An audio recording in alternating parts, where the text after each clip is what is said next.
Hi, and welcome. We all know why you're here.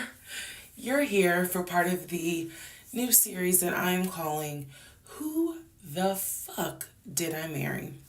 I'm going to create this playlist series, and I'm going to tell the story of how I met, dated, married, and divorced a real pathological liar. This is my introduction slash disclaimer video. First and foremost, I'm going to be truthful, even if it makes me look bad. I'm going to be honest, but I'm also not going to be disrespectful to anyone that was involved. I'm not going to use people's real names because I don't have their permission to do so, and the sister does not want any sort of litigation. I will tell you off the top, I have a sense of humor and I have sarcasm. So things that you see me laughing at, none of this is funny. But in order to get through it, I have to laugh. If I cry, I cry. I'm human. I'm a woman. This was traumatic. I'm going to do the best I can to upload as much of the story as I can, because I know people get so annoyed with the follow for part 4, follow me for part 17. I'm just going to do the best I can to keep uploading the videos each at a time.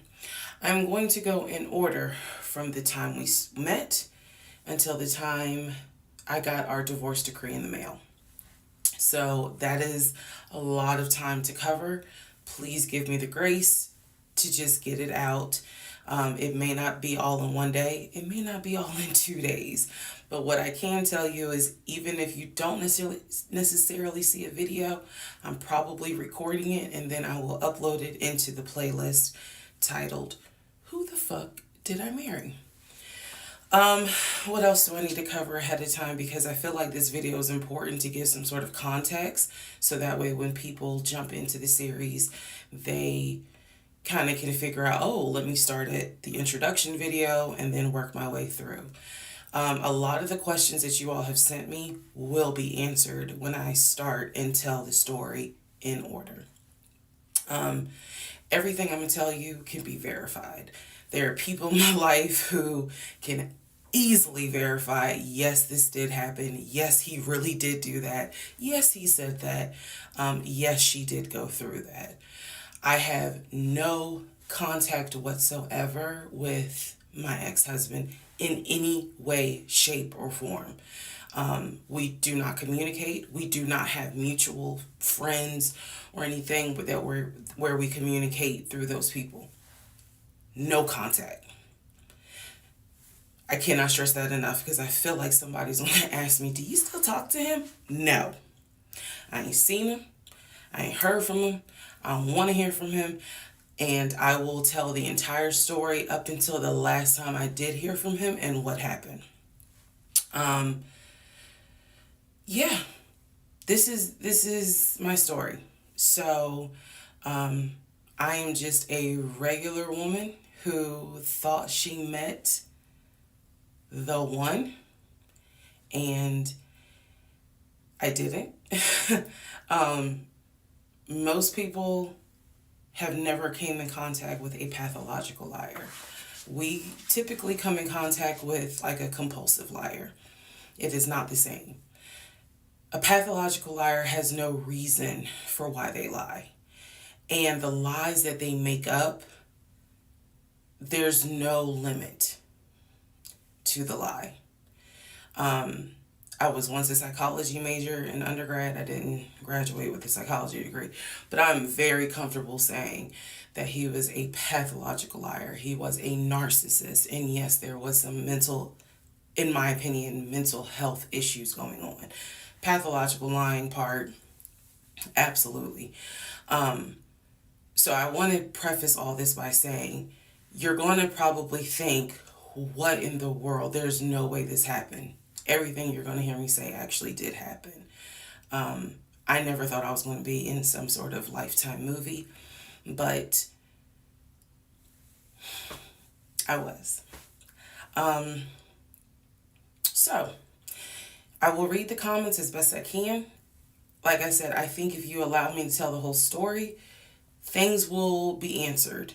And sorry, I do talk with my hands. It's a coping mechanism. So if you're like, why does she keep moving her hands? Other than that, let's all take a deep breath, buckle in, because this was a fucking crazy ride.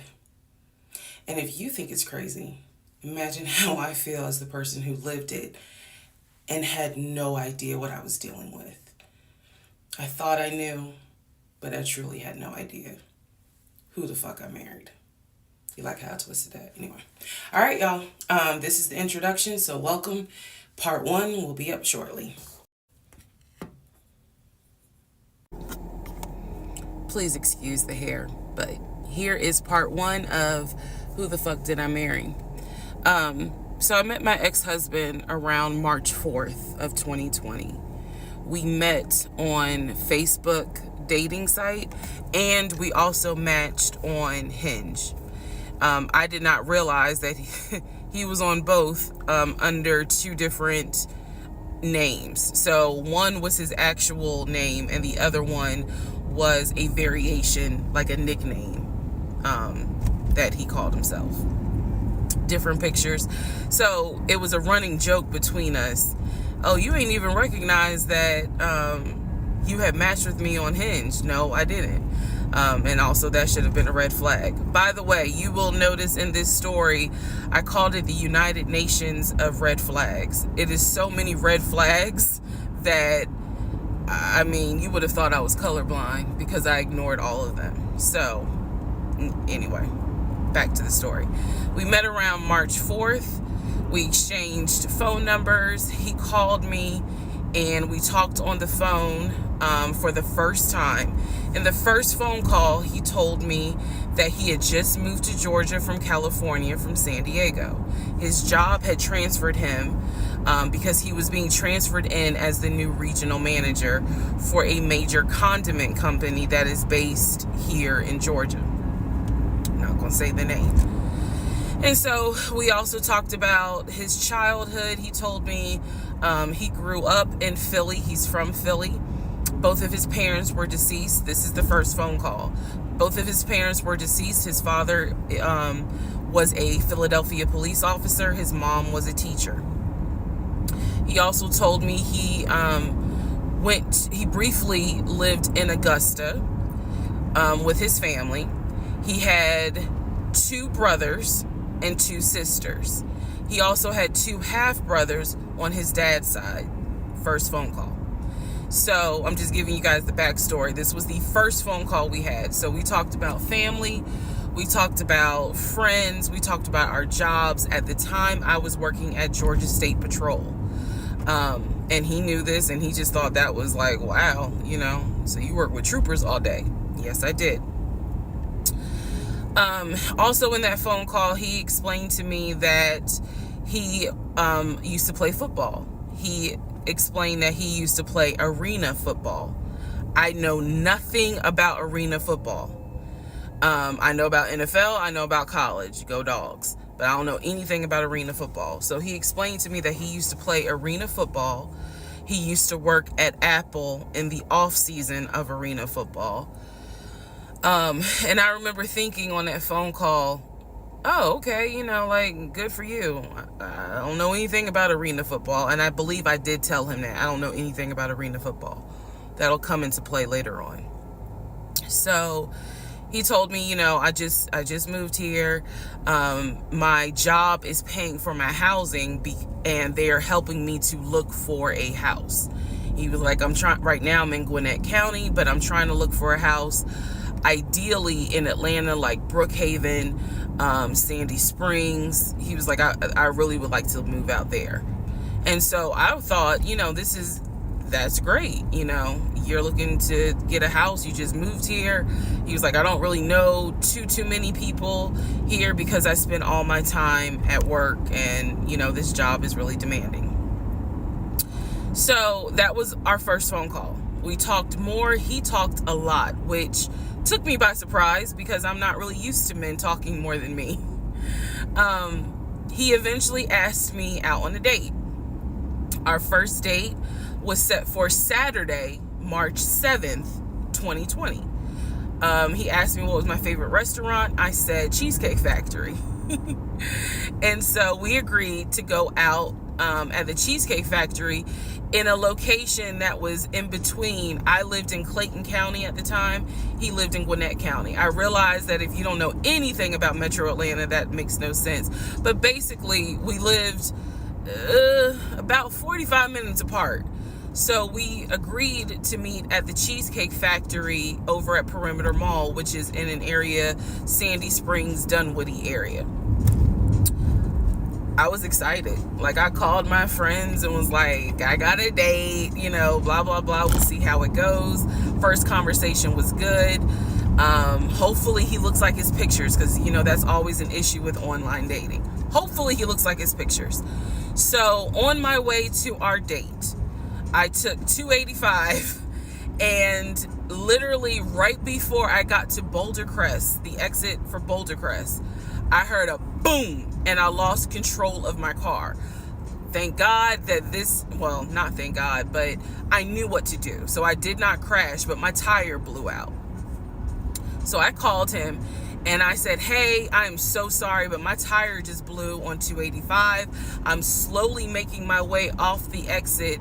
I believe I pulled into a Chevron gas station. And I said, I got to get this fixed. I don't know what to do. Like, I'm a damsel in distress kind of thing. He kind of paused. He got quiet, and he was like, tell me exactly where you are. Drop your pin. So I dropped the pin, and he came to the gas station.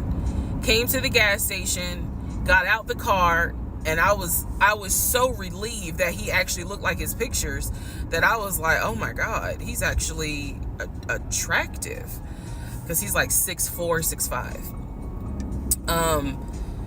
Also, man, I apologize. So let me go back to the first conversation. Let me add something. He did tell me in the first phone call that he was divorced, and that his ex-wife, she had 2 children, a boy and a girl, who were teenagers, young adults. I think the girl was about 20. And he said that he had a very close relationship with his stepkids. But that he and his ex-wife had divorced because she cheated on him out in California. And so coming to Georgia was a new beginning for him. She was still out in California. The kids were still out in California. And so, he was like, I can't stand her, but I still want to be in the kids' lives. I have to put that in there because that will come back later. So this is just setting the stage. Again, that first conversation we talked about family, job, friends, how he ended up in Georgia, me being in Georgia, the things that, I would think people talk about in the first conversation.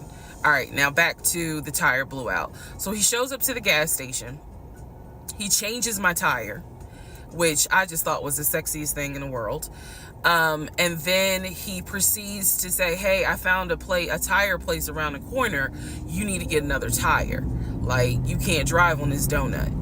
So he followed me to the tire place, and then helped me get a tire, paid for it.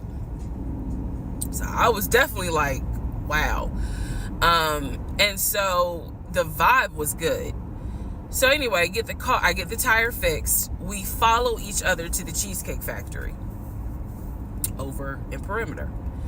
We hold hands walking into the Cheesecake Factory. So in my mind, I'm like, this. Oh my God, I had butterflies. That's the look of a woman who had butterflies. So I had butterflies. And we go in. There's a long wait. And so we sit outside and we just talk. And the conversation's great. And this is where he tells me what it is he's looking for. He tells me, I believe at the time he was 42. He was like, I want to get married and it be for real. He's like, my parents were married 40 plus years before my mom passed away, and I want that. I want marriage, family, a house. Like, that is what I want. He was like, I'm as a man, I'm ready to get married, but I want it to be for real, because the first time, it really hurt me when she cheated on me. So he's telling me everything that I wanted to hear. And so he was like, what is it that you want? And I said pretty much the same thing. I was like, I'm ready to get married. Definitely want to have a family. And I want to marry my best friend. So we both put on the table that we wanted marriage. And this is the end of part 1. All right. Who the fuck did I marry? Part 2. So we both put on the table what it is that we wanted. We both had established we were dating for marriage. We were not dating just to date. We were not trying to be friends with benefits and none of that. So the dinner at Cheesecake Factory went really well. We laughed, we joked, we talked about people, which is kind of up my alley, my sense of humor. It was a good vibe. So at the end of the date, at the end of dinner, we sat in his car and he played this song for me by John Legend. I don't know the name of the song. By the time this video posts, I will put the name at the bottom. I can't remember the song. I just remember that John Legend was talking about, I think I met my wife tonight. And I thought it was a sign. So I was like, oh my God. So anyway, we ended up sitting in the car talking just about life and experiences until about midnight. So during this conversation, he again is telling me how it was, what it was like living in California, how he went out there. He went to San Diego State. He played football for San Diego State. He talked about how, he loved it out there, so he stayed. That's when he joined the company. And then he explained that he also did arena football, but only did it for about 2 or 3 years. He claims that while he was doing arena football, the team that he was on won a championship. But again, keep in mind, I don't know anything about arena football. So I was like, okay, I didn't know that they had championships. And he was like, he got a little offended, like, yeah, they got championships. And, he was on that team. So he talked to me about how he worked at Apple. He worked something in the IT area of Apple, but within the store. Again, it was one of those, it's like when I tell people I used to work at Amazon. I really wasn't paying much attention to it. Why? So we talked about all that. We talked deeply into what happened with the ex-wife. It's because I asked. He was not volunteering all this information. So in other words, I get very uncomfortable when men start talking about their ex a lot. That's not what happened. I was asking questions because I was really trying to figure out, okay, are you ready for a relationship, or are you still missing her? So we talked about that. We talked about my exes. That was a mistake I made because I talked about how I dated at one point in time somebody I worked with. That will come back later. And he seemed real cool about it. He was like, that was before me and blah, blah, blah. So the conversation was good. Midnight comes and I go home. Yes, I went home. We ended up talking. Mind you, our first date was March 7th. And within about 2.5 weeks, Brian Kemp, our governor, shut Georgia down. We were going to be on lockdown. So during those 2.5 weeks, we talked every day. We went out again at Red Lobster. I remember Red Lobster. But everything was going great. The issue was, where are we going to quarantine? So the question was, are we going to quarantine at his place, which he had like a studio type of situation. Like, it clearly, where he was staying, I was like, it's like a studio apartment, But he kept telling me, like, this is temporary because I'm looking for a house. Like, he showed me the email from a woman who worked at the company where she was out on maternity leave, but she was putting him in contact with a realtor to help him find a townhome or a single family house.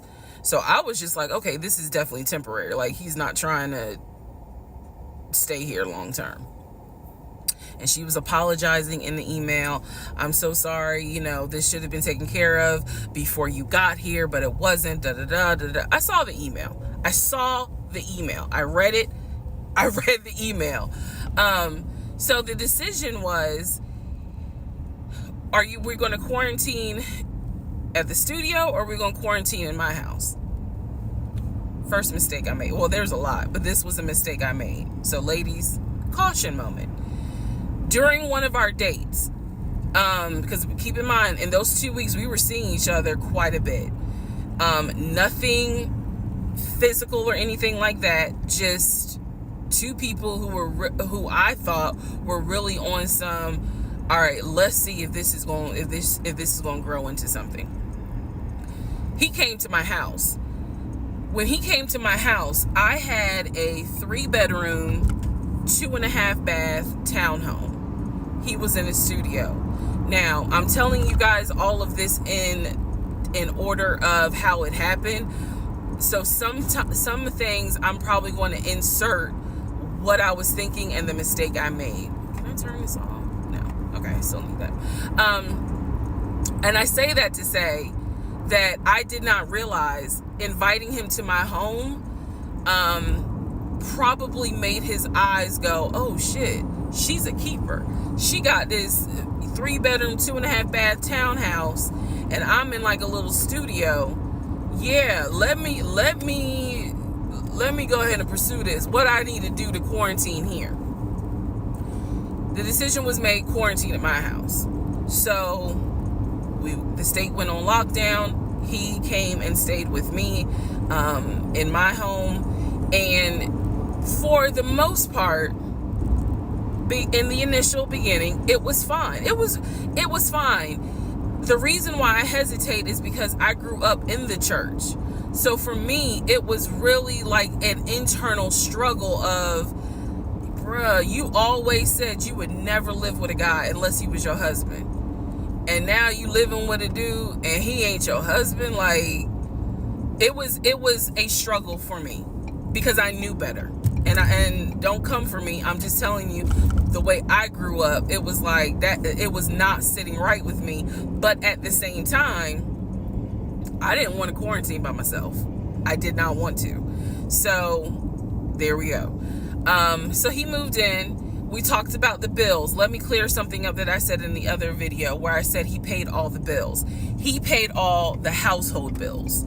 He did not pay my car payment, my cell phone, or my car insurance.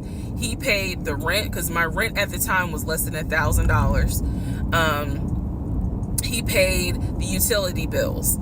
And so when he's telling me that he's a regional manager, I was like, wow, okay, so you got money. And so he paid all the household bills. So my check really was just taking care of me, myself, and I. And I am not, this is where it's not going to make me look good, but it's the truth. It was intoxicating to not have to worry financially about how to pay the bills.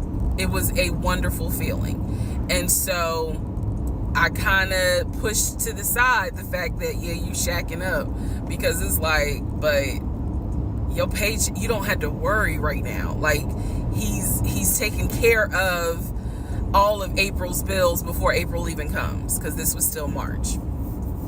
So we're living together, and I'm cooking, I'm cleaning, he's helping to cook and clean, and then we have a conversation about house.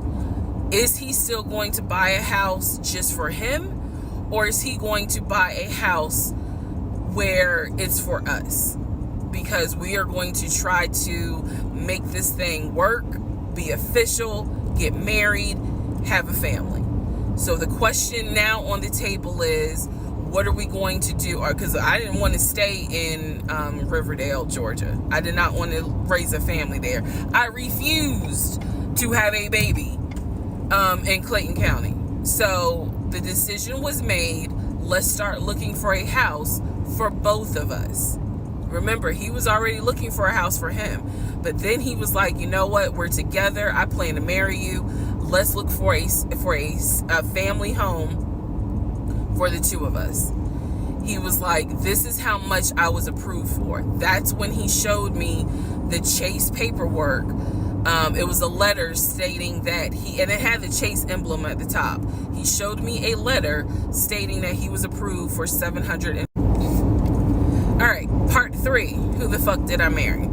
So this is when he showed me a letter from Chase with the Chase logo at the top, stating that he had been approved for a mortgage for a $750,000 mortgage, or a $750,000 house. So he was like, we can't go over $750,000. And I said, I remember asking him, can you afford the mortgage on a $750,000 house? Because I know I can't. This is when he explains to me, I told you how I played arena football. I invested my money really well. So he said, I have money that will help pay for the mortgage. He was like, we're good. Like, I'm financially, I am okay. He was like, that's why I'm able to get approved for $750,000 mortgage. So he told me that his money was in different savings accounts. He said he had an account with Chase Bank, he had an account with US Bank, and he had an offshore account. This is what he told me. The offshore account, I was like, why? And he explained something about, the US, the US imposes taxes on money when you have a certain amount in US banks. He was like, so everybody knows that it's smart to have some money in an offshore account. Y'all, look, I live paycheck to paycheck. I was like, okay, that's whatever. I said, so you have the money to pay for a home. I'm also holding in my hand a letter from Chase saying that he was approved for $750,000. So I went off of what I saw. So we contacted a realtor. I won't say his name, but man, if he ever sees this TikTok, I owe this man such an apology. But we contacted a realtor who was based in Cobb County, because I was very adamant I wanted to move back to Marietta, Smyrna area in Cobb County, Georgia. He was fine with that. His whole attitude was, you're going to be my wife, happy life. So we met a realtor. I would find houses that I wanted to tour. Keep in mind that this was COVID. So at the time, we could not tour a home. It would have to be a virtual tour. So this particular realtor, we found a house in Douglasville, Georgia. Not Cobb County, but nevertheless, it's in Douglasville. I was fine with Douglasville. So we found a house in Douglasville, Georgia. The realtor did a FaceTime tour of the house. The house was a nice home. 5 bedrooms, 4 baths. So we did a FaceTime tour of the home, and the home was listed, I believe, roughly 400 and something thousand. I really liked the house. I could see myself living there. I could see us living there. Could see us with the kid there. This is now April, just for timeline purposes. This is April. So he really liked the house. He was like, you know what, we'll put an offer in on the house. He was like, if you like it, because again, it was COVID, we weren't going to be able to see the house in person because the family still lived there. So he said, I'll put an offer in. We'll see if it's accepted. I said, okay. So he puts an offer in. He's telling me he put an offer in. I need to clarify some things he told me and the things that I actually saw. So for this house in Douglasville, he told me he was putting an offer in. The realtor would call me because one thing that the realtor told us, he was like, if the woman likes the house, typically the house is going to get bought. So he kind of dealt with me a bit more than he did my ex-husband. And again, this is April 2020. This is before we got married. So at the time, he was my boyfriend. So the realtor was calling me and was like, hey, I put the offer in, and what they're asking for is proof of funds. And I did not know anything at this time about buying a house. So I was like, hey, you probably need to talk to him, because I'm not even listed on the mortgage. Like, from the paperwork I saw, it was only in his name. So he called him. I guess they talked. I was not there, but I'm assuming that they had talked. So the boyfriend is coming, my ex is coming home saying, yeah, I talked to so-and-so. I sent him over the paperwork. The offer was approved, and they are going to try to do a virtual closing. First, we got to do an inspection. If the inspection goes all well, then we have to do a virtual closing. He also told me that he put down earnest money on the home. He put down, I believe, $5,000. He said, I just transferred the money over to the realtor's account or whatever, so that it could be earnest money for the house. So I'm just like, okay, great. He was like, so realistically, this is April. We should be able to get in that house by June. Okay, no problem. So this is what he told me. About 3 or 4 days later, I get a phone call from the realtor. And the realtor is like, hey, I'm just checking to see what you guys want to do about that house. So I was confused. I'm at work. And I said, oh, I was told that he put an offer in. And the realtor was like, he did? I didn't know that he put an offer in. And I said, well, why wouldn't you know? Like, he told me he put the offer in, and he had paid earnest money, $5,000 earnest money. And so the realtor was like, well, let me call him and find out what's going on with that, because I didn't know anything about it. So red flag, of course. So I call him, and he, in true narcissistic nature, he flips the script, and he like goes off.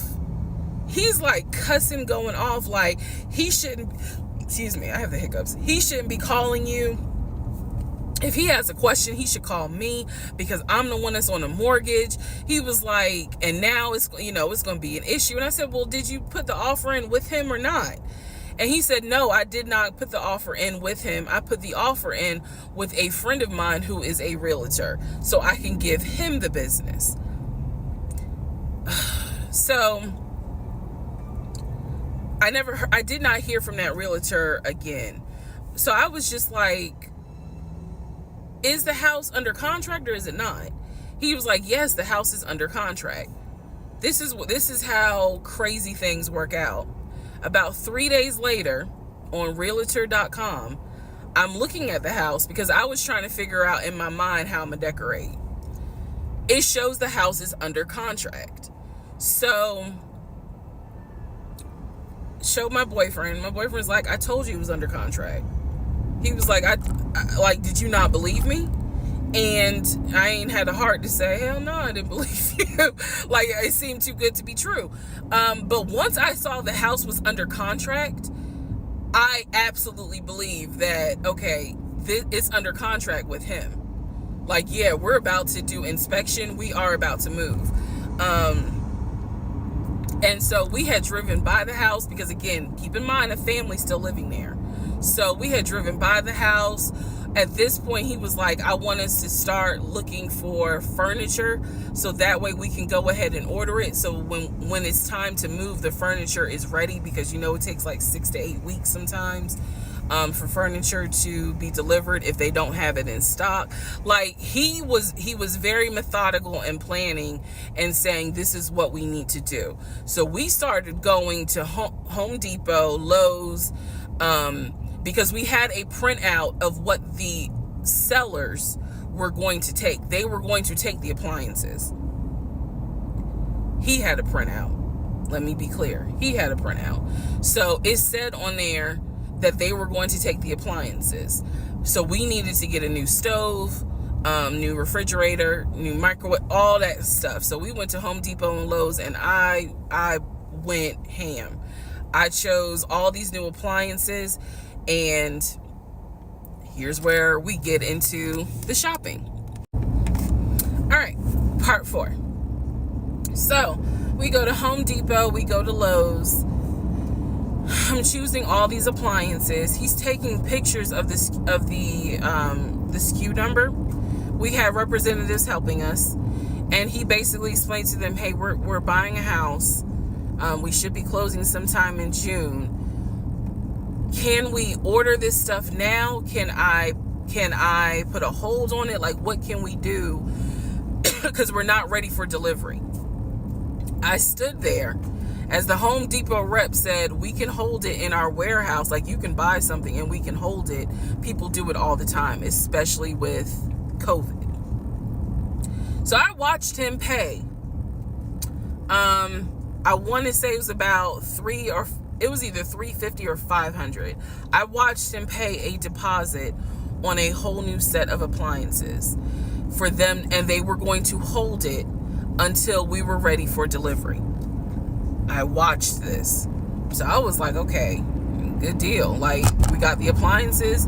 Next, let's go to Rooms to Go and Ashley Furniture and find actual furniture. So we went all around Rooms to Go. We went to Ashley Furniture. We went to American Signature.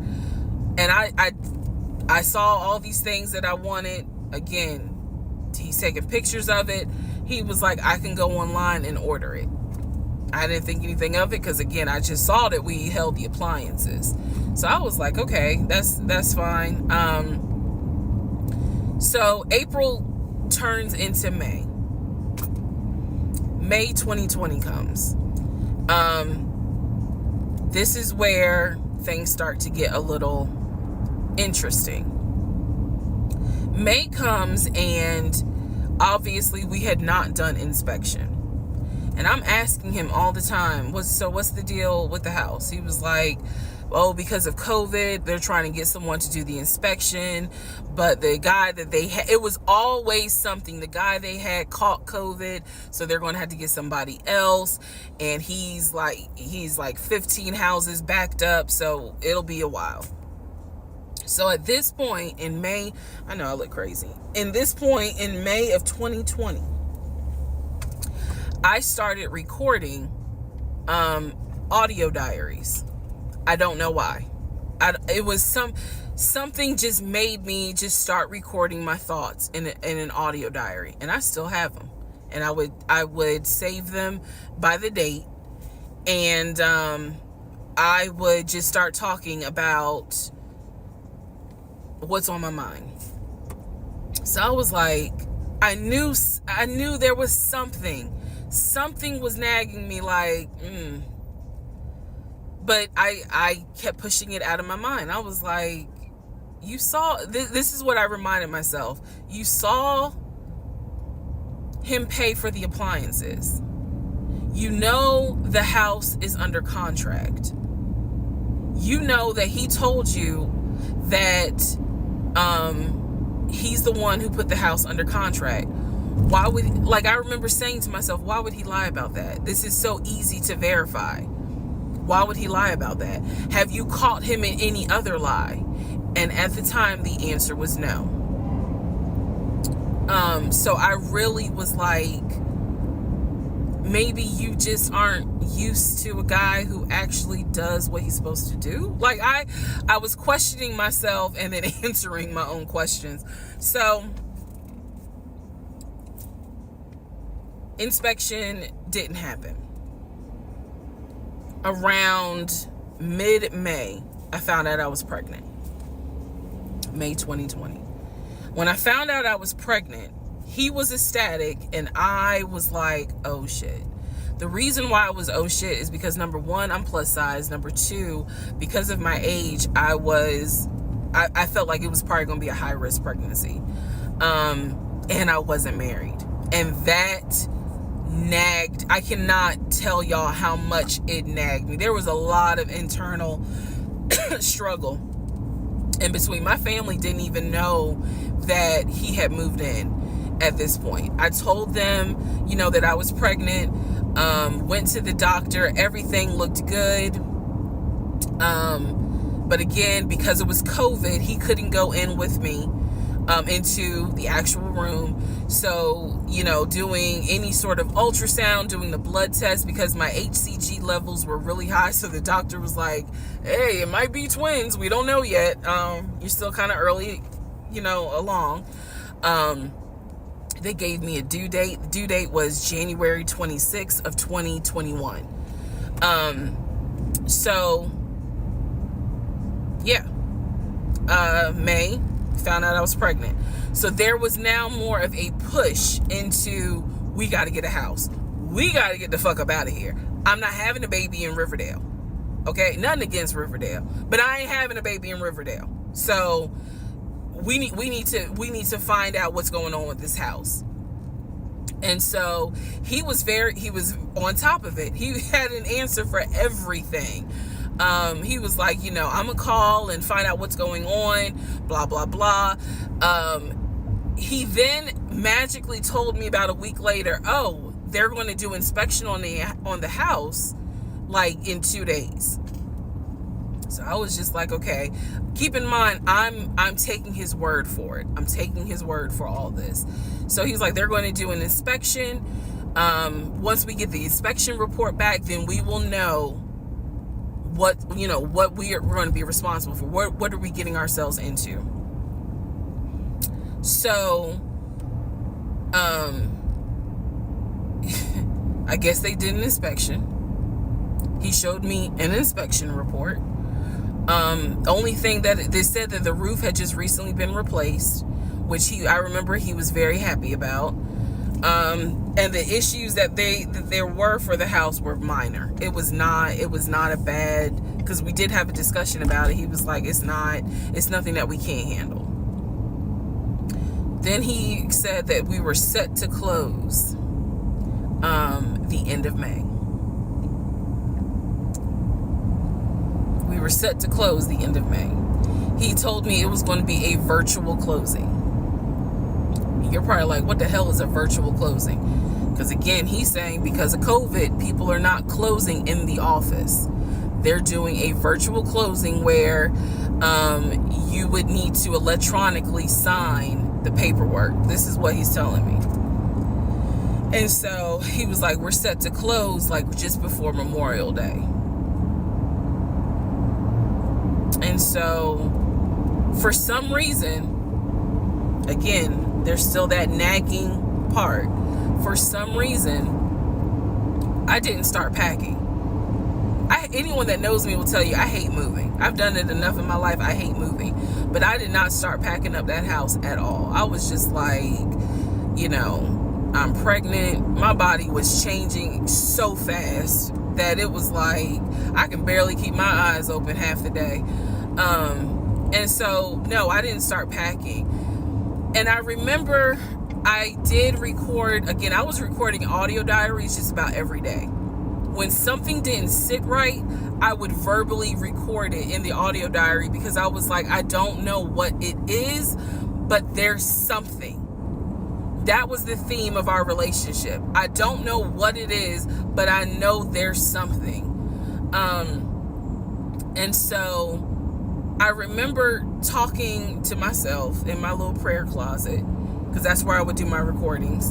And I remember thinking, what if we don't get this house?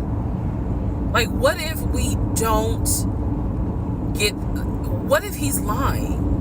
But again, there goes that thought process of, why would he lie about this? Like, who makes up that they're buying a house when in fact they're not? And then he's showing you all this paperwork. Like, come on, you can't be that jaded that you don't even believe what's in front of you. All right, so now we're going to go into part 5. Okay, part 5. Who the fuck did I marry? So I'm questioning all this stuff in my head out loud on my audio diaries, and then once again I'm like, but look at what he's giving you. Like, he's paying. It wasn't a question about money. It was just a question of, are we really about to move into this house? And keep in mind, he's paying all the household bills. He still is. So we were supposed to close before Memorial Day. We didn't. There was an excuse. There was always an excuse with him. Always an excuse. And I didn't know enough about the process to question stuff, because I really wasn't involved the way I should have been. And it was giving me a lot of anxiety. So I'm pregnant with a lot of anxiety. And if I'm gonna be 100% honest with y'all, I was not expecting that I was probably going to have a healthy pregnancy, because I was stressed. And what I was stressed about is I didn't know what was going on, because I wasn't really involved the way that a normal relationship would be involved. Just being honest. So we did not close.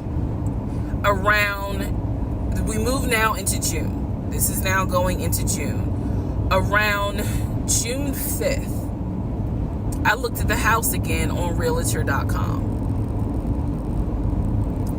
I don't know what made me do it, other than, and I don't mean to sound super spiritual. I know that people are like, you may or may not believe in God, but I'm telling you, I believe with all my heart. Probably the Holy Spirit was like, look at that house on realtor.com. So I looked at the house on realtor.com. This was around June 5th. It showed that the house was off the market. And I remember being like, okay, wait, what does that mean? What does that mean? Because ex-husband is telling me we're about to close on the house. We're about to close. It's our house. We got furniture, da-da-da, da-da-da, da-da-da. He's also telling me that he's been in contact with the realtor, his friend, who was telling him, this is what was happening next. Here's what's going on. So the guy that we initially worked with apparently is completely out of the picture. But again, I was not heavily involved. So I'm just like, let me look at the house. I see it's off market. What the fuck does off market mean? Like, now I'm really freaking out. So it shows the name of the real estate agent for the seller. I don't remember her name. I called her and I said, I said, my husband and I, even though I wasn't married, my husband and I were looking at this house at 123 Main Street. And we really wanted to tour it, but now I'm showing it's off market. Is it not available? Or, I pulled that card. And she was like, oh, no, ma'am.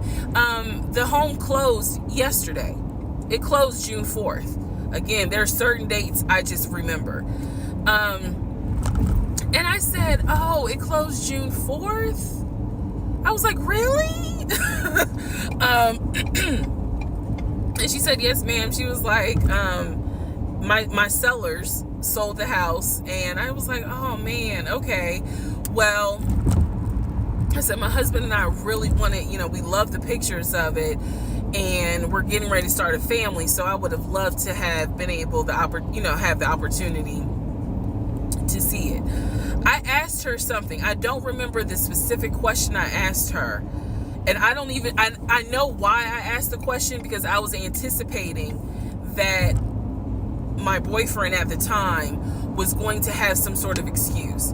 So I asked her something about the buyers.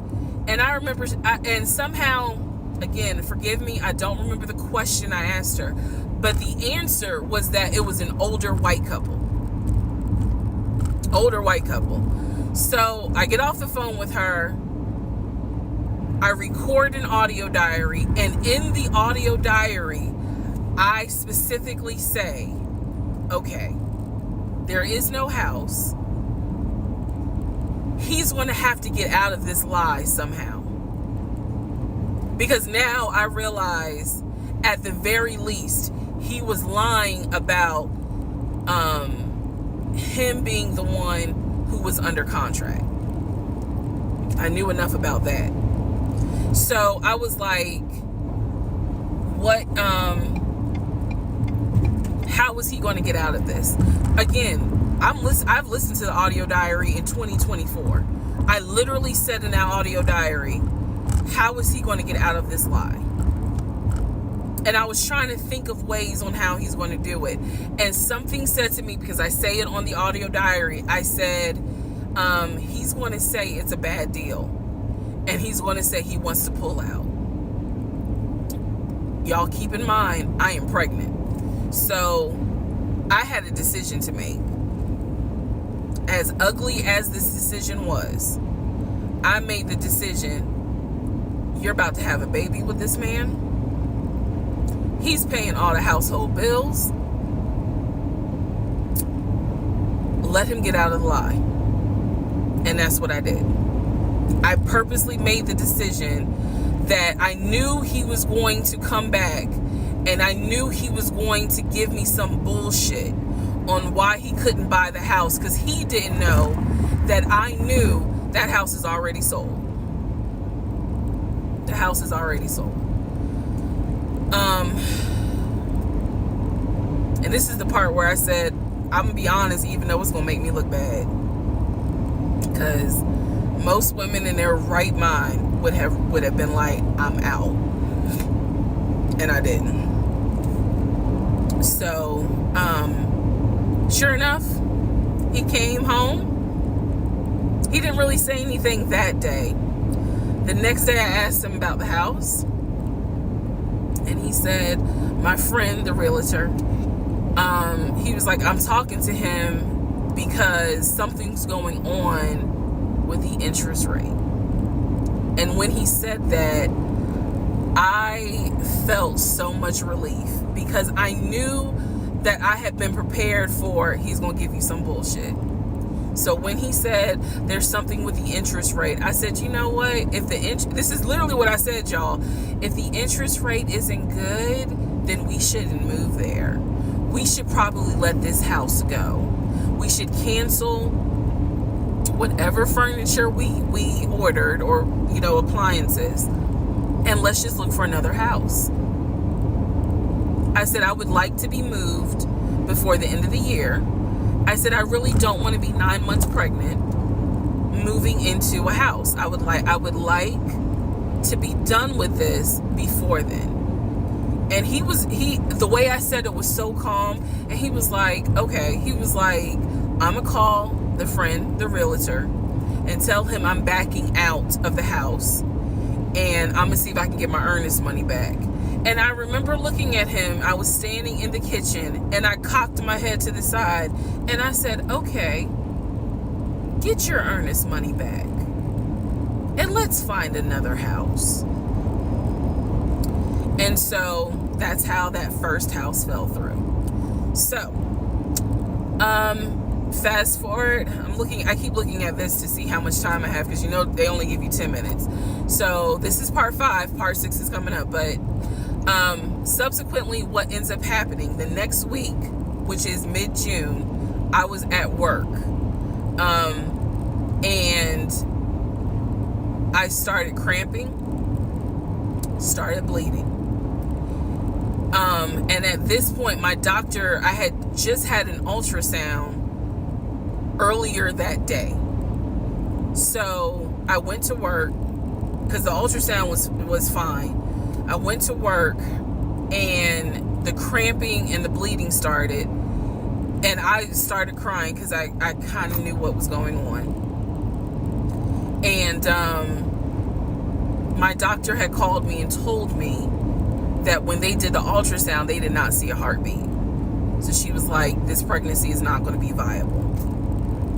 So I'm crying, hysterical. And now we're going to get into part 6.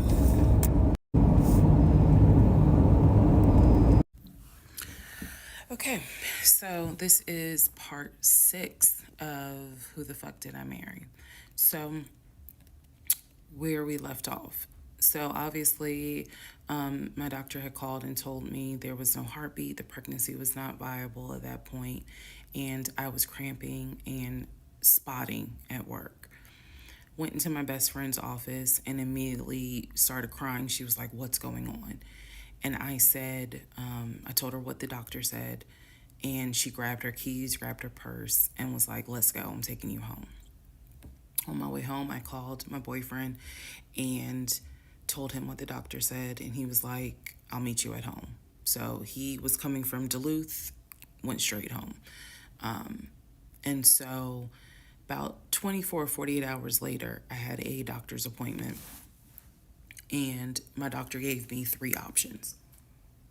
First option, let everything happen naturally. Your body will expel the fetus on its own.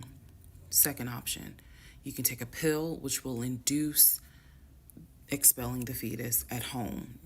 The pill basically will cause you to contract and expel. The third option was to go into the hospital and do a D&C. I did not want to do a D&C because I did not want to be in a hospital with COVID going on. And for whatever reason, I did not do the option of let it happen naturally. So I chose to do the pill. His birthday was June 17th. My ex's birthday was June 17th. So the decision was made, we're going to celebrate his birthday that day, go out to eat. And then that night I would take the pill because we both were off from work the next 2 or 3 days. So went out to eat, to try to celebrate as best we could, and then took the pill that night.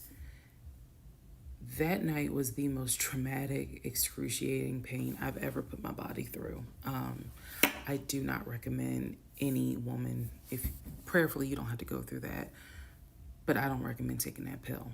If you don't have to, don't do it.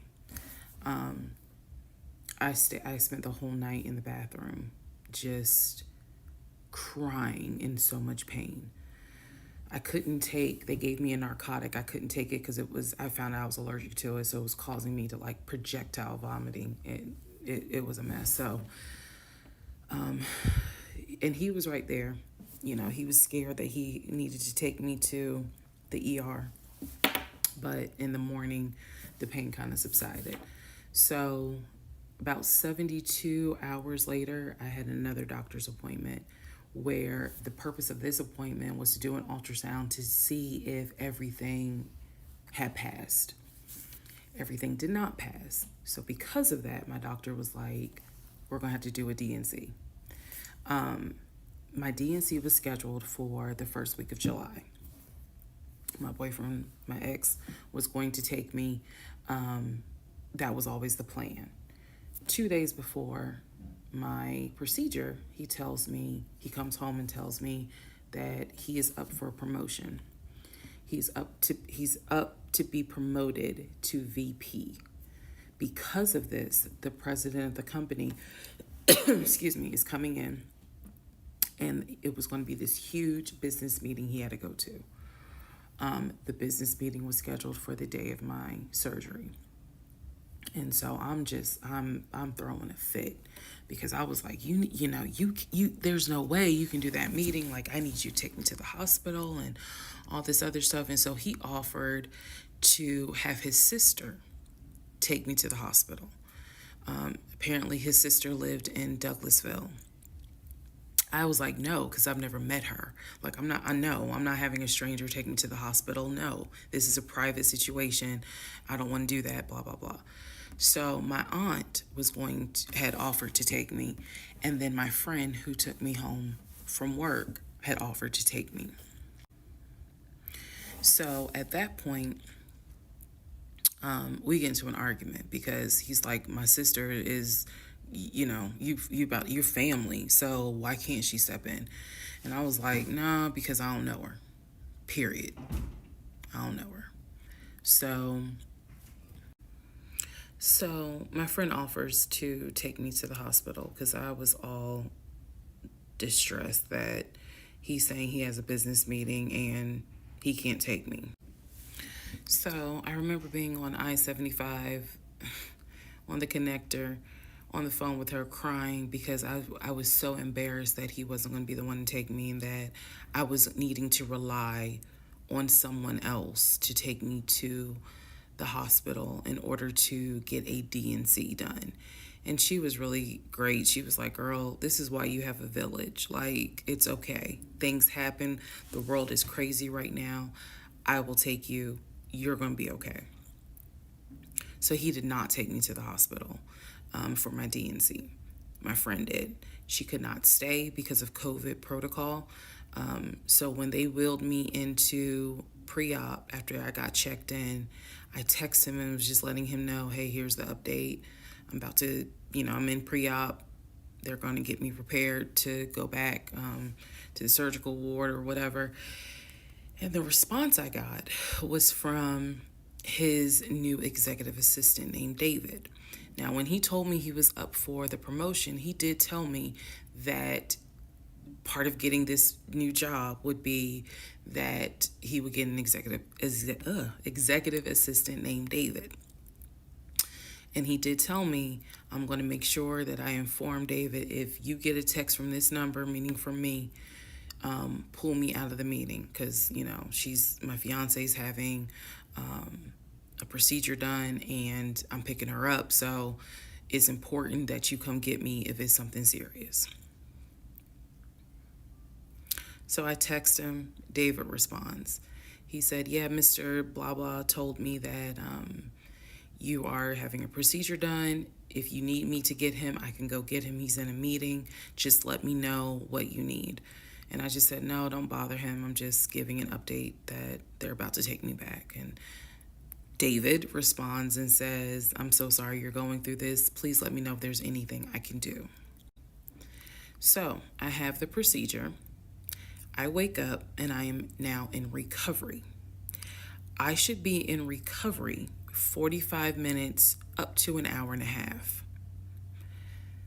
I wake up, first thing I ask, and I remember asking, is where is so-and-so? The nurse, who was so sweet, she was like, everything went well. You're doing great. She said, we spoke to your fiance. He's on his way.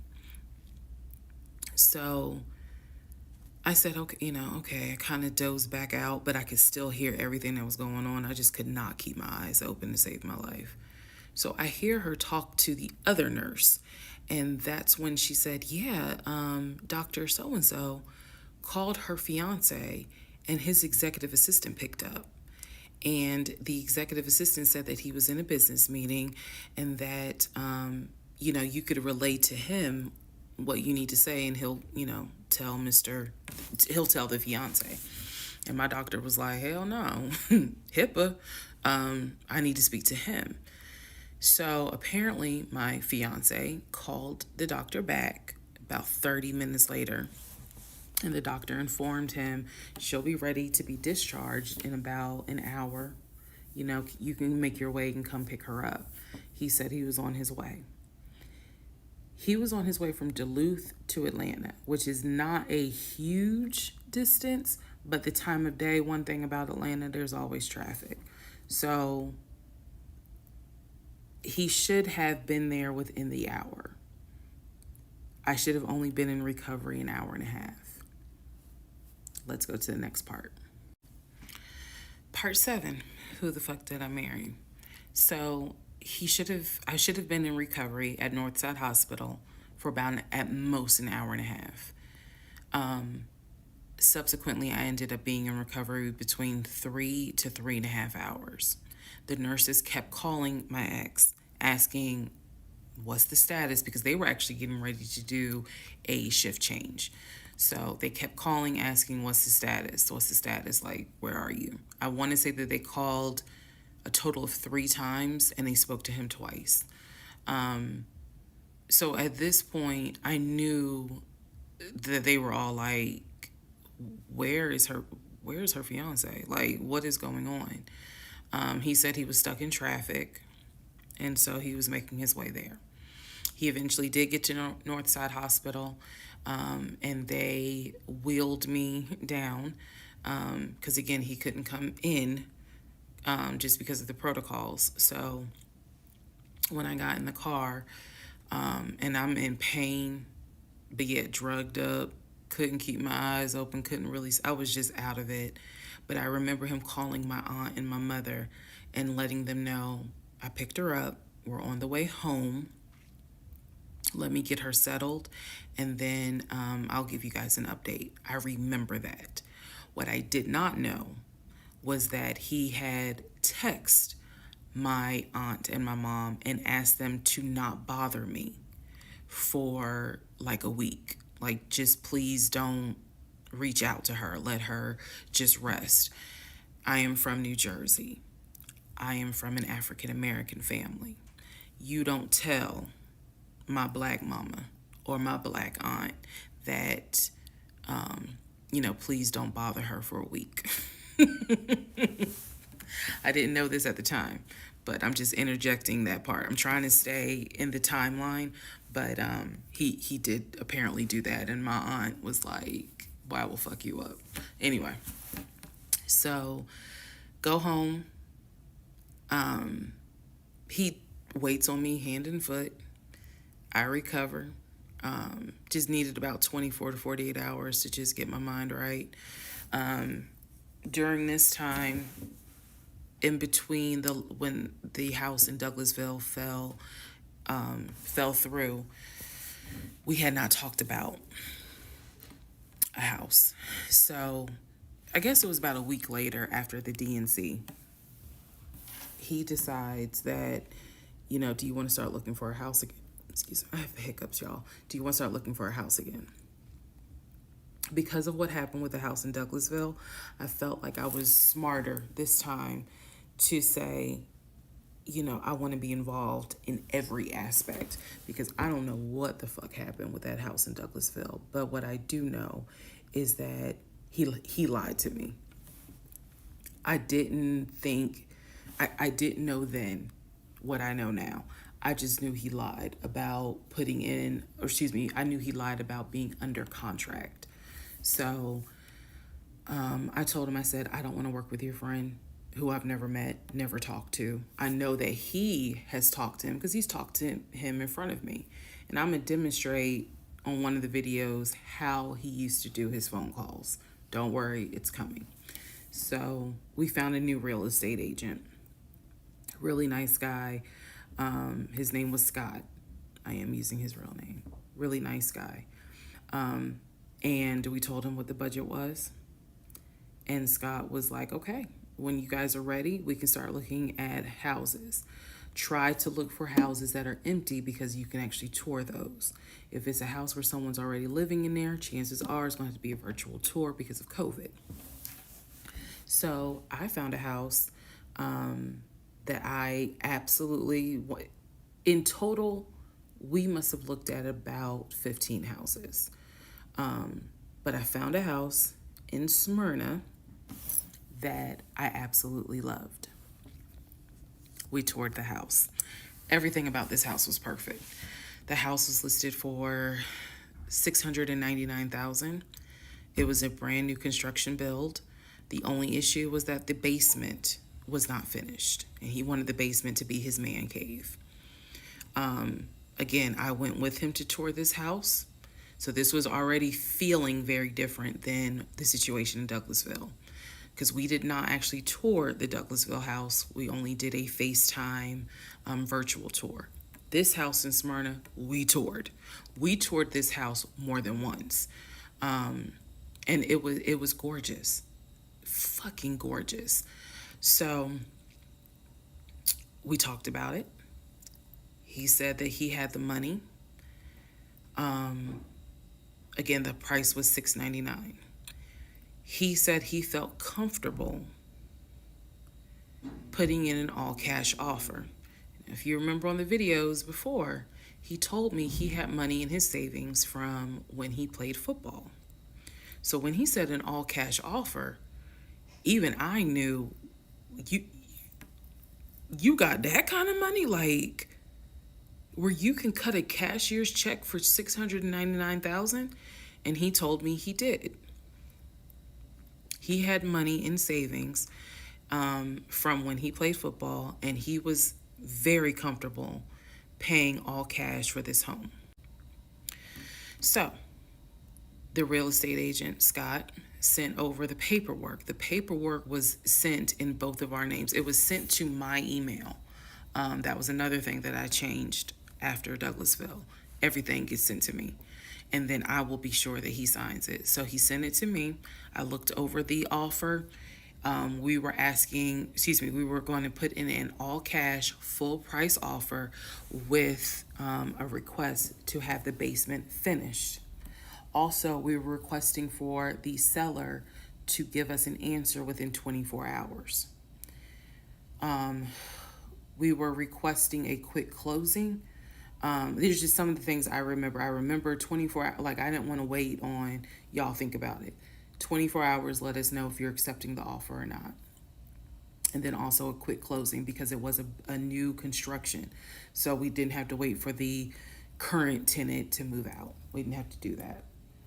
So I watched in our bedroom as he pulled it up, because it was a electronic document. He signed his name to the offer for $699,000 cash. He requested again, the seller let us know in 24 hours if they were accepting the offer. So we submitted the offer at around 6 p.m. We were requesting that by 6 p.m. the next day, they let us know if the offer was accepted or not. I watched him sign the offer. I sent the offer back to Scott from my email. All parties had signed. Scott texted us and said, I got it. I'm submitting it. I will let you know what they say. Let's go into part 7. Sorry. Let's go into part 8. Good grief, this is getting long. Okay, so I just want to clear up some things that I realized is kind of creating some confusion. So just allow this video to serve as a stop sign. Let's clarify. First of all, the story, background. He was born in Philly, raised in Philly, and moved to Augusta. Story is that he moved to Augusta for high school. After high school, he went to college at San Diego State. Enjoyed San Diego State, stayed in San Diego for quite a while. Got married out in California, had a house in California, played arena football out in California, but his family was back here in Augusta, Georgia. He still had a lot of family up in Philly, but for the most part, he had a sister in Augusta, he had a sister in Douglasville, he had a brother in Baltimore, he had another brother in Philly, and he had a brother in Nashville. So I just want to clarify that in terms of not the demographics, but the geography. Born in Philly, came to Augusta for high school, went to San Diego State for college, played football, stayed at San Diego, got married out there, but still had quite a bit of family here in here in Georgia. He also had a sister, I think I said, who lived in Douglasville. I have physically met his aunt who lived in Augusta. I've met his brother who lives in Augusta. I have spoken on FaceTime with a brother who lives in Baltimore. And then I will demonstrate how he used to talk to the brother that lives in Philly. That's coming up. You haven't missed that. In terms of the proposal, you did not miss the story of the proposal. I simply didn't want to share it because it was embarrassing. Basically, he gave me 3 ring options. We went to a jeweler at the Mall of Georgia. He had me pick out 3 rings. I told him which one I liked the most because I knew it wasn't a romantic proposal at all. I knew which ring I liked the most. I told him which one. He basically said, when I'm ready, I'll give you the ring and I'll propose. Fast forward about, I guess it was summer, because I was actually pregnant when the ring came. We were sitting at the dinner table. He took the ring box out of his pocket, slammed it on the dinner table, and I was like, what is this? He was like, open it. I opened it.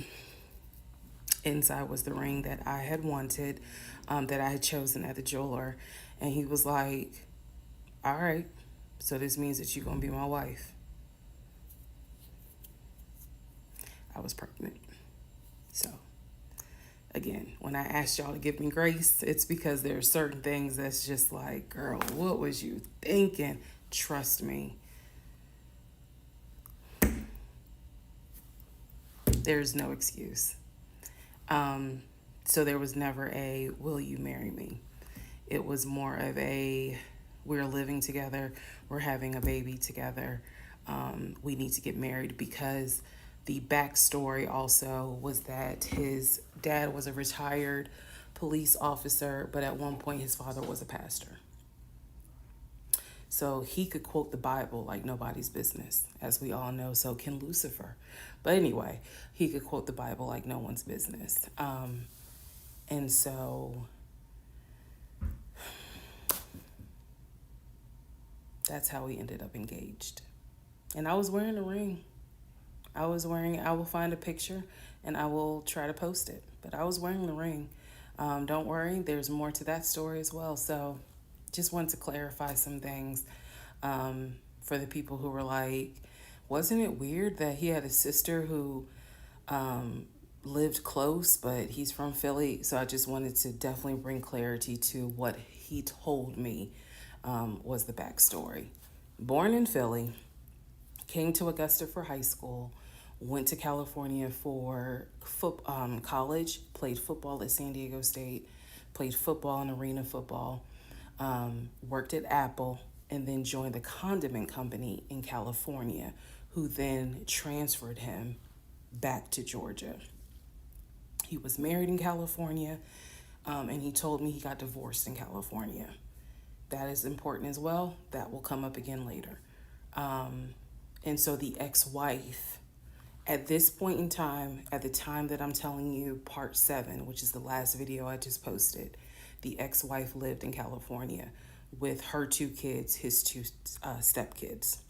The 2 stepkids were 17 and 20 or 21, but they were that age group. And he was saying that he was very close with them, so he wanted to keep a tight relationship with them. And he talked to them, if not every day, every other day. When I say, and when I say this, I need y'all to understand. When I say that he talked to someone, it means that he was on the phone in front of me talking to the person. I hope that, because I will touch back on this. He was on the phone in front of me talking to the person. So he talked to his siblings every day. He talked to his aunt almost every day. He talked to his family the way I talk to my family almost every day. And again, I will demonstrate how he used to do the phone calls. I will also demonstrate how he used to do the work phone calls, because he called me every single day from work. And he would talk to people while he was on the phone with me. And I could hear people in the background. But that's a whole nother part. So again, buckle your seats. I promise I'm reading your comments, I'm reading your questions, but I wanted to bring this video just to clarify some stuff. Hopefully this helps. And honestly, I know people are fascinated by this, but more than anything, I hope that there's a woman watching this and she's saying to herself, okay, it's time for me to ask some questions. That's my hope. All right, part 8 of Who the Fuck Did I Marry? So we submitted an offer on the house in Smyrna. I sent it over to Scott, our realtor, and next day comes, Scott asks if we can take a phone call. So he calls us and tells us that the offer was not accepted and the builder did not do a counter offer. We don't exactly know why. We don't exactly know why he didn't accept it, but the bottom line is that we figured out later on that he didn't want to finish the basement. So the offer was not accepted. The house fell through. I was okay with that because, again, I knew he had put in an offer. So we continued looking at other houses. We found another house in Smyrna that he really liked. I thought that it was way too big for just the two of us. And so the price of this home was much higher than the $750,000 that Chase had approved for the mortgage. So what he explained to me was that he was willing to do the $750,000 mortgage, and he was also willing to put a significant amount of the money in savings on the house, which meant that he was now comfortable going from $750,000 up to about $900,000. Again, his whole explanation was, I have the money where I can put down a substantial down payment, bring down the price of the home, and then basically mortgage the rest of it. So that was now the plan. I was not comfortable with a home over $900,000. But again, keep in mind, I saw the Chase paperwork. So I was like, I just feel more comfortable sticking at the $750,000 mark. That's what you were approved for. Let's go with that. By this point, this is now fall of 2020. We had been talking about marriage. I had my ring. He had made VP at the company. And again, he was calling me every day from work. I need to kind of explain how the company was ran, because when you think VP, you would think he would be in an office. It was a condiment company, so they actually were producing the condiments, and I'm not saying the name of the company on purpose, but they were producing the condiments in this particular plant location. So a lot of times he would simply tell me that he walked the floor, checking in with his subordinates, basically. Now, how did he go to work? For the most part, at this point, he left before I woke up. However, pretty much he wore dress pants, kind of like a dark navy blue cargo pant, and he had a polo shirt with the company logo on it. What I saw a lot of times is that he would not wear the polo shirt to work. He would wear like a company t-shirt. He would wear rubber sole shoes and the navy blue cargo pants. I didn't think it was a uniform, but it reminded me of what someone would wear when I worked at Amazon, if you're going to be doing manual labor. He didn't go to work sloppy looking at all, but it definitely was not suit and tie. Nowhere near suit and tie. It is fair to note that outside of work, he was a man who he loved to dress. He loved to wear the latest Jordans. He loved to collect watches. He collected a lot of Invicta watches. He loved to collect hats. He wore hats, baseball caps everywhere because he didn't like the shape of his head.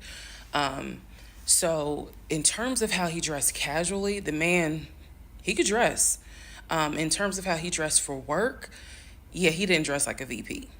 But his excuse was, I'm constantly walking the production floor, and I can't be in a suit and tie walking the production floor where they're creating the condiments that we're selling. So by this point, again, this is fall. We're still looking at houses. We're still touring houses as much as we can because it is COVID. We had found another house that we really liked and a house that I really truly wanted to put an offer in on. This was now going to be the second house that we put an offer on. He put in the asking price, I believe, was about $700,000. He put in under asking an offer for about $650,000. I'm guessing, but I'll try to find the house and put it on the story. The reason that house fell through, we found out that the home was sitting on a septic tank. We found out that the septic tank had an issue, and it would have taken about $15,000 to $20,000 to fix the septic tank. The sellers were not willing to fix the septic tank. Personally, I didn't really care for the house that much. I'm the one who was like, I don't really want it. So even though we put an offer in, we had 24 hours where we could pull our offer back. And so we did. Once we found out, I believe it was in the disclosure. And if you're a realtor, please feel free to tell me if I'm using the wrong terminology, but I believe it was in the disclosure that they told us the septic tank needs to be replaced. That's when I was like, nah, I don't want that house. So we pulled out. The house fell through, and so I was fine with it because, again, I was heavily involved. I saw him sign the offer. I knew every step of what was going on. Our real estate agent, Scott, was amazing, but you will see when I get to it where he made a mistake as a real estate agent. So house number 2 fell through. We then moved on, saw a few more houses, and then we get to house number 3. I'm going to pause talking about the houses because now I need to introduce what happened with the cars. Stay tuned. All right. Part 9 of Who the Fuck Did I Marry? So we're pausing on the house stuff. Let me tell you about the car. So when I met my ex-husband, I was driving a 2012 Nissan Rogue, fully loaded. It had quite a few miles on it, but it got me from A to B. It was in good condition, but I was upside down in the car. He was driving a 2018 Ford Taurus, sport mode. I know he had a sport mode on the car, and I love driving that car. When he told me how he was a regional manager, he told me that one of the perks that came with the job was that he would be getting a company car. And so we spent time going to Range Rover of South Atlanta. We spent time going to Jaguar. We spent time going to BMW. We spent time going to Ford, which was on Mount Zion in Morrow, if you all are familiar with that area. He test drove a whole lot of cars. In the end, he decided on a BMW sedan. I was there when he test drove the car. I got in the car with him. I loved it. And he explained to the salesperson, I'm getting a company car. I need to get a printout of the full price of the car, tax, tag, and title. Because what my company is going to do is wire over the money for the car. The salesperson was like, okay, apparently that happens a lot. So he gave him a printout with the tax, tag, and title for the car. In front of me and the salesperson, he called the person in the finance department for his job. Obviously, I have no idea what this person's name is, but he called the person. He explained to them, this is the amount of money. He said the president of the company, so-and-so, has authorized for him to get a car, not spending more than, I think, $90,000, tax, tag, and title. The BMW came out to just under $90,000. And so I remember this conversation so fucking vividly. So he's on the phone in front. I'm sitting down, the salesperson sitting down at their desk, and he's like, they put me on hold. And so he's like, I guess the person comes back and he says, yeah, the price of the car is blah, blah, blah. He was like, give me a second and I can send you a picture of that printout that shows tax, tag, and title for the BMW. He gets off the phone. He takes a picture of it. He sends it to whoever. He waits about 10 minutes. He calls the person back. He says, did you get it? Apparently the person did get it. But the person who can actually physically do the wire transfer had gone home for the day. So what he says to the BMW salesperson, he's like, okay, we're going to have to do this tomorrow because so-and-so went home for the day. I don't know who the salesperson is. I can only tell you from my viewpoint what I thought. I had no reason to think this was a lie. I really didn't. Because again, you got to please keep in mind the circumstances that all of this is happening. We're inside the dealership. We're sitting at the desk of this person. He gave us the printout. He's on the phone, doing business, basically saying, look, this is how much money the car is going to cost. He's taking a picture of it. He seemingly is texting someone saying this is how much, this is proof of how much it is. Then he asked the BMW salesperson, I need your wire transfer information. The guy got up, rushed over to, I guess, their finance area to get the bank wire information, because obviously you have to wire it a certain kind of way. Rushes back over, gives it to my ex-husband. My ex-husband's like, okay, first thing in the morning, we will get this wired over, and then, I'll come and pick up the car. My fiance, will drive me up here to pick up the car. So we leave. He felt like, because at the time that this all happened, I was pregnant. So he felt like, look, we're about to have a baby. I don't want you driving that Nissan Rogue. I want to get you something more secure, something new. I really wanted a Kia. I really wanted a Kia Telluride. And he was like, well, let's look at the warranty. This man knew a lot about cars. He knew a lot about the warranty. He knew a lot about the depreciation value. And so he did talk to me a lot about what will we get the most for our money. We test drove, when I say we, I test drove a Kia Telluride, a Kia Sorento. He didn't like either of those. He had me test drive a Ford Explorer. He didn't really care for that.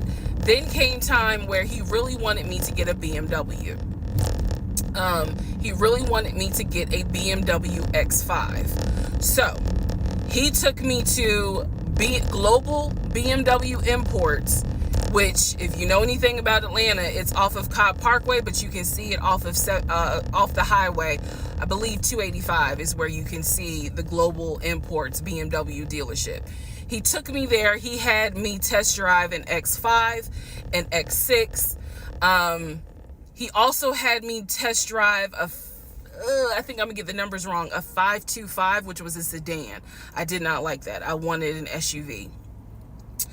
I loved driving the BMW. He also had me drive an M-Series, test drive an M-Series. So he was very adamant that I should get a BMW. The reason being is because, according to him, he had a BMW in California when he lived in San Diego. He had a BMW that he loved. It was a white BMW. He showed me pictures of the BMW.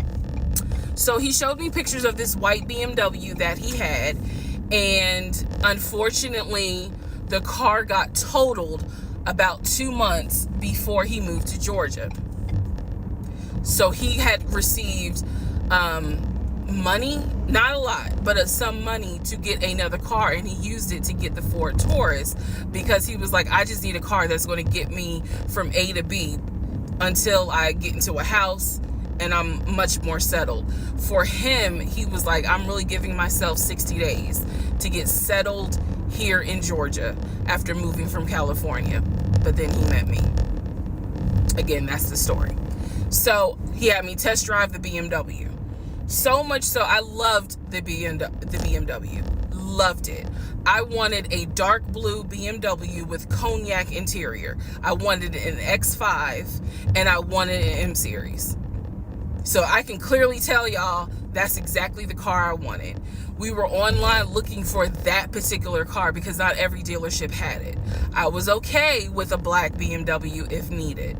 But I really wanted dark blue and I really wanted that cognac colored interior. So he felt like, I want you to consider all of a sudden an Audi Q8. Let's just see how you like it. If you don't really like it, then we will go back to the BMW. I cannot tell you why he switched up. I can't.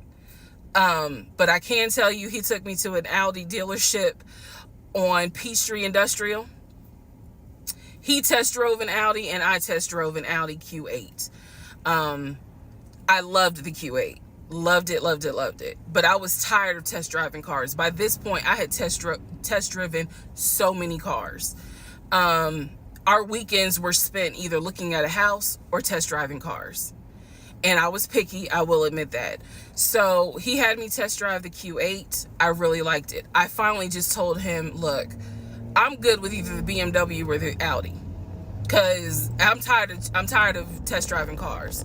He told my family he was buying me a new car because, keep in mind, not keep in mind, let me let y'all know. He had met my family initially on Zoom because, again, we were locked down. He had met my family. He also had met my family in person because at this point, it was like, look, if you're not showing any symptoms, maybe we can do family dinner. And so we had. So he had met my family in person. And now we will go ahead and move towards part 10 of this series. Okay, part 10. Who the fuck did I marry? Okay, had to sneeze. All right, so at this point, I had test driven all these cars. Kias. Hell, he even had me test drive a Nissan Murano. But the main two were BMW and an Audi. He had told my grandfather he was getting me a car. He had told my aunt he was getting me a car. That he was going to, he was like, she's going to be my wife. I want her to be in something secure. So my family was really like, wow, wow. Who knew that he had this kind of money? And so I hated the fact that he did that because anytime he got around my family, here's another red flag to put in the United Nations of red flags. He would always talk about money and he would always brag. I never realized it in real time. I didn't realize it until I was out of the situation. He always bragged about the fact that he could fight, the fact that he had money, and the fact that he played football. Those are the three things he always bragged about. Back to the cars. So I told him, I was like, pick one between the BMW and the Audi, because you said you buying it. So pick one. So this man chose the Audi. So he takes me to the dealership. I wanted a white Q8. He does give me the printout of how much it's going to cost, tax, tag, and title to get this Q8. Gentleman who's helping us gives him the printout. He's saying he's going to pay this money for the car out of the savings account that's offshore. That's the story. That's what he's saying. So he apparently is asking the guy, is there a holding fee? Can I pay a holding fee to secure this car while I'm working to get the money transferred? Because obviously with COVID, it's going to take long for the banks to transfer the money. Side note, I need everyone to understand, one of the reasons why he was able to get away with the stuff he got away with is because we were on lockdown. It's crazy because it's now 2024, but I don't know, do we all remember how it seemed like a lot of stuff stopped in 2020? Now, keep in mind, that's not an excuse I'm making because shit still got done. But in terms of business as usual just was not happening. in 2020 at this time. So when he's saying, oh, it's going to take a while for the bank to transfer the money, the gentleman who was working at Audi he didn't make a face. He didn't blink. He was like, I know it's going to take a while because of COVID. So basically what ends up happening is we leave. He has the printout. He calls the bank, or he calls his financial advisor, who does have a name. The financial advisor's name is Eric. I feel comfortable using certain people's names, especially if we find out they didn't exist. So he calls Eric. He tells Eric in front of me, hey, I need to transfer $72,526, whatever the amount was, because I'm buying a car for my fiance. This is the bank account information. Do you need me to give it to you over the phone, or do you need me to email it to you? Pause. I can't hear what the person's saying, but that's what he would do. Do you need me to give it to you over the phone, or can I email it to you? Okay. All right, give me a few minutes and I'll go ahead and email it to you.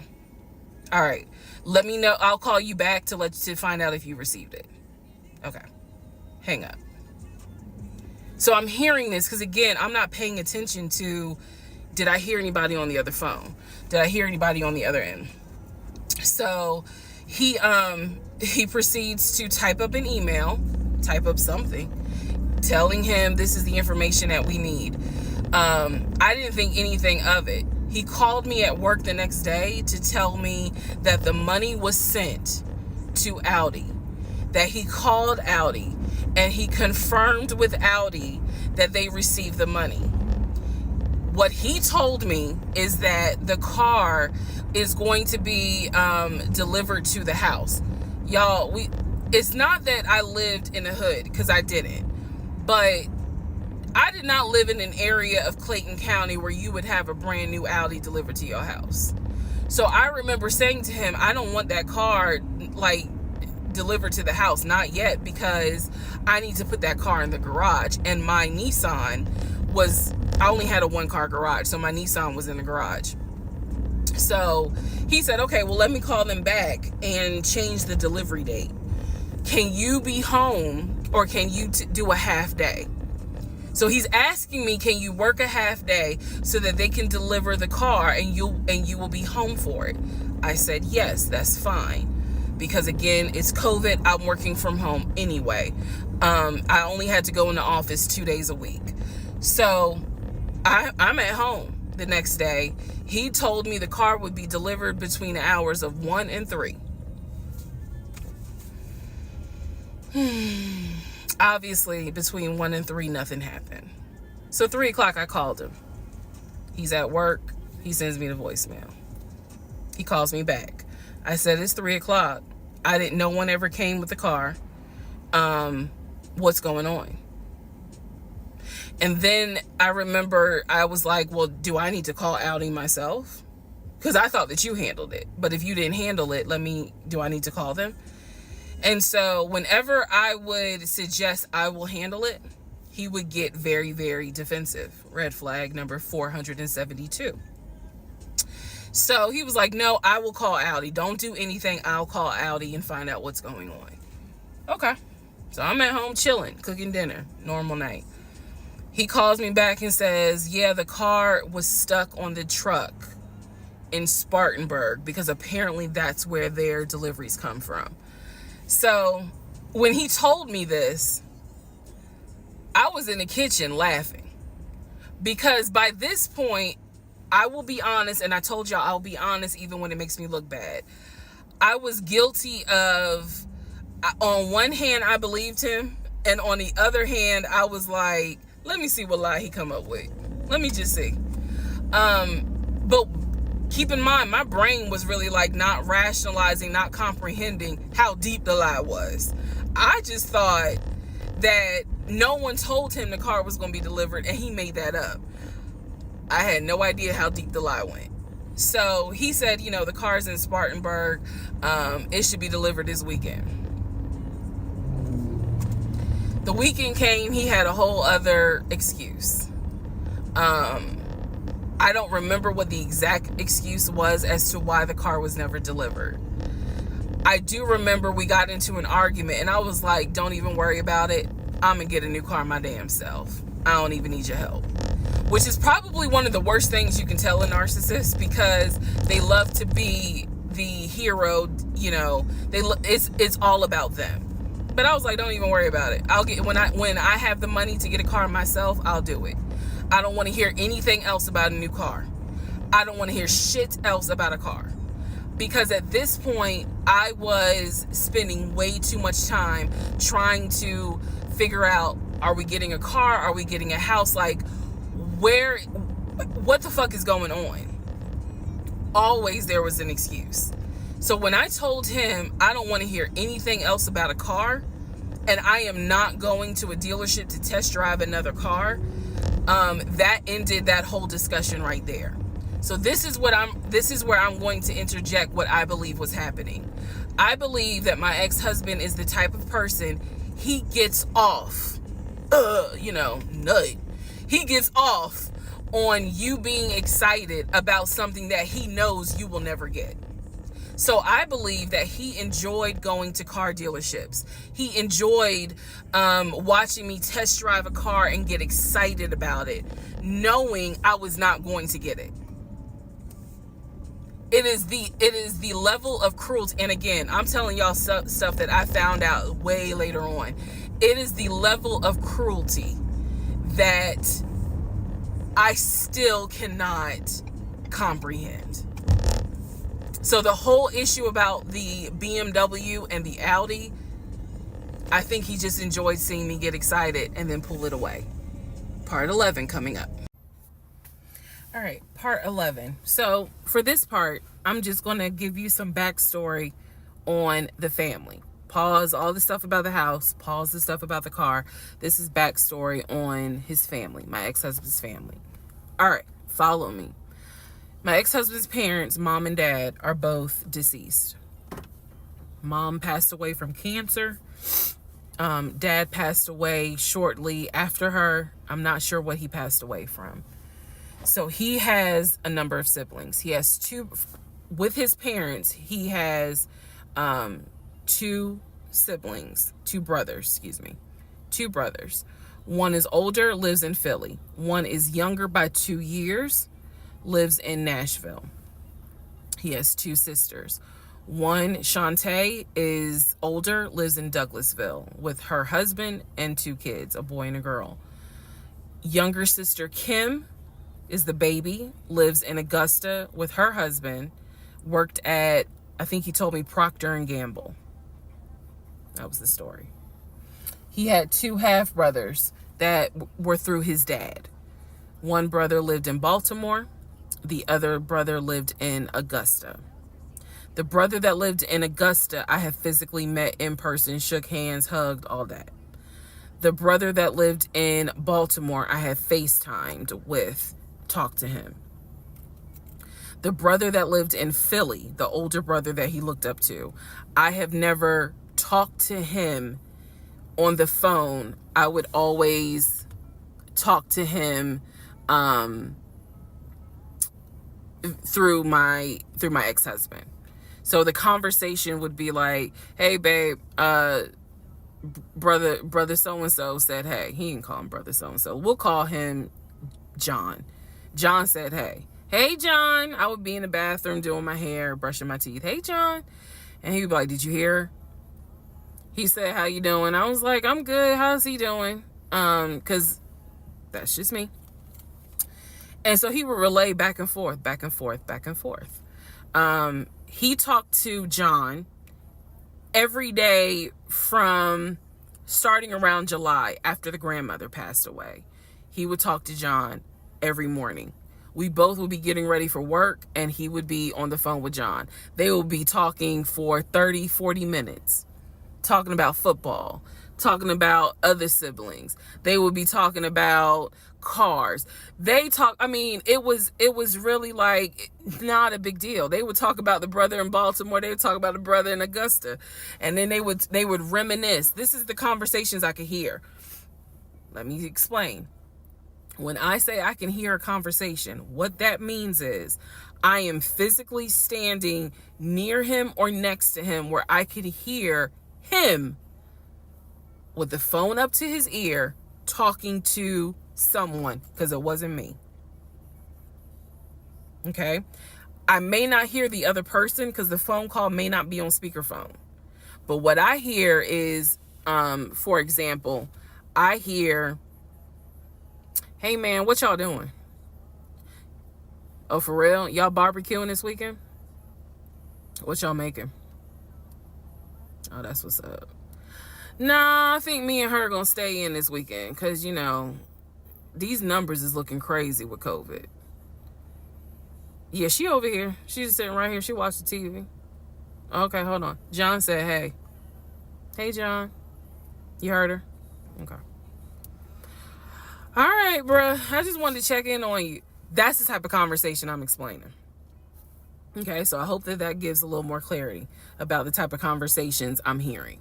So, I don't know why this light keeps going out. Okay. So that's how he would talk to his siblings. The grandmother passed away. He called me around April or May and told me that his grandmother passed away. His grandmother, on his dad's side, had died suddenly from COVID. She had symptoms. She went to bed and did not wake up. He was distraught. He was crying. He wasn't eating. He was just sitting there, listening to music, not watching TV, just sad, because he was like, my grandmother was always my support system. So from what I saw, it really bothered him. I did not think anything of it. I'm one of those people. If you tell me somebody in your family passed away, I'm gonna believe you, because I don't play about death. And I guess I expect other people don't either.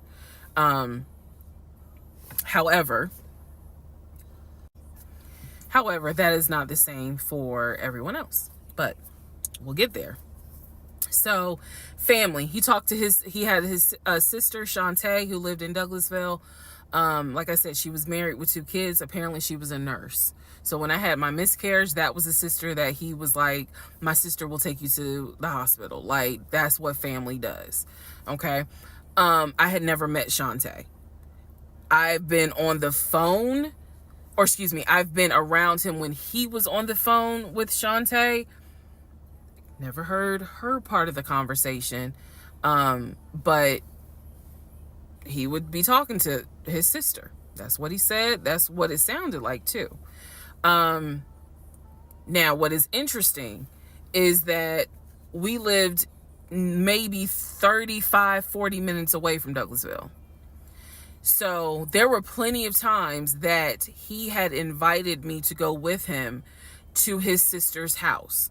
Okay, let me tell you how this would always work out. Total times he invited me was probably 3 times for different barbecues or whatnot. The first time he invited me, I was like, nah, I ain't going, because again, COVID. And she's a nurse. Hell no. The second time he was like, yeah, she invited us, but I don't think we should go because COVID. No. The third time I agreed to go. I was like, absolutely, I'll go meet your sister. Like, that'd be great. On our way to her house, to Douglasville, to go see the sister, apparently he got a phone call. The phone was always like on vibrate, but he got a phone call and he told me that something came up, and so she had to cancel the barbecue, the get together, whatever.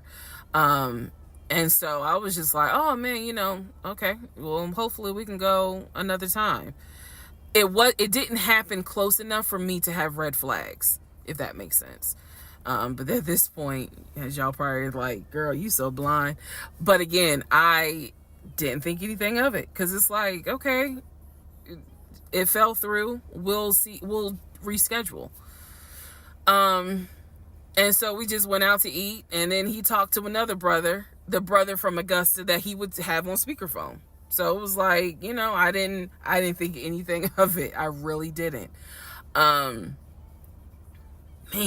And the more I talk about it, the more I realize, like, I'm not a dumb person, but it just never dawned on me the things that you have to now investigate. It didn't dawn on me, but nevertheless, that is the backstory for his family, right? Grandmother passed away.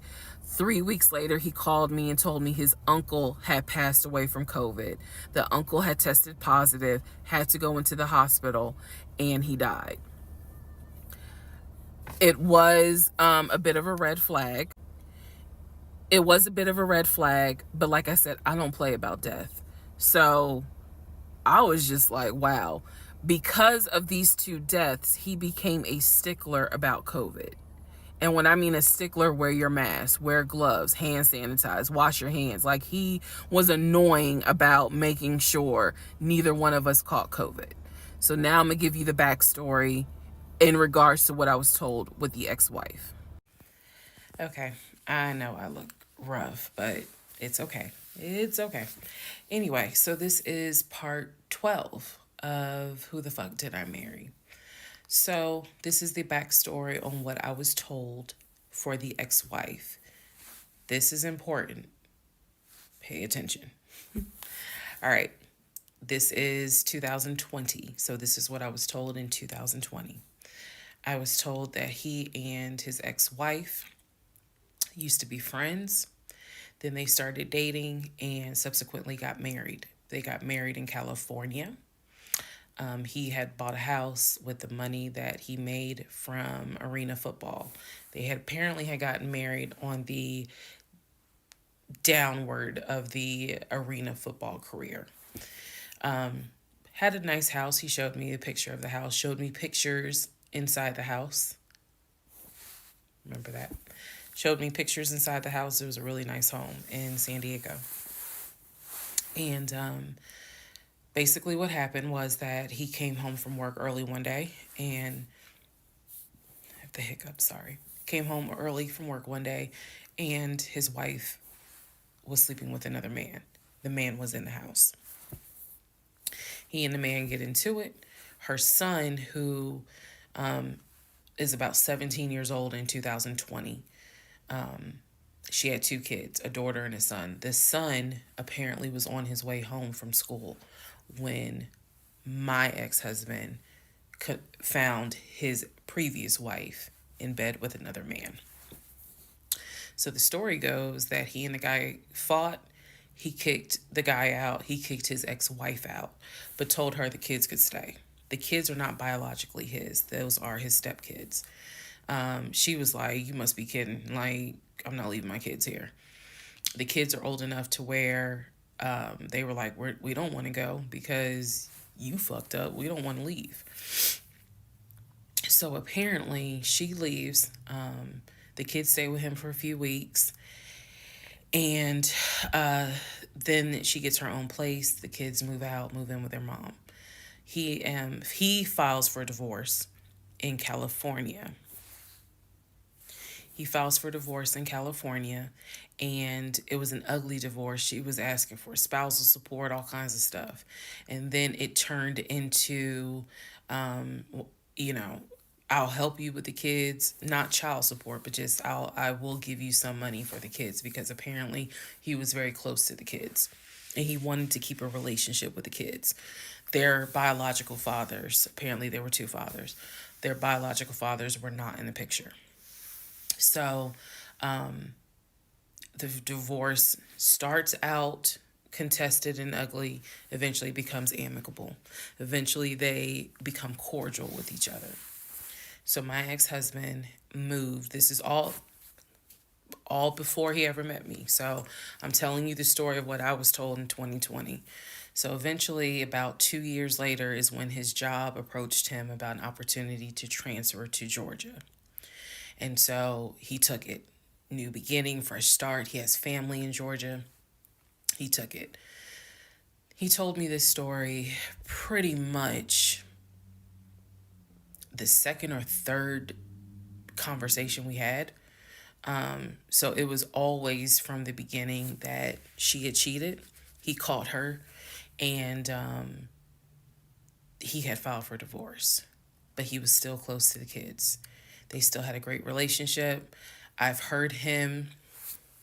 I've heard him on the phone with the kids, just encouraging them, helping the 17-year-old like with homework. The kids really apparently wanted to meet me, and I was fine with that. He would send them money, if they needed something, because he loved the kids as if they were his own. I'm telling you the story as I was told it in 2020. So, let's see, around April or May of 2020, he informs me that his ex-wife has moved to Georgia. Apparently, she's staying with her sister in Gwinnett County. So she has moved to Georgia. The two kids are now in Georgia. And so when he tells me all this, I'm like, so what's that supposed to mean? Now, I will say this. He never made it seem as if she wants him back. He never presented that. It was always, no, we're cool for the kids. We're cool for the kids. But he's never presented that she was trying to get him back. I feel like it's fair to her for me to say that. And again, stay with me. It all comes out. But that was the backstory in regards to the ex-wife. That they got married in California, they divorced in California, and then she eventually moved to Georgia, to Gwinnett County, after he had transferred to Georgia for his job. He did tell me that, every now and then he'll get a text message from her. He told me that he, told her when I was pregnant. He felt like she needed to hear that from him instead of hearing it from the kids. And we got into a bit of an argument about that, but honey, in the big scheme of things, that anyway. So we got into an argument about that. I felt like that's none of her business. But that's the overall backstory of her. So remember, because there will be a quiz, but just remember, he met her in California, married her in California, divorced her in California. She moved to Georgia, to Gwinnett County, after he moved to Georgia. Are we clear? Okay. Okay. Part 13 of Who the Fuck Did I Marry? So I've kind of given you guys all the backstory. Let's just kind of recap real quick. So I told you how we met. Met in March of 2020. Basically, Georgia got shut down. I keep saying shut down. Got locked down. We decided to quarantine together. I know it was crazy. It was crazy. I really liked him and thought he liked me. So I told you guys how we met. Things moved at a rapid pace. Met in March. Moved in together pretty much end of March, beginning of April. Found out I was pregnant in May. Lost the baby in June. Had to have surgery in July. Started looking for houses. Started looking at cars. All this stuff happened literally between March and in August is when I got my car. So, got a car in August. He paid the down payment for that car, which I was shocked by. And no, it was not a BMW or an Audi. It was a Nissan Altima, but I loved that car at the time. So he paid the down payment for that car. He told me he would help me with the car payment. The biggest mistake that I made, and I'll explain why I say this. The biggest mistake I made was that I signed myself up for a car note, where I knew I needed his help to pay the car note. I knew better. My mom has always taught me, do not ever put yourself in a position where you are financially dependent on a man. And all of that went out the window. And the reason why I say that was the biggest mistake is because when I have pulled back the layers of this whole monstrosity of life that I lived for 2020 and 2021, it really does boil down to the fact that I truly ended up marrying him more out of fear than anything else. And I'll expound upon that later. But I got the car in August, and by this point I was exhausted of looking at cars. I was mad that I didn't get a BMW X5 dark blue with cognac interior. And I was tired of looking at houses, getting my hopes up, looking at a house and picturing myself in the master bedroom, the kitchen, the island, all that stuff. I'm a visual person, and I was tired of getting my hopes up. So now we're going to segue into fall, going into the holidays.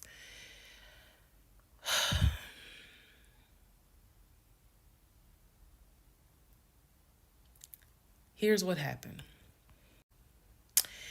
In October, we looked at another house. This house was in Marietta.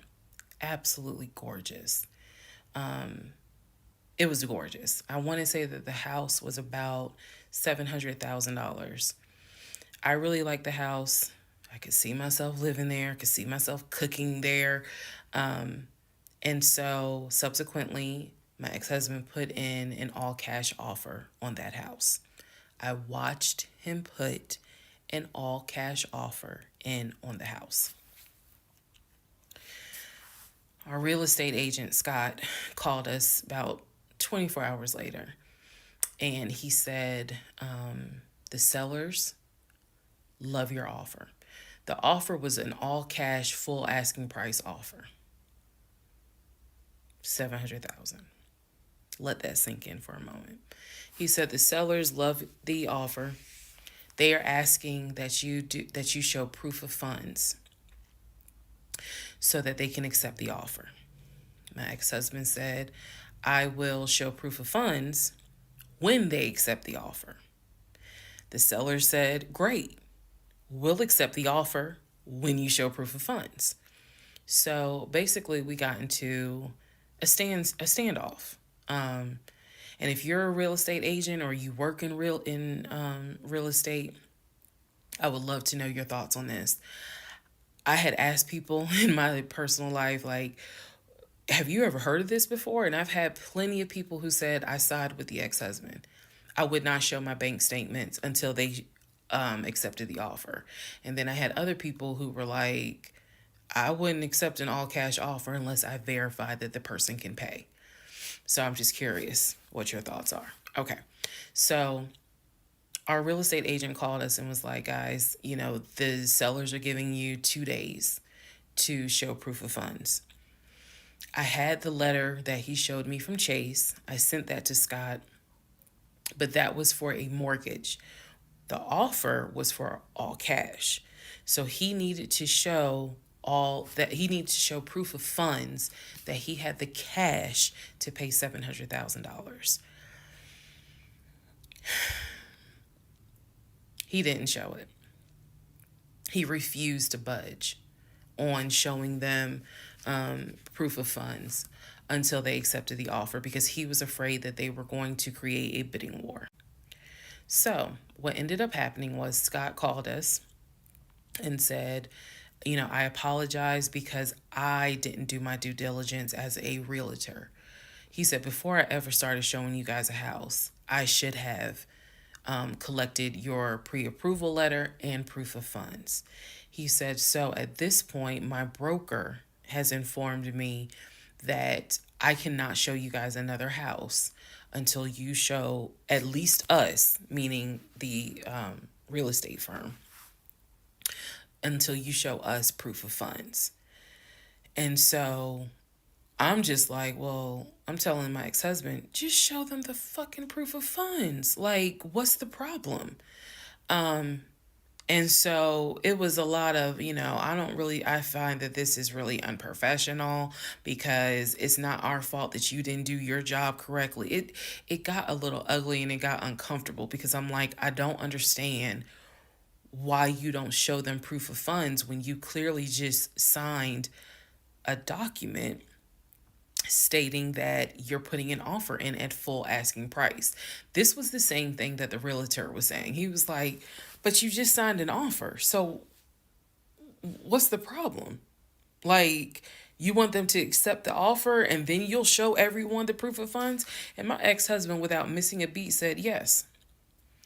So Scott did his best to work with the seller and say, look, accept the offer. He'll show you, he'll open the books, he'll show you the proof of funds.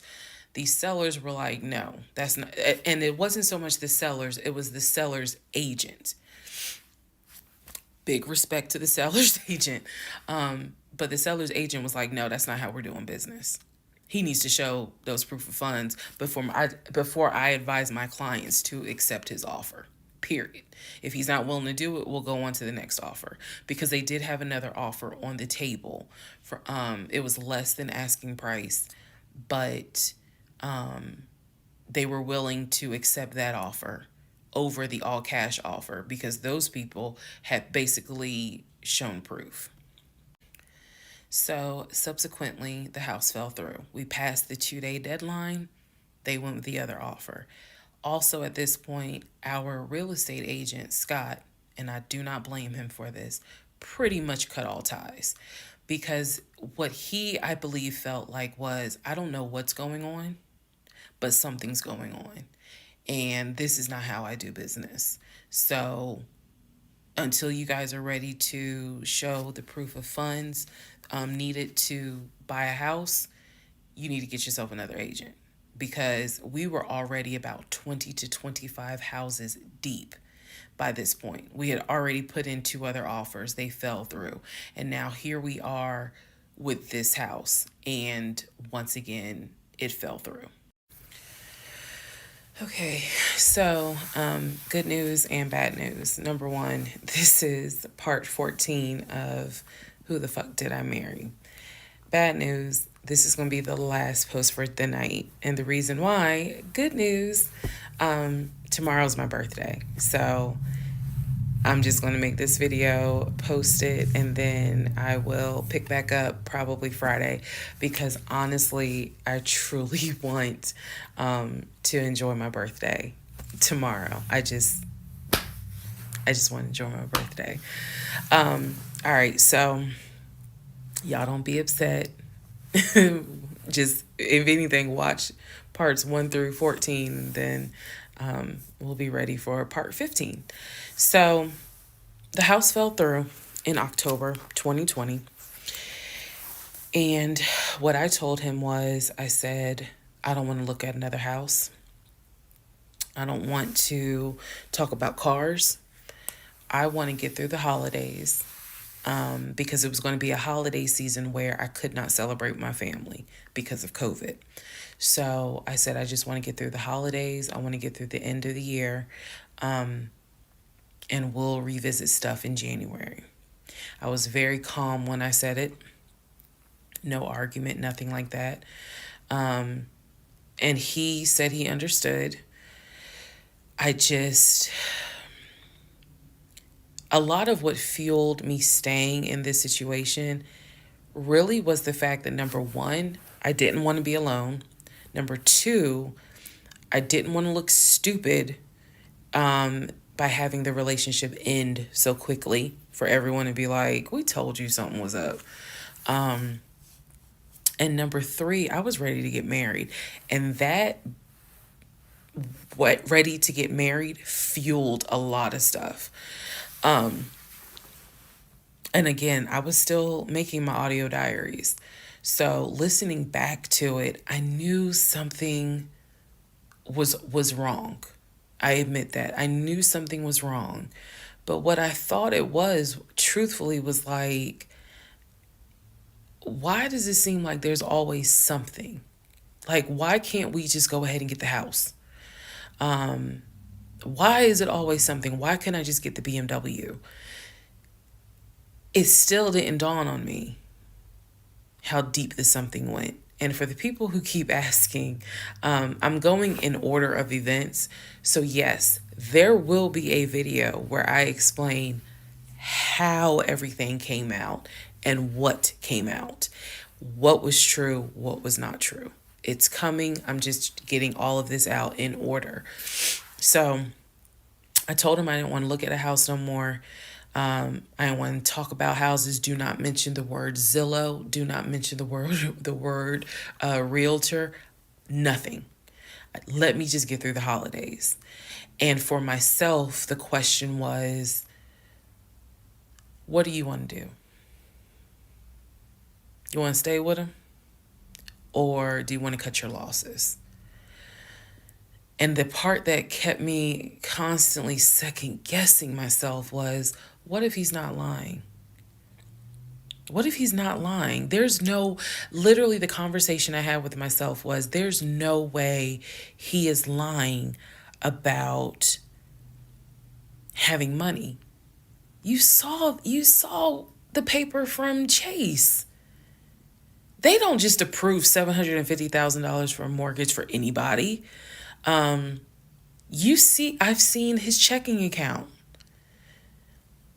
You see how much money's in his available checking. Like I don't think he's lying. I don't think he's lying about that. But what is it? Is it that he doesn't trust me? Like, I second guess myself so much. Is it that he doesn't trust me? Is it that maybe he doesn't really want to get married? Like, what is it? Because I know what I saw. I know what I heard. I know that he's having conversations about move the money from this account to that account. I know he's paying my car note and all these bills. Like, clearly this man is making money. I know that I saw the letter from HR that states his new salary is 200 and something thousand. And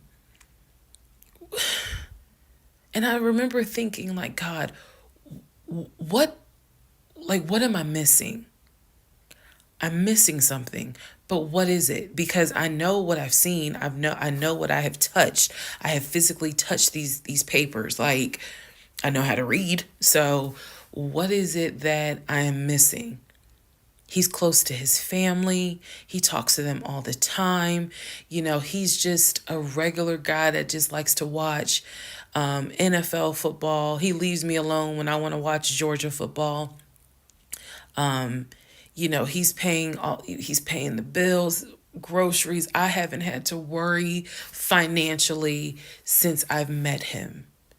And as a woman who had lived on her own, paying her own bills, my God, that is the most intoxicating feeling when you meet a guy who just takes your stress and your worry away financially.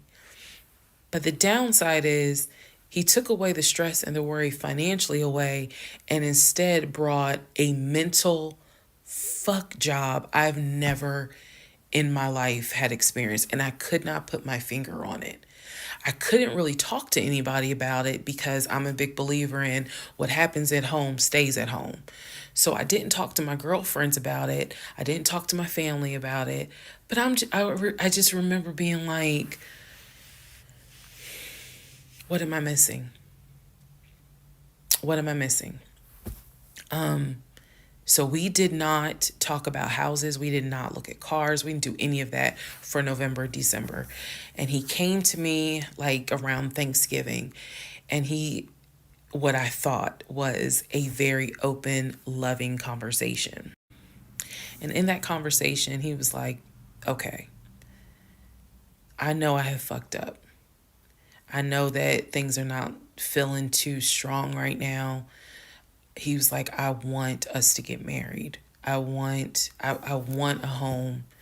I will show you whatever you need to see to put you at ease. He was very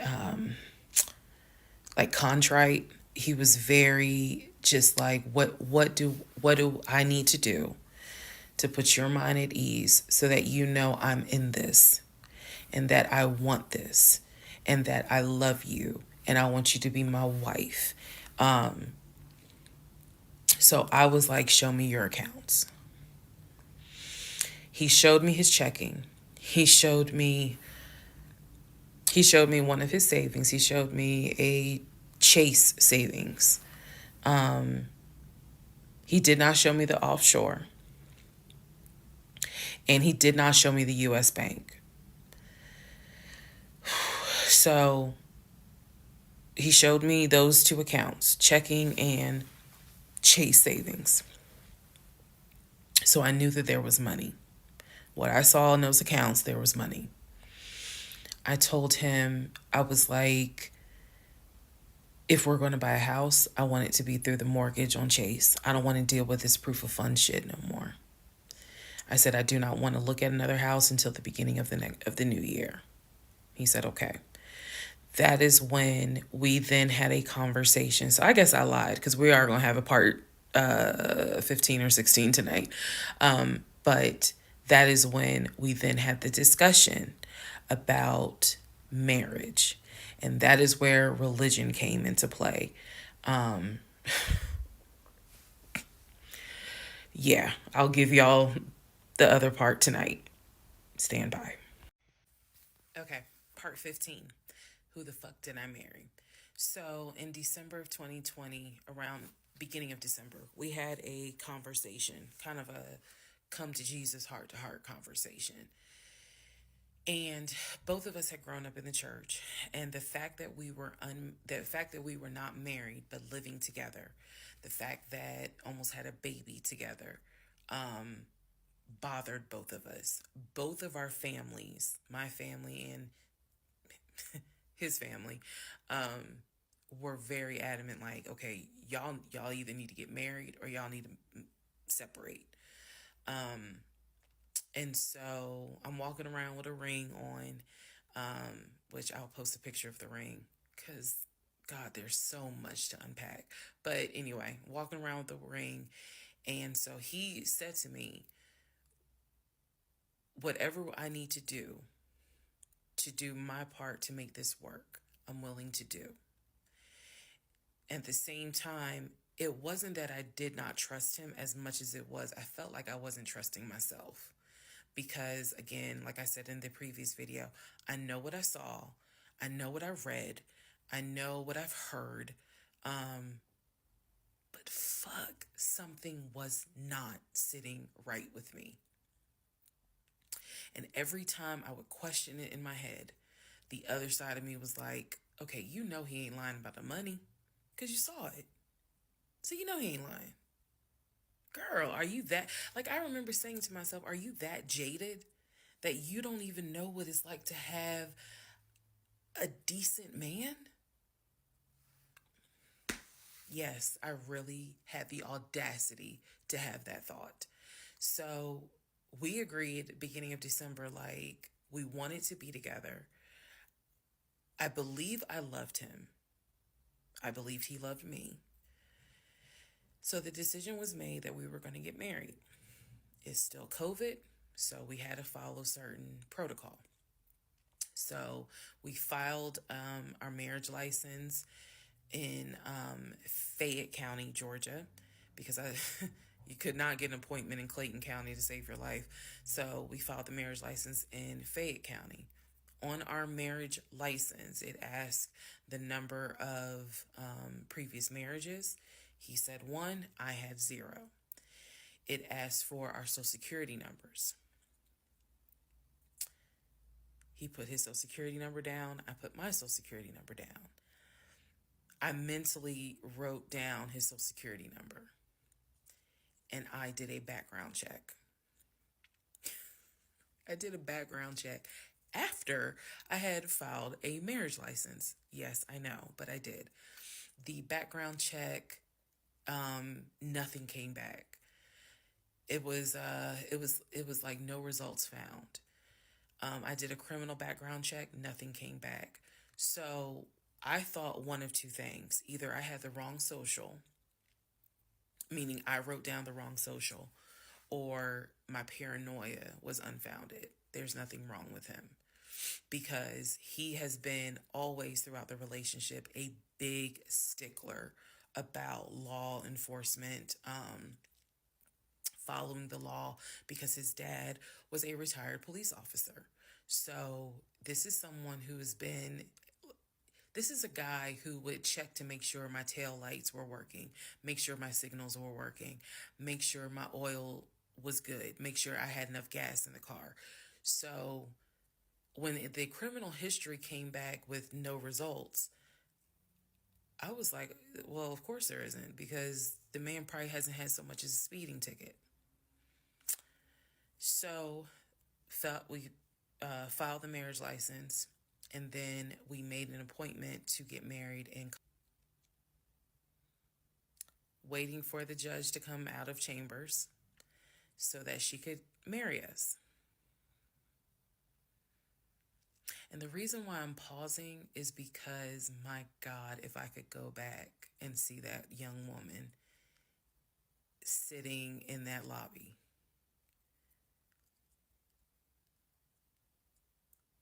Wow. I know we can't go back in time, but damn, if I could go back in time, I would. I didn't tell anyone I was getting married because I was afraid that we had tried before in September and something came up. So I didn't want to tell anyone. I didn't want to get anyone's hopes up. I didn't want to get my hopes up. I know that's bad, but again, said I would be honest even if it's ugly. I told my mom, my family that we got married, told my friends, they could not believe it. My mother was relieved, but she had no idea about what was going on. My aunt was more like, really? You married him? My friend, the one who took me to the hospital for the miscarriage, was like, I wish you would have told me, like, you deserve to have people there, take pictures and celebrate and all this other stuff. And she was like, she's the type of friend, if you like it, I love it. You rock with him, I rock with him. The moment you don't, I don't either. So she was supportive. My other girlfriends were happy for me. They just hated that I had to get married during COVID. Because they were like, we would have loved to have, thrown you a bridal shower and a bachelorette party and all of that. It just sucks that you couldn't experience that. So we got married on a Tuesday. On the way home, stopped and got some wings, went home, and I had to get ready to go to work the next day. And life. I got married January 5th. By January 31st, I knew I was in trouble. I still didn't know how deep, but I knew I was in trouble. So, to give you all a very, very, very candid idea, got married January 5th. The normal things that married newlyweds do when we got married completely stopped. And that was not by me. You always hear men talk about, man, now that we're married, she don't. In my case, it was the exact opposite. It was the exact opposite. So, anyway, because this is not a forum to be all R-rated or whatnot, but y'all get what I'm saying. So, we got married January 5th. January 6th, I went to work. It was, a lot of people congratulated me because it kind of word got out that I had gotten married. January 7th, I filed the paperwork to change my last name. And if you were following me, you can go back like 15, 16 videos, and I talk about how I had to change my name back to my maiden name. But I changed my name within about 3 days of getting married. My attitude was, this is the bed that I made. I'm going to do right by him. I'm going to do right by my marriage. I took marriage seriously. And when I married him, I absolutely married him thinking I'm going to be with you for the next 40, 50 years. So we're going to have to figure this shit out. That was my mindset. I did not get married to turn around and be divorced in 6 months. But I got married January 5th, 2021. And by January 31st, I knew I was in serious trouble. So that is where we are. The next set of videos, the next set of all this will be me talking about how things went downhill before it crashed and I found everything out. In the meantime, tomorrow is my birthday. So, happy birthday to me. The fuck did I marry? This is the interlude, basically. I'm not recapping on this video. I'm just kind of answering some stuff that has been written to me.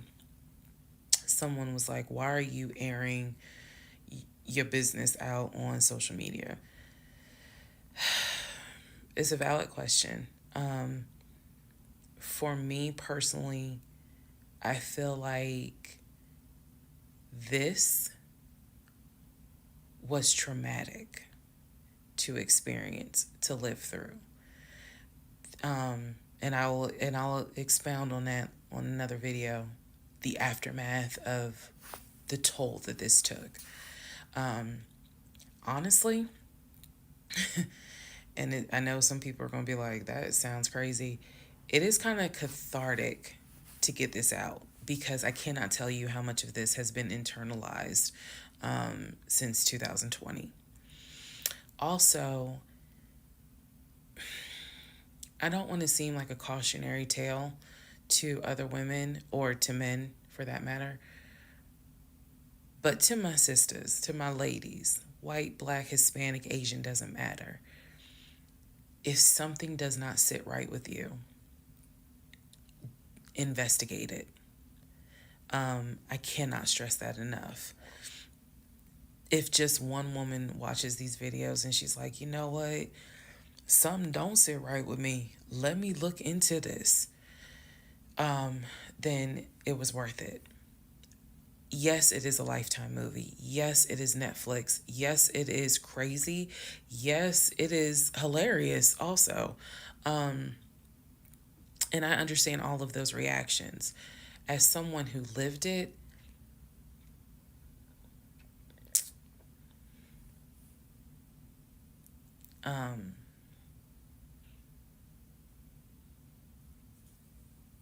it was traumatic. But I feel like, God, it feels good to finally admit what the fuck I went through. And again, by the time this is uploaded, I'm only to January of 2021, right after getting married. So when I think back on it, there's things that I'm very, very grateful for. There are things that I'm just like, why did you not pay attention? Why did you not question? And the sad part is, I can't even begin to tell you, I don't remember the woman I was before I met that man. I don't remember. Because going through something like that, it changes you. And I've seen some women in the comments who were like, I was married to a habitual liar. I was married to a pathological liar. My baby daddy's a pathological liar. And my heart goes out to them because until you have dealt with someone so depraved, you really don't quite know how bad it can get. So I'm fully aware that this was a risk, putting this out on social media, telling my story, my truth, and really kind of being like, look, this is what I went through. I made dumb decisions. I overlooked things I should not have overlooked. I argued away things I should not have argued away. I can pinpoint exactly the moment I should have left. I still feel like God is sitting on the throne and he's like, I never planned for your monkey ass to marry him.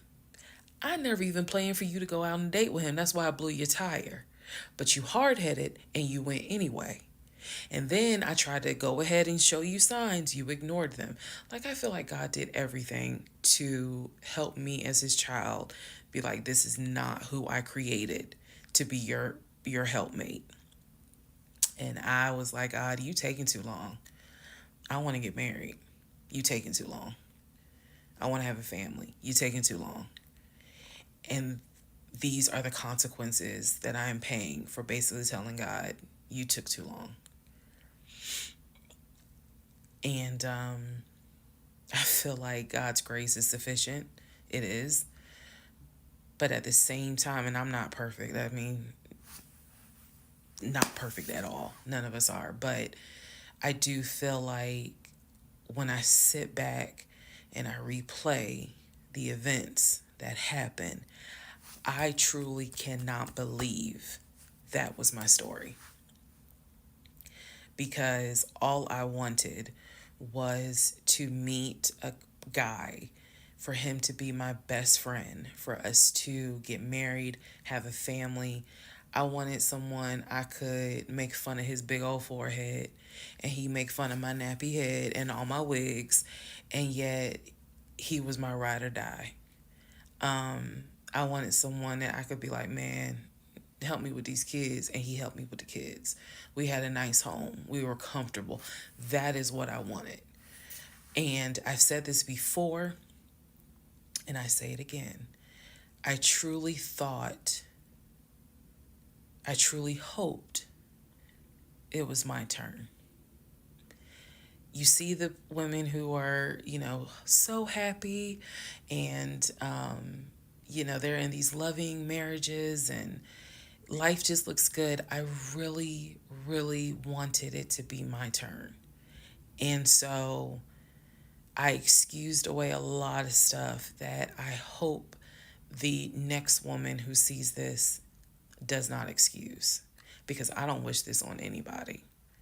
I don't wish this on anyone, to feel the way I felt the moment I discovered the whole truth. So I just wanted to say that, because I think it's important to try to answer the why is she posting this? Honestly,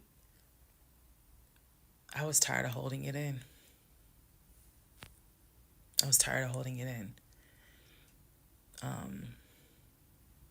And I hope it helps somebody. Okay, let's all take a deep breath. Let's all get some sleep. If you don't have anything to do and you just want to wish me a happy birthday, wish me a happy birthday tomorrow, February 15th. Shout out to Team Aquarius. Good night, y'all. Part 17. Who the fuck did I marry? So, for context and just to clarify some stuff, going forward, I'm going to now call my ex-husband, I'm going to use the name that I call him in real life. So that way it clears up the whole fiance, boyfriend, husband, ex-husband thing. So, his name is Legion. Anyone that knows me will tell you that is what I call him. So, Legion and I, when I left off at part 16, part 15, Legion and I got married January 5th of 2021. For the first 2 weeks, things were fine. We got into like a routine, basically. I would go to work, he would go to work. He was still leaving the house at around 6:15 every morning. He was still on the phone with his brother, the one that lived in Philly, every morning. That was their time to talk. From what I was told, the brother got off work. I guess he must have worked the third shift. And so he was getting off work as Legion was getting ready to go to work. So that was the perfect time for them to talk. He would talk to his brother in Baltimore and the brother in Augusta, pretty much, just a quick phone call here and there, if not every day, every other day. So everything was pretty much the same. I would talk to my mom almost every day. I would talk to my aunt almost every day. So it was nothing to kind of, that's weird. That's what the morning routine was. He would talk. So I worked at Georgia State Patrol. And said this in a previous video, but again, there were things I said in previous videos that I remember saying, hey, remember that because it's going to come back later. So I worked at Georgia State Patrol. I had been working there for almost 8 years, 7 or 8 years by the time Legion got into the picture. He was fine with the fact that I worked within law enforcement. I'm not a trooper. I'm not a sworn officer. I'm a civilian. However, again, his dad was a retired police officer. So he was perfectly fine in the beginning with the fact that I worked for Georgia State Patrol. He had been to my office before. He had met some of my co-workers. Obviously, even with COVID, because I still had to go into the office 2 or 3 days a week, he had been up there. So the friend who took me to the hospital when I had my miscarriage has met him. He and I have been to her home with her and her significant other before. So again, even in the world of COVID, when there were little times where you could get together with people, he has met people in my life. He has met my friend, or that particular friend, and he has met some of my coworkers. So when we got married, the first 2 weeks, like I said, was fine. And then it's as if something snapped. Something just changed. What was totally acceptable before, suddenly little comments were made. Why are you wearing that to work? You get off at 3:30, so you'll be home by 5, right? Things that had never happened before. He had never questioned what time I'm going to be home. Really, he didn't need to question it because when I'm off work, I leave. So it was never a situation of, oh, I'm going to just sit around at work and just run my mouth because I have nothing to do. And then it turned into, he would call me every day from work. And I'm going to demonstrate how those phone calls went. But he would call me every day from work. And if he even so much as heard a male voice in the background, he would have little comments to me. Who was that? Are they in your office? Man, I never know who's around you, because it seemed like every time I call you, I have the hiccup, sorry. It seems like every time I call you, there's some man around. And I'm just like, at first I kind of shrugged it off. I laughed it off because it really truly was absurd to me. But then it became a bit more frequent. And so I really just didn't feed into it because I'm like, I don't know if this is some insecurity. I don't know if this is jealousy, because nothing has ever been done to make you feel any sort of insecure type of way. I've never entertained another guy, never flirted with another guy. Like, I don't know where this is coming from. So it is also important to note, we got married January 5th. Things started changing around 2 weeks later. And the reason why I know it's 2 weeks is because I had recorded an audio diary on January 21st is the date of the audio diary. And I talk about how maybe I had unrealistic expectations because it seemed as if things were changing with he and I. So 2 weeks pass. He starts making little comments. End of January comes, he informs me that he wants to start looking for a house again. I had no real desire to go through that process. So what he decides is that he's going to look for a house for us using his friend, the realtor, the one I did not meet. So he tells me that he and his friend have been talking and he's going to start looking at houses. And what he's going to do is basically, if he feels like it's a house I would like, then he wants to show it to me because he feels like, I know that your attitude really isn't, you're in the mood to look for a house. So I'm going to start looking. And then if I think it's a great house, then, you can come see it. Um, and I remember thinking, that's not going to work. You're not going to choose a house without me. And he was like, no, I'm not going to choose the house, but I just think that, me and old boy have been talking. And so he has some houses that he is representing. He wants to show me. So why don't you let me look at it? And if it's worth the time, then I'll bring you to look at it. So he already had some sort of plan in place after talking to his friend about how he's going to start looking at houses. This is the end of January 2021. So I kind of threw my hands in the air and was just like, whatever, because I'm not getting emotionally involved in looking at houses. And for me, that's kind of what it was. I felt like I would see a house, I could picture us living there, and then it gets snatched away somehow, some way. I didn't want to go through that. So the reaction that he wanted, which was for me to throw a fit, I did not do. I was just like, okay, all right, like I trust you. And remember that I said the reaction he wanted because that's going to come back later. So he started looking at houses. Funny enough, the houses that he looked at, none of them I actually saw. But he would call me and say, I'm at this house in Sandy Springs with the realtor friend. Apparently his realtor friend's name was Scott, not to be confused with the other Scott, the one that was actually helping us, that dropped us as clients. I want to make that clear. There were two Scotts. One is the realtor who was representing us, who said, hey, I need proof of funds. If you don't have those proof of funds, I cannot show you any more houses. The other Scott is his friend, who he had talked to on the phone at least 50 to 100 times in front of me.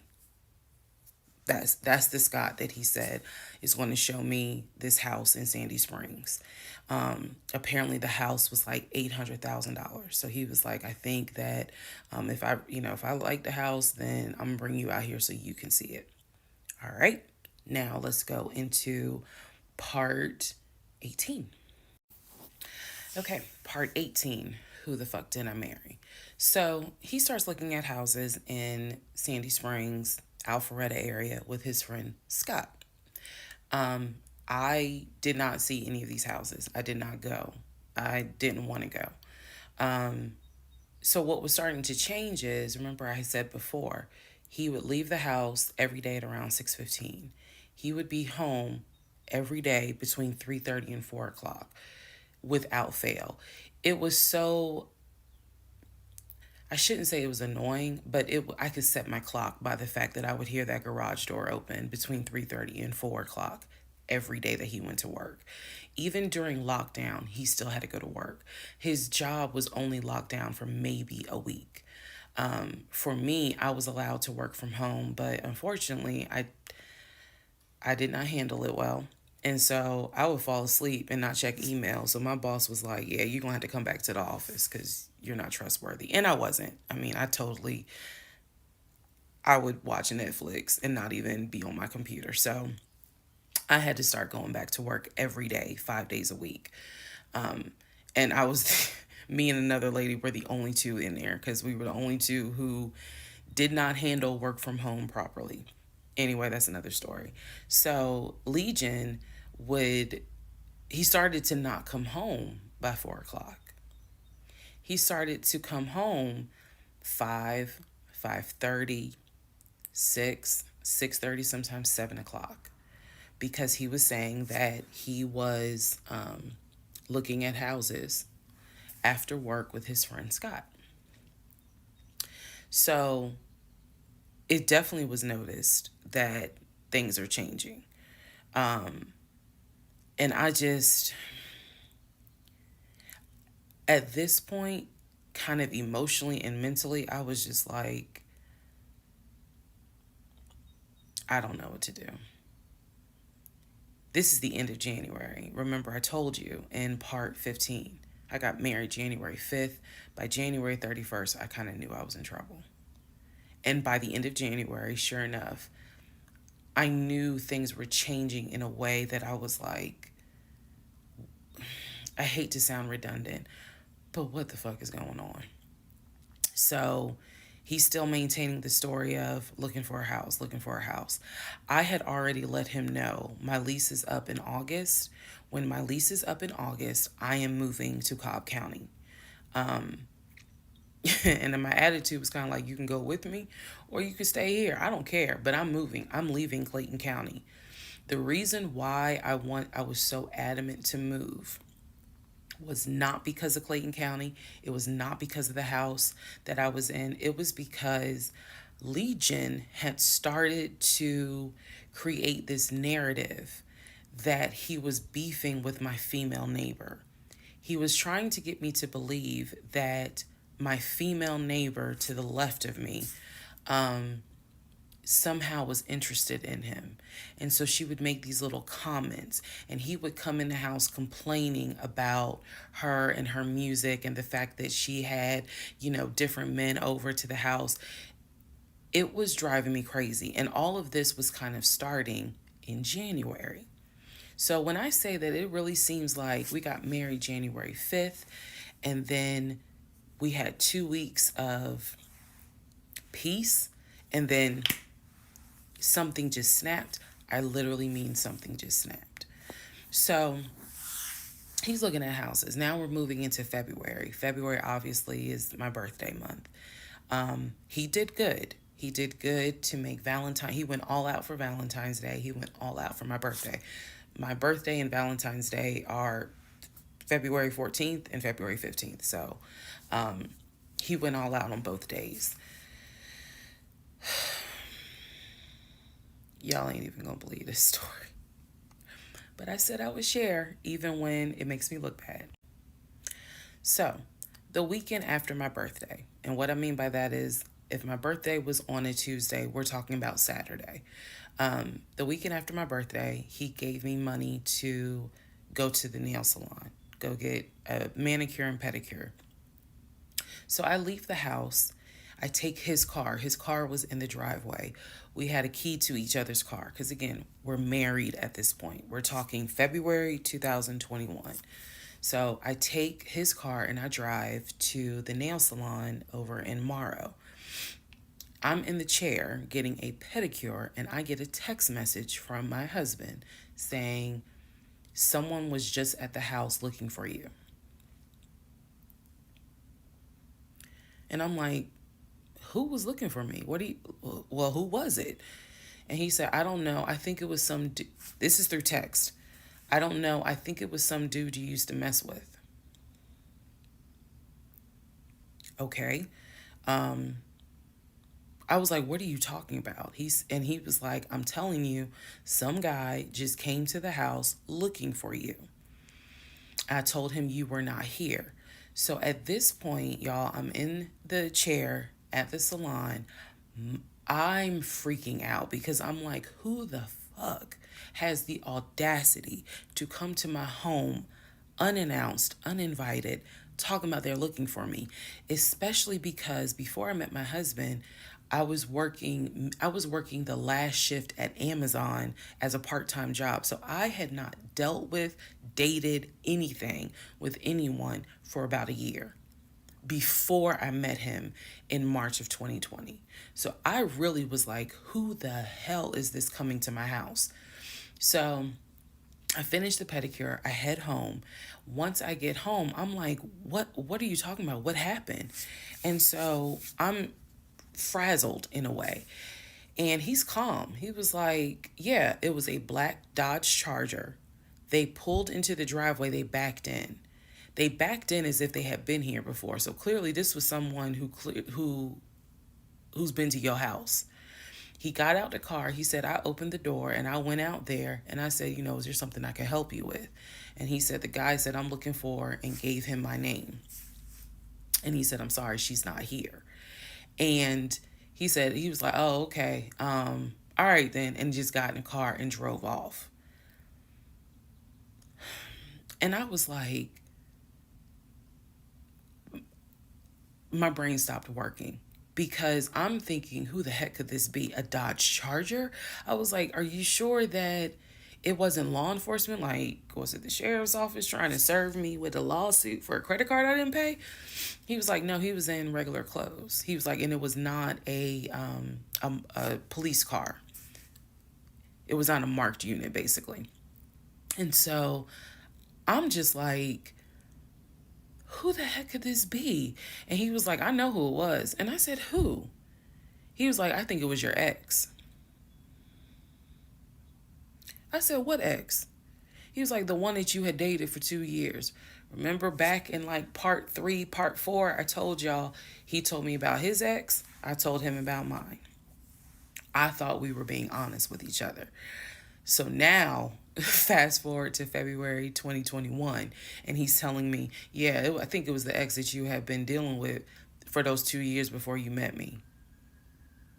I said, so you think that he showed up to the house uninvited after 2 years? And he was like, well, whoever it was clearly was comfortable backing into our driveway, getting out the car, and was like, I'm here to see, and gave him my name. And so he was like, she's not here. Is there something I can help you with? And the guy was like, nah, it's cool. And then just got in the car and drove off. So, again, brain is like, who could this be? So then Legion says to me, you know what? The way that you reacting to this is real suspect. And I'm like, what are you talking about? He was like, you over here freaking out. I told you I took care of it. I told you it was fine. And you over here freaking out, which makes me wonder, what have you been up to? Now, let's go to part 19. Okay, part 18. Who the fuck did I marry? So he says to me, the way you're acting is real suspect because I told you it was fine. I took care of it. He was like, I ain't even worried about it. He was like, obviously, that nigga didn't know that you now married, that you've moved on. And so now he knows it. But for me, it was the fact that I don't do pop-ups. Don't come to my house unannounced. So if someone has done that, for me, it automatically feels like a violation and it feels like it needs to be addressed. So it was not as simple as, I already took care of it, it's fine, let it go. Nah, we ain't letting nothing go because you don't have my permission to show up to my house. And before this turns into something where I'm going to be on Fox 5 News, I need to address that with you because that is not okay. So he didn't like the reaction I had to the story he told me where someone basically disrespected my home. And he felt like my reaction was really suspect. So what I'm gonna get into the little details that he did not know about. So he tells me again, it was a black Dodge Charger. They backed into the driveway. A gentleman got out of the car and he asked for me by name, and Legion said she's not here. So I asked him, what does the guy look like? And he said, he was like, why does it matter? I said, what the fuck does he look like? So Legion proceeds to give me the most generic description you can give. He was like, well, he was shorter than me. Ex-husband is about 6'3", 6'4". He was shorter than me. He was brown skinned. I said, did he have a hat on his head? Mind you, I understand that before marriage, I was a damn fool. I understand that. But every woman has that moment where you only gonna fool her but for so long. And eventually puzzles start coming together. For me, I felt like moving into marriage, certain things started coming together. So I said to him, did he have a hat on his head? He was like, nah, he ain't wear a hat. So in my mind, I am mentally going down a list of every possible man it could be. And it was only like 4 men. I had been in that house about 3 or 4 years at this point. So I knew all of the people, and I'm talking about from maintenance down to ex boyfriends. It was a total of like 4 men. So when he said that it was a black charger, I immediately was like, okay, I know that crosses out one. He said he was shorter than him. All of them were shorter than him. I said, did he have a hat on his head? He said, no, that crossed out one because one in particular was a maintenance guy who always wore a hat on his head because he had like a bruise or something and he was just self-conscious about it. So he always wore a hat. That leaves two. So I said, was he muscular or was he skinny? So Legion's getting all frustrated. I said, just answer the question. He was like, well, he was kind of in between. And I said, okay. He was in between. I said, so was he light skin or was he dark skin? He was like, I told you he was brown skin. I said, was he my complexion? He said, no, he was brown skin. That eliminates one. So now there's one left. And yes, the one left would have been the ex that I had dated for 2 years. And so he was like, I know it was your ex. I know it was your ex. And I was like, that don't make no sense because the ex that in my mind, I'm saying this, the ex that I had dated, he and I had no contact with each other. And he was not the type to just pop up at your house. That ain't his style. Not to mention, and I ain't tell Legion this, that man would not be caught dead driving a Dodge Charger. He hated Chargers because he drove it as a patrol car.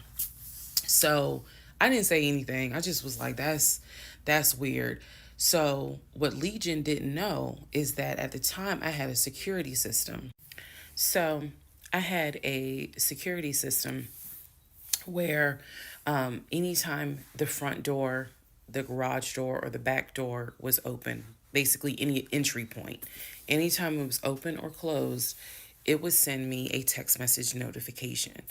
So when he's telling me all this, I'm looking at my phone and I see a notification where the front door was opened and it was shut all within the same minute. So for example, if it says front door open at 1 p.m., front door closed at 1 p.m. So whatever he did was within those 60 seconds. He's telling me the story of the guy got out the car. He opened the door. He went out there, can I help you? And the guy said, I'm looking for, and Legion said, no, she's not here. And so he said the guy kind of was like, okay. And he was like, all right, thank you. And got in the car and drove off. Legion has also told me that he watched him drive out of the neighborhood, which means because of the way the house was set up, the townhouse, he would have still been outside watching this. I could be wrong, but something in me was like, that would take more than 60 seconds. So for the door to have been open and shut within the same 60 seconds, I was like, okay. So also what he didn't know, we didn't have a Ring door camera, but my neighbor did. And her Ring door camera caught my driveway. The view of the camera could see my driveway as well as her driveway. And so whoever was coming in the door, our driveways were right next to each other.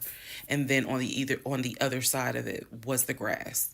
So it was a perfect view of my driveway. So she, I had texted her and I said, hey, were you home? I think I texted her the next day because I said, were you home on Saturday? Da, da, da, da. And she said, no, I wasn't. What's up? Everything good? And I said, can you look at your security system and see if there was a car that came to my house at such and such time? And I know I did not tell her the reason I was asking, but I was like, is there any way that your security camera caught if someone came to my house at this time on Saturday? She's like, yeah, sure, I'll look. And so maybe about a couple of hours later, she texted me back and said, hey, I looked at the camera, but I didn't see anything. And I said, okay, by any chance, did it catch if someone maybe walked up the driveway? Like maybe it wasn't a car in the driveway, but someone walked up. She said, I didn't see anything with your driveway yesterday. So I said, okay. And I knew that something in me again was like, nobody came to the house. So now here we are, a month and a half married, and now is when I'm like, why the fuck did he make that up? Because no one came to the house. No black Charger came to the house, backed into the driveway. Nobody got out the car and asked for me. Nobody was looking for me. So now I was sitting in the bedroom thinking through all this, and I'm like, why the fuck did he make that up? Because that's what happened. I'm looking at the text messages on my phone where he's telling me someone just came to the house looking for you. But no one came. So what was the purpose of that? And then something said to me, something in me said, he wanted to see your reaction. He just wanted to see the reaction. You had been too calm, and so he wanted to see a reaction. So this man gaslit me like I was Georgia Natural Gas just to get a reaction. Welcome, ladies and gentlemen, to part 20 of Who the Fuck Did I Marry? All right, part 20 of Who the Fuck Did I Marry? So after the black Dodge Charger incident, things were quiet. Legion was fine. Legion slept just fine. Me, that shit played over in my head for days and days and days.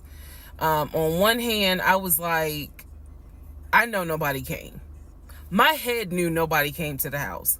My heart was like, but maybe he didn't make it up. So the head and the heart were absolutely playing a tug of war because, again, I really couldn't fathom that he was making it up. But nevertheless, I filed it in the back of my mind in my little filing cabinet, my mental filing cabinet. So a few weeks later, we go out to eat at this restaurant in Atlanta. It's a burger place, and I'm going to do my best by the time I post this to put the name of the burger place on the screen. So we go to the burger place, eat dinner. Everything was fine. As we are leaving, he says to me, did I ever show you where my grandmother's buried? This is the grandmother that passed away from COVID in 2020. And I said, no. I was like, we haven't been over here. And so he was like, let me show you. So he drives us to the cemetery, which is not far from the restaurant.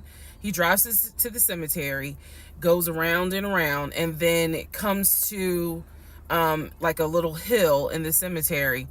And he was like, you see the headstone. The headstone had like the family name on it.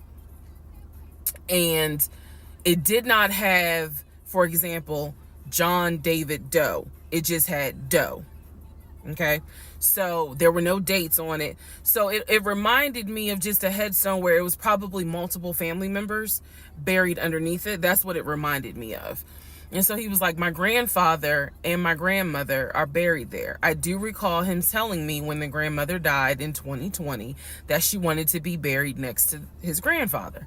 And so we're sitting in the car because we can see the headstone like on top of the hill from the car. And he tells me that is where his grandmother and grandfather are buried. That the family was able to get her, her wishes were to be buried next to the grandfather. Okay. So as we are leaving, we take a different route home. So we get on the highway. If you're from Atlanta, you'll know what I'm talking about. We get on I-75 North. And we're kind of we're just driving around, to be honest with you. But we're taking the scenic route. We get on I-75 North because The reason why I remember is because when you're on I-75 North going towards Atlantic Station, on the right-hand side, you will see the Varsity. You'll see all these tall skyscraper buildings. One of the buildings has the letters NCR on the building. As we're coming up towards the building, he says to me, "Do you see the NCR building?" I said, "Yeah." He said, "The building behind it, my job bought that building. That's where we're going to have, we're setting up operations." And I was like, why the hell would y'all buy a condiment company in downtown Atlanta? He was like, "No, we're not doing production there. It's just going to be offices, and that's where we're going to handle like the business portion. The production is still being done in Gwinnett County out in Duluth." And so I was like, "Oh, okay." He was like, "That's where I keep the company car." So I was like, "The company car?" I said, "Aren't you supposed to be bringing the company car home?" And he was like, "I don't want to bring the company car home because it's Clayton County and it's a $90,000 car. And I don't want no problems." So he's telling me that he keeps the company car at the building downtown Atlanta that's behind the NCR building. I barely could see what building he's talking about, but he was like, "It's the building right behind it." And so he's telling me that that's where his office is. So I said to him, "Take me to your office. I know it's a Saturday, but shit, you one of the VPs, right? So take me to your office." No, I had not been to his office simply because, again, COVID. So I was like, "Take me to your office." And he was like, "I can." He was like, "That's no problem." So do I have the other phone? I do. So y'all are in luck. So I can maybe reenact how this goes. So he gets off the exit and starts driving towards the NCR building. While he's driving towards the NCR building, he always has kept his phone in his left pocket. This is my left hand. So he pulls his phone out and he starts calling. He tells me he's calling Willie. Willie is supposed to be the head of security. So he's saying, "Let me call Willie real quick to make sure that the building's open." So he proceeds. This is another phone, but he proceeds to go ahead and call Willie. We're still driving, by the way. We're still driving. I'm on the phone, scrolling through Facebook, trying to figure out some random shit. But he's driving with the phone up to it. So driving with the phone. Next thing I hear, "Hey, Willie, it's Legion. Hey, how's it going?" "I'm good." "Hey, is the building open?" "No, I just want to take my wife up there so she can see it and see my office." "Are you up there right now?" "You're not?" "Okay, is Mr. Justin working?" "Okay. So is there anybody up there that can physically open the building? Because I don't think my badge is going to get me at least in the front door because of it's on the weekend lock." "Okay. Okay. All right, let me know." "All right. Thank you, Willie. Bye." Y'all see how I did that? He's having this whole conversation while I'm sitting in a passenger seat. So then he gets off the phone and he says to me, "Willie is not working and Justin apparently called out sick. So the building is locked and my badge won't get us in the front door." He was like, "Willie's going to see if there's someone else that can open the front door so we can actually get in." He's like, "My badge will get us on the floor, but it will not get us in the front door." No one ever called. So when he's getting off the highway, he basically turns onto Spring Street. Again, there's all kinds of shit I distinctly remember. He turns onto Spring Street so that he can then get on 75 South so we can go home. Never saw the office that day. But again, this is where he's saying that he keeps the company car. So when we get to part 21, I'll kind of go into detail about the whole company car a little bit more. Part 21, who the fuck did I marry? So the company car apparently was a charcoal gray BMW.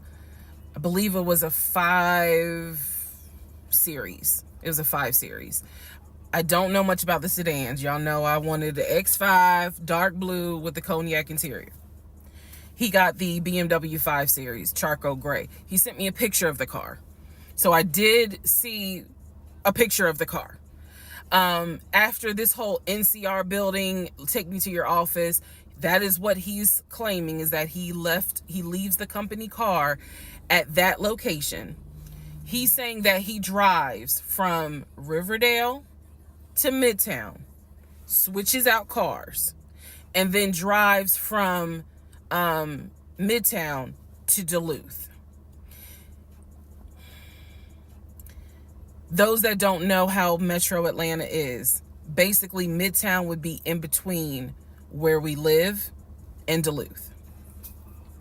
I only know that he left the house every day at 6:15. I know that I never physically saw the company car come to our home.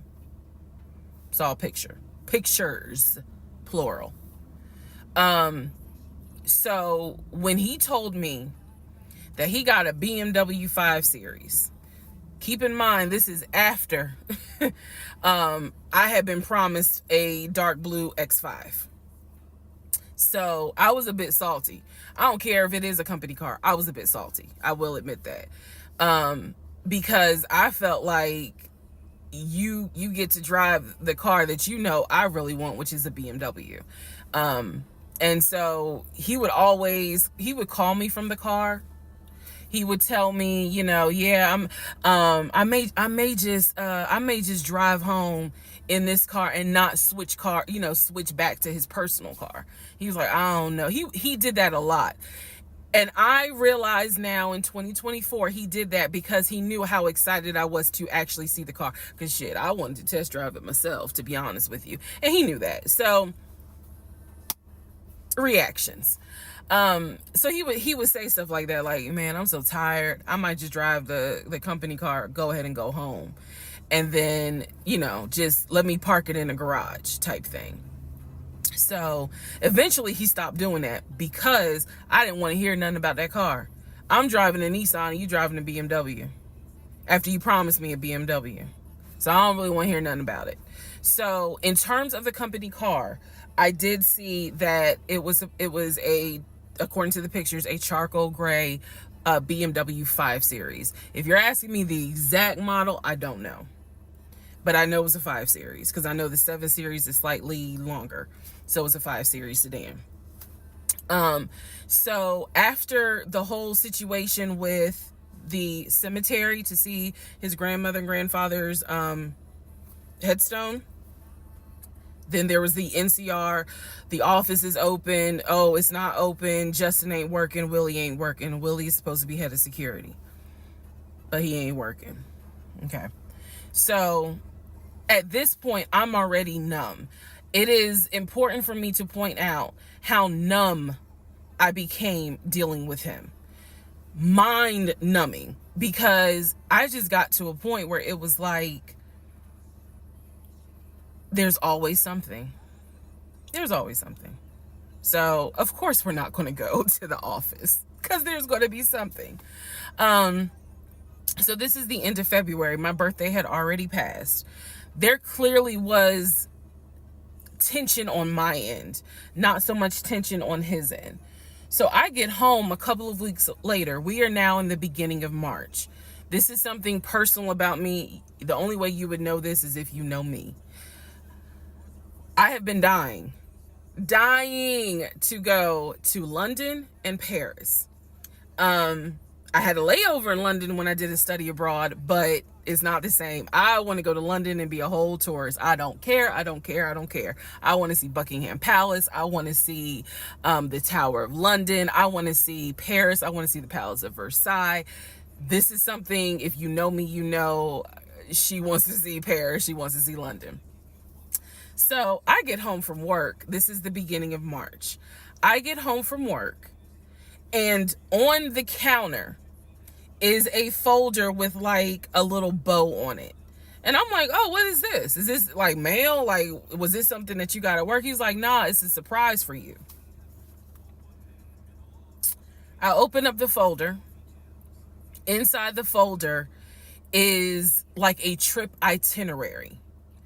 It is not an actual booked trip. It's like an itinerary. A trip for two to go from Atlanta to London. The trip should have happened, and the the month on there was like July. So it was a summer trip. So he tells me, I'm going to take you to London.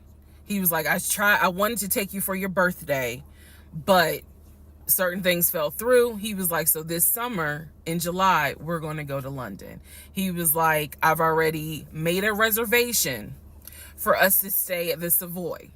Again, there are certain things that my brain just was like, remember that, remember that. He said, I've already made a reservation for us to stay at the Savoy. I didn't know, as much as I want to go to London, y'all, I didn't know anything about the Savoy. And so I remember going to look it up because I was like, what is the Savoy? Well, apparently the Savoy is bougie, very bougie. So I was so excited. I cannot tell y'all how fucking excited I was when I saw that he had printed out British Airways. Like, he was speaking my language. I am one of those people, I'm a planner. So when he's saying, I'm going to take you to London, and he took the time to research flights and print it out and research the Savoy and print it out. And there were different, not excursions, but there were different things that you could do. You could go see the Tower of London. You could go see Buckingham Palace, changing of the guard. We could go have high tea at certain places. He was like, I don't really want to go, but I know you're dying to go. So he was like, you know, I love you and I would do anything for you. Blah, blah, black sheep, have you any wool? And so he was like, I'm going to take you to London in July. The trip did not include Paris.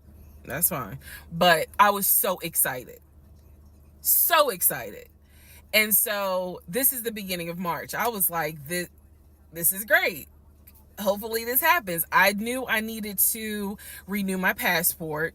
And he was saying that he had to renew his passport as well because his passport had expired. So both of us were like, okay, we need to get on this if we're going to try to make it to London in July, and it's now March. Me being the planner I am, I think I went to work the next day and printed out the passport applications so that we could fill it out and go ahead and get that process going. So, needless to say, something must have happened, and I don't remember what it was. We just simply didn't fill out the application for the passport. So, fast forward, we're now at mid-March. Mid-March, the decision was made that my mom, who lived in Arkansas, was coming to visit us. She would be coming, I believe, the second week of April, and she was going to stay a week, and then a few days. So, like, maybe a total of 9 days. Not quite 2 weeks, but a little over a week. So she was coming in April, and I was excited. Legion was excited because he was excited to physically meet my mom. He had talked to her on Zoom. He had talked to her on the phone, but he was excited to physically meet my mom. And my mom was excited to physically meet her son-in-law. So this is mid-March. I'm going to go into part 22 where I explain what happened with Facebook Messenger. Part 22, who the fuck did I marry? So now we are in March. This is right after he had surprised me with the announcement of we're going to go to London for a trip in July. Because we definitely didn't do a honeymoon. We definitely didn't do any sort of trips together. So the idea was we're going to do a trip in July together. One thing about Legion was that he was the guy who was like, I have nothing to hide. I don't lie. I don't like liars. If we're in a relationship, then everything should be out in the open. So I've always had his cell phone passcode. Never felt the need to look through his cell phone. And funny enough, I can tell y'all right now, disclaimer, I will never go through a cell phone again. You cheating piece. So anyway, so one day, this is mid-March, going like around March 20th. So we're heading in towards the end of the month. He was in the shower. Keep in mind, my mom is coming for a visit in April. So he was in the shower and he received a text message on his phone from a woman. The text message, because it was a preview, so the text message was something where if you didn't know the context of the text thread, you could either go left or you could go right with it. So me being just curious, I opened up the phone, put the passcode in, read the text, then read the thread. Come to find out, it was a text from his aunt. His aunt and his ex share the same name. That's why I say it could go left or it could go right. Text was from the aunt. So I looked at the text, went through the thread, nothing in there. So I went ahead, X out of the messages. I see that he has Facebook Messenger downloaded, and obviously it shows you the number of unread messages in the icon.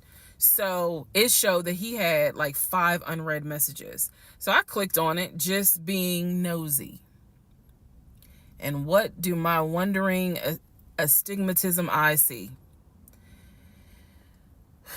So in his Facebook Messenger is about 7 women. I can see their profile picture and I see their names. Some of them had a preview. The ones that he had not read, I could see the preview of the message. One in particular said, "When are you gonna come get this?" Y'all know what I'm talking about. So I clicked on that one first. And I'm reading through the thread. And so she's saying, "When are you going to come get this?" But earlier in the thread, or further back in the thread, he had asked her, "When are you going to give me?" And she said, "When lockdown is over." So from what I could piece together, he had not yet physically gotten with her. But had there been no COVID, oh, he would have smashed all day, every day. The other messages were innuendos, meaning the other messages from the other women were innuendos. They were not as graphic as the one between him and her. So I'm reading these messages, and what is interesting is that the person I am married to is not the person in these messages. Like, this man was on some nasty shit. And I say nasty not in a judgmental way, but in a, with me, he seemed to act as if I was damn near virginal white. And I clearly see evidence that you into some shit that with me, you acting like, nah, I ain't really into that. So I confronted him. I absolutely confronted him and was like, what the fuck is this? If 2 + 2 is 4 and 5 + 5 is 10, what the fuck is this? And so he did not, oh, that ain't what happened, blah, blah, blah. Instead, what he hit me with is, man, I was just playing around. Like, ain't nothing happened. I shouldn't have said all that, but I was just flirting. It ain't mean nothing. I don't even know that girl. I was just flirting. And so I'm like, is this what you into? And so he was like, no, it's not what I'm into. It was just stupid. It was stupid because I shouldn't have done it. So I'm going to be honest with y'all, because I've been honest all this time. What pissed me off the most was that here I am as a woman behaving, trying to do the right thing by him and this marriage. And you mean to tell me you out here offering your ding-a-ling to random chicks that you don't even know? I was more angry at the fact that I'm like, dude, do you know how much I have turned down in order to be faithful to your dumb ass? And I'm seeing that you basically are out here acting like you got Skittles taste the rainbow. I was hurt. I was angry. I thought about getting my lick back. I'm just being honest. I did. And he played it off like it ain't nothing serious. It ain't nothing serious. Don't overreact. Don't get emotional. It was just dumb. He was like, I will delete the messages. I'll even delete Messenger. And I told him, I was like, that's really not good enough, because that's not going to fix the root of the issue. So this is where I introduced that we need to do marriage counseling. He didn't have any issue doing marriage counseling. We did not do premarital counseling, but he was like, that's fine. He was like, I don't have no problem doing marriage counseling because if anything, it can help us. So I thought that, okay, he may not have physically cheated from what I could see on the messenger. He may not have physically cheated, but he damn sure got caught, doing a little something, because they had exchanged pictures. So y'all know what pictures he sent. And I was disappointed because I don't like men that send those type of pictures. But anyway, that's another issue. So we agreed that we would start marriage counseling. We also agreed that we would put on a united front when my mom got there. In other words, we were not going to argue. We, let's just act like everything is fine. But at that point, when my mother arrived in April, I could not stand him. I did not want to be, but we couldn't, he moved back into our bedroom because he had moved into the guest bedroom when I saw the messages. Like 3 days before she came, he moved back into the bedroom because obviously she needed to sleep somewhere. So, I really could not stand him. And it was because I was busy second guessing myself, like, damn, what's wrong with me? Like, if that's what you into and I'm supposed to be your wife, like, let's have conversations. Like, shit, I went to FAMU. I understand some stuff, buddy. So it just was one of those things where it made me second guess, like, what's wrong with me? What did I do wrong? What is it that she got that I don't? Because you all out here willy-nilly, messaging her all hours of the night, because the thread went back quite a few weeks. I saw it in March. There were messages from December, November. So again, I'm just second guessing all kinds of stuff, self-esteem taking a hit. So no, I did not want to be around him. I did not want, I didn't like him, period. I did not like him. I left and I would just go for a drive because driving clears my mind. I called my aunt, told her what happened. I don't recommend that. I don't recommend calling family to tell them what's going on in your marriage. But I called my aunt, and my aunt lovingly was like, what do you want me to say? You married him. He ain't your boyfriend. Y'all can't just break up. That's the hard part about marriage, is like, I mean, yeah, I guess you could leave him, but at the same time, you married him. So, honey, you're going to have to go back home. And y'all are going to have to figure this out. She was like, I can't give you advice on what you should do. I'm sorry that this happened, but you married him. So even though it was just one drive, I went back home, and that's when the discussion was, we need to do marriage counseling. Part 23, who the fuck did I marry? So we agreed to do marriage counseling. I had found a pastor and his wife who agreed to do our counseling, basically. Our counseling was going to be on Zoom, and it was going to be every other week, every other Tuesday. Initially, Legion was participating in it. His body language seemed to be that he was open and receptive to the marriage counseling. Now, the pastor and his wife were deeply concerned at the fact that we had only been married 3 months, and we were already dealing with some form of infidelity. We were in marriage counseling, and as the pastor would put it, there seems to not be any sort of intimacy. They were concerned. Rightfully so. I think any person would be if they knew what was going on within those 3 months. So the pastor and his wife, it is fair to note, we started counseling with them in the spring. We continued counseling with them up until a week before I found out what I found out, and he got kicked out. So one of the first things that the pastor kind of talked to us about was, what was the deal with the Facebook Messenger stuff? And Legion was like, it was stupid. I shouldn't have done it. It really was just attention, and I got carried away. He felt like he was not going to, he kept saying, I'm not going to keep apologizing. I'm not going to keep getting persecuted. After I told you, I'm sorry, I told you I wouldn't do it again, and I want us to move forward. You're either going to forgive me or you're not. The pastor and his wife were like, wow, the audacity is real on this one. So, needless to say, we started moving slowly forward. It was always in the back of my mind, just like it was in the back of my mind with that black Dodge Charger. It was one of those things where, okay, I see how you kind of are moving and operate.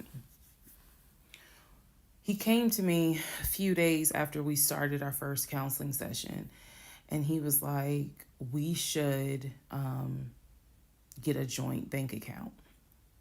What he wanted to do was to each one of us have our own account, and to get a joint account for our money to go in there for joint expenses. Now, up until this point, he had been paying the rent, the utilities, and I really was just paying for my stuff. So now he's suggesting, look, we're married now, let's go ahead and get a joint account. I wasn't necessarily against it because I knew that I would still have my own account. I would still have my own savings. So what I countered with was, okay, let's take a look and see what we're working with. Show me your checking. Let's look at each other's accounts. Look at what we have currently. He was cool with that. So he shows me his checking account. His checking account available balance was it was just over $9,600. Mine was just over $1,500. So there was a huge disparity in the amounts. And so he logged in on the phone and turned it towards me, and I could see available checking, available balance, just over $9,600. I logged into my savings. I showed him how much I had in savings. He picked up his phone, logged into his Chase savings, turned the phone towards me. In the Chase savings, it was roughly about $15,000. But I also knew that he told me he had a U.S. bank savings and he had an offshore savings. So at this point in time, I asked him, show me the U.S. bank savings, show me the other two accounts. He would not do it. This became a huge bone of contention. He would not show me the two accounts that he claims has the most money in there, the accounts that he claims has money for a house in there, because he still was mentioning, hey, we need to get on this house thing if we're going to move when the lease is up. So I'm just adamant on, why don't you want to show me your savings account? You showed me the Chase one. Like, what is the big deal? And so he kept saying, he was like, there's a lot of money in there. And he was like, and my uncle always taught me, this is not the uncle that died, another uncle. My uncle always told me, just keep your money tight, because women can be, I said, women? Like, we're married. So go ahead and show it to me. He would not show it to me. So then we went back into marriage counseling, like the next session. And I bring it up. I said, he will not show me these two accounts that he claims has the money in there to buy a house. I told our pastor and his wife, I said, I saw the pre-approval letter, so I don't understand why he's not going to show me, to just put me at ease that he has the money in there. I had never questioned it before because, again, you tell me who in their right mind signs their name to a legally binding offer, an all-cash offer on a house, and they just do it willy-nilly. I don't know anyone that does that.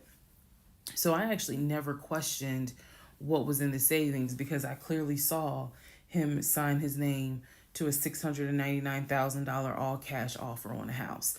If you don't know what I'm talking about, please go back to the parts in this playlist where I talk about what he did when we were looking for a house.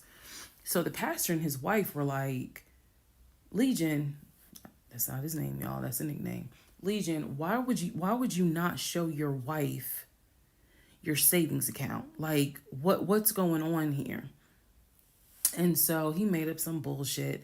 And I remember the pastor's wife was like, something ain't right. And so at this point, Legion kind of shuts down. He's just like, look, y'all are not gonna tell me when and where I open up my accounts to show anybody the money I earned. I earned that money. I earned that money by playing football, blood, sweat, and tears. He went to this whole Denzel Washington monologue about how he earned that money, and no one, no woman, no one is going to come in and tell him that he needs to open up the account. So then he starts talking about the ex-wife and how she tried to get money from him in the divorce back when they were in California.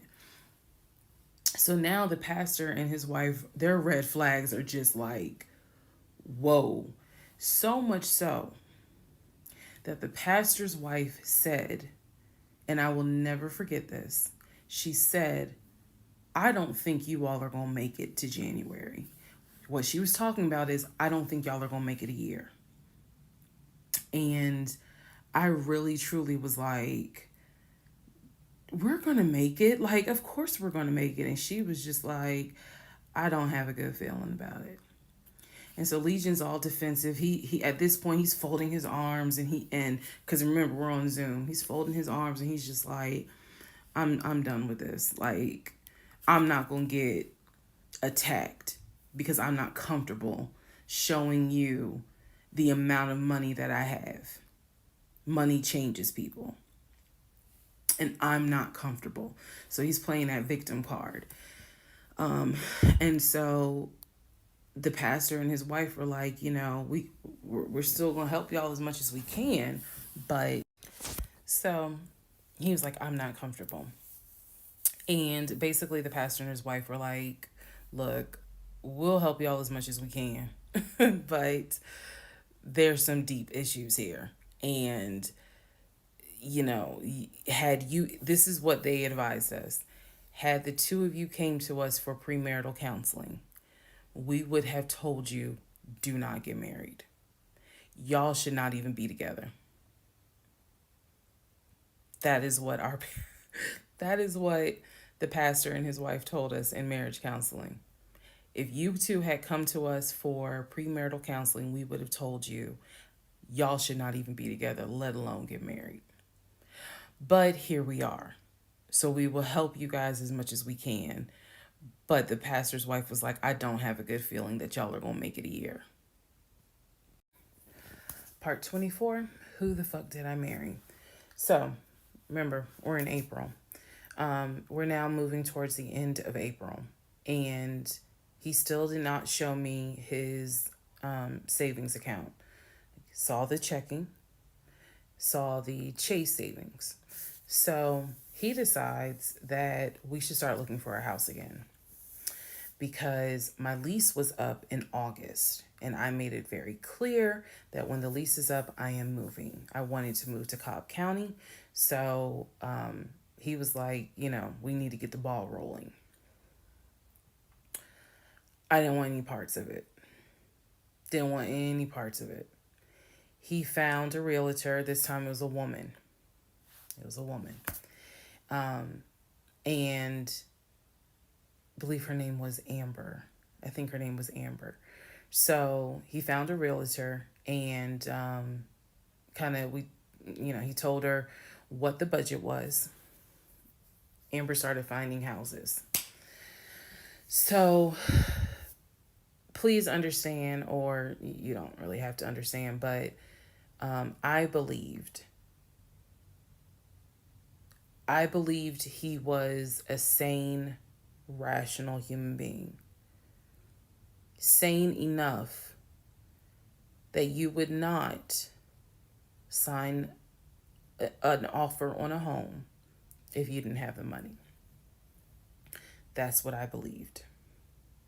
So when we started working with Amber, I believe showed us 3 or 4 houses. It was not nearly as many as the other realtor, Scott. So one of the houses, absolutely loved. Ugh. I love the house. I really wanted to put in an offer on that house, and I'm going to post it on the screen, the house. Love that house. It was just absolutely beautiful. And once again, he wanted to put in an all cash offer on the house. But before he could put in he had told Amber, I want to put in an all cash offer. And what Amber, the woman, was smart enough to say is, okay, let's just go ahead and take it one step at a time. Let's go ahead and get your pre-approval stuff together. She said, I work with a great lender who, if you're not already pre-approved, he can get you pre-approved, no issues. And then if you want to do an all cash offer, then we'll go ahead and get the proof of funds together so that way we can submit it all with your offer. Jesus. Y'all already know what happened because you remember what happened on the last house with Scott. Basically, Legion was like, well, I can get you whatever you need. That's fine. But I really don't want to submit proof of funds unless they accept the offer. Amber, and I don't know where she is. I don't even know if she'll ever see this video. Anyway, let me keep going and I'll explain why that woman has a special place in my heart. So Amber was like, I totally understand, but this is how we're going to do it. I'm going to need that paperwork, okay? And we'll submit it with your offer. She just simply was like, yeah, this is how we're going to do it. And so he did not submit the paperwork when she had asked him to. And I remember I was driving to work and I stopped at the Quick Trip on Upper Riverdale Road in Riverdale, Georgia. And Amber had called me. It was in the morning. She had called me. And I believe with all my heart that Amber knew something was up, but she also knew I did not know what was up. So she called me and she was like, I just don't understand. Like, if he has the paperwork, like, you can submit the paperwork. But the issue was the Chase paperwork that I had was from a year prior. So my understanding was that it pretty much was no good at this point. So she said all he has to do is just email it to me or take a picture of. She was like, I just need to know that he's able to back up his offer. And I said, I totally get it. And she was explaining some stuff to me. She was like, he needs to do X, Y, and Z. And so I said to her, I remember I said, I don't know what's going on. I said, I'm going to get down to the bottom of it, but I don't know what's going on. And so let's put a pause on this whole thing. Let's put a pause on looking at houses. Let's put a pause on getting his pre-approval letter because I'm not sure what's going on. And she got quiet and she said, okay. I said, and I know this sounds weird. And she said, no. She said, that is actually very smart. She said, do your research. And if I can be of assistance, call me. She said, whether you buy a house with him or you buy a house on your own, I will be more than happy to represent you. I don't know where Amber is today, but that one sentence, I felt like just woman to woman, she was basically telling me something ain't right. Baby, something ain't right. And now you need to open your eyes. I'll be more than happy to work with you. If y'all get your shit together, I'll work with both of you. But whether you buy a house or not, do your research and then let me know what I can do. That was our conversation at the Quick Trip on Upper Riverdale Road. So I got off the phone. That was the last time that we worked with any sort of realtor. That was the last time that we looked at any sort of house. And I don't remember exactly what happened after that meeting that day. I do know that when I went home, I simply told him, I don't want to look at a house right now. I said, I think it's okay if we rent. We'll just find a house in Cobb County and just rent for a year. And let's build, save some more money. Let's just let's not worry about buying a house right now. And basically, what I was trying to do was save face, because that was the first time with Amber that I actually was embarrassed at the fact that he and I, because I felt like I was complicit in the fact that I'm going to look at houses with him. I felt like we are wasting these people's time. I did not mean to waste your time. I clearly see my time as being wasted, but that doesn't mean I need to waste your time.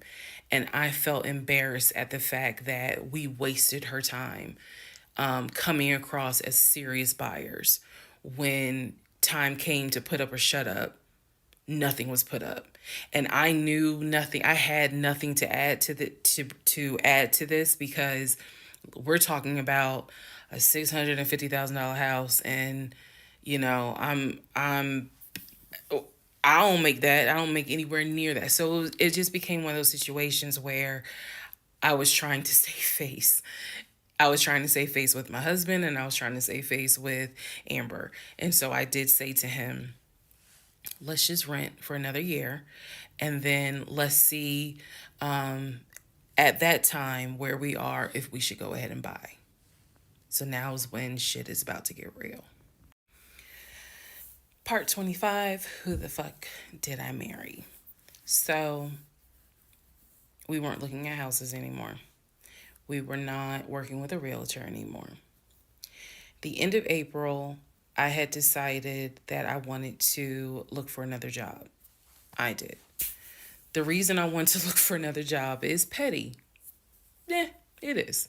I wanted to look for another job because I was pissed off at the fact that I had basically was dependent on him to help with the car note. So I wanted to look for another job where I could afford life all by myself, including that car note, basically where I would make more money. I told him that I was going to start looking for another job. He laughed. And his exact words were, "You're not going to leave Georgia State Patrol." He was like, "I swear you love them niggas more than you love me." He laughed. So that fueled me even more. So I was hitting the pavement hard trying to find another job. I was applying to all kinds of places. Got a phone call from my current job. So this is how I ended up in my current job. Got a phone call. They had sent me an email with a background packet. The background packet was long and extensive, but in the background packet, it asked for my spouse's full name, my spouse's date of birth, and my spouse's social security number. So I showed it to Legion, and I was like, I need your social because, I'm applying for this job. It's a great job. It's way more money.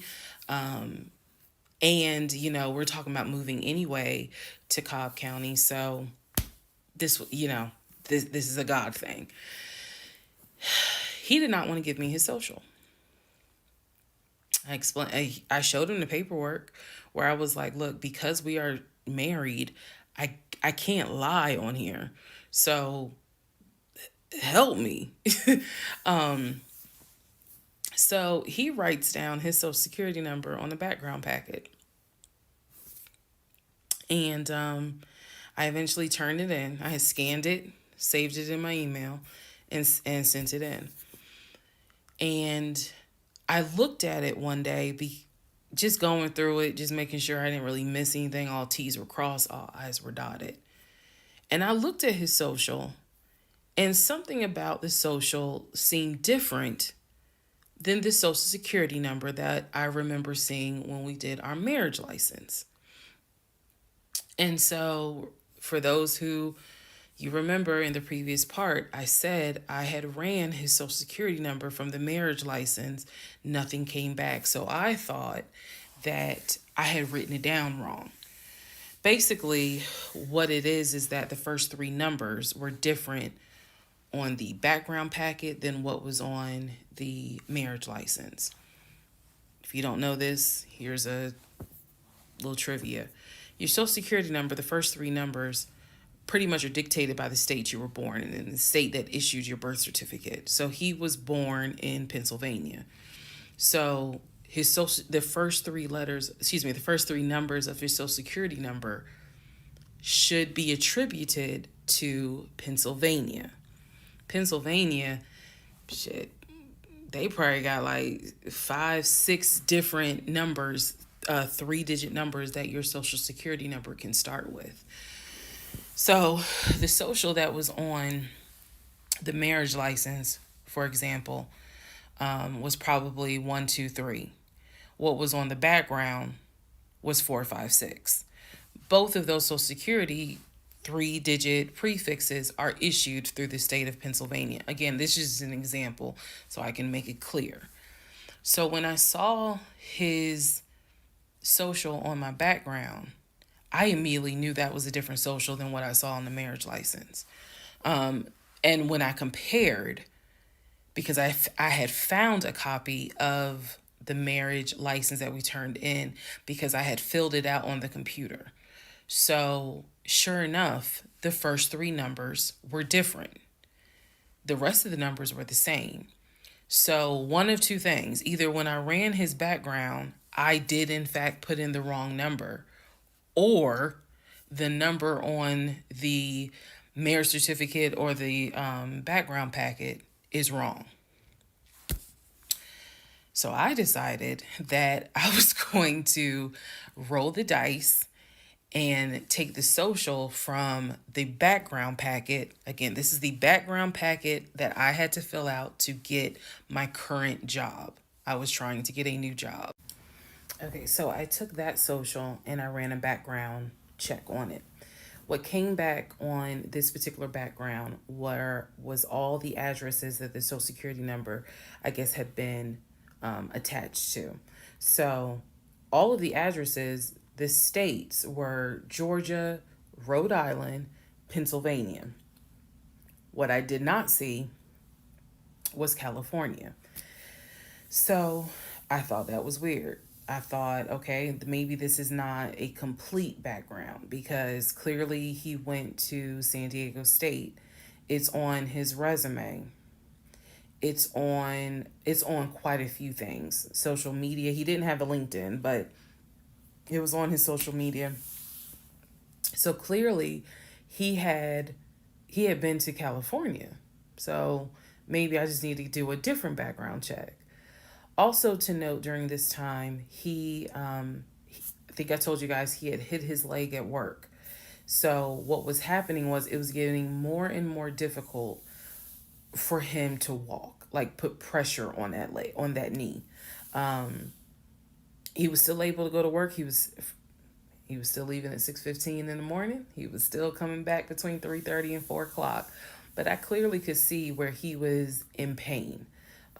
He would elevate the knee, ice the knee. It was getting worse, and I was constantly like, go to the doctor. Let me take you to urgent care so that they can look at this knee, because you shouldn't still be limping and having a hard time putting weight on that knee. And every single time he was like, oh, it's fine. I have a doctor's appointment on Wednesday. The doctor just told me to ice it and to elevate it. This is an old football injury. It happens all the time. It used to happen a lot when I was out in California. So I'm mentioning this knee issue for a reason. But back to the background. So once again, when I ran the background the second time with the second social, it showed me states of Georgia, Pennsylvania, and Rhode Island. And that's all that I saw in terms of addresses. I didn't see anything for California. So by this point, we're moving into May of 2021. Things are starting to reopen. One of the things that reopened was San Diego State. So I called San Diego State. I called the registrar's office. Someone did answer, and there was instructions on how to request a transcript. I was able to try to request it online. You needed the student's name, and I believe you also need their social. And when I typed it in, it said no results found. I believe that I sent an email asking, this person is saying that they were a student there. Can you verify it? The response I got was there were no records found with that social security number. So I'm like, okay. I asked him about it. And in part 26, I'll tell you exactly what his response was. Part 26, who the fuck did I marry? So I asked Legion, what's the deal about San Diego State? He was like, what are you talking about? And I said, why is there no records of you there? It just came right out and said it. Without missing a beat, this man said, well, I was a private citizen. What the fuck does that mean? And what he said is that when he started at San Diego State, his father paid money so that, okay, it's important I say this with a straight face. His father paid money so that his name and social would not be publicized and he would be considered a private citizen. He said that he had a card where all he had to do was show the card. He does not have to give his name. He does not have to give any information because he had that card. He said so San Diego State would not have any record of him, but he was in fact a student there. I said, and you claim that you played football. He was like, I did play football. I said, so you're saying that the school did not publish your name anywhere and they were in violation of NCAA rules? And he was like, why are you asking all these questions? And I said, I'm just curious. I'm just curious. You're saying that you were a private citizen, but yet how were you in compliance with NCAA if you were a private citizen and they did not publish your name on any roster? So that was his excuse. He was like, all I can tell you is that I was a private citizen. My dad paid for it. Okay. So now I know that San Diego State has no record of him. Now I know that his social security number, at least the one that's on my background packet, only shows that he shows that he lived in Georgia, Rhode Island, and Pennsylvania. Okay. So at this point, the pain in his knee is getting worse. It's getting to the point where when he would come home from work, he would take a shower and immediately get in bed, elevate his knee.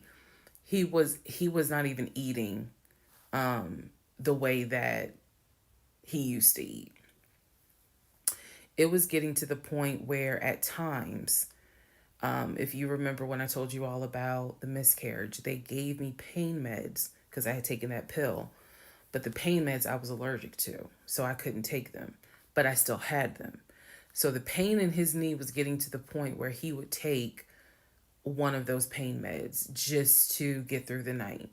He was constantly in agony, constantly kind of tossing and turning, so much so that in May he moved into the guest bedroom because I couldn't deal with the tossing and turning thing. And he just said he was more comfortable there. So what at first was I hit my knee at work turned into, no, it was an old football injury. This has happened before. Turned into, it's painful for me to walk on it. turned into it's actually hard for me to work on it.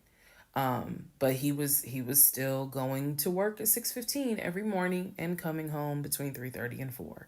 So it is, again, I'm just giving you guys the chronological order of how all this happened. So at this point, we're not looking for a house. I still have not seen the two savings account. I'm pretty sure there's no money in those savings accounts. But again, he was going to put in an all cash offer with Amber, the realtor. So I really didn't know what to believe, but I believed what I saw, which is I saw that that background is not showing where he went to California.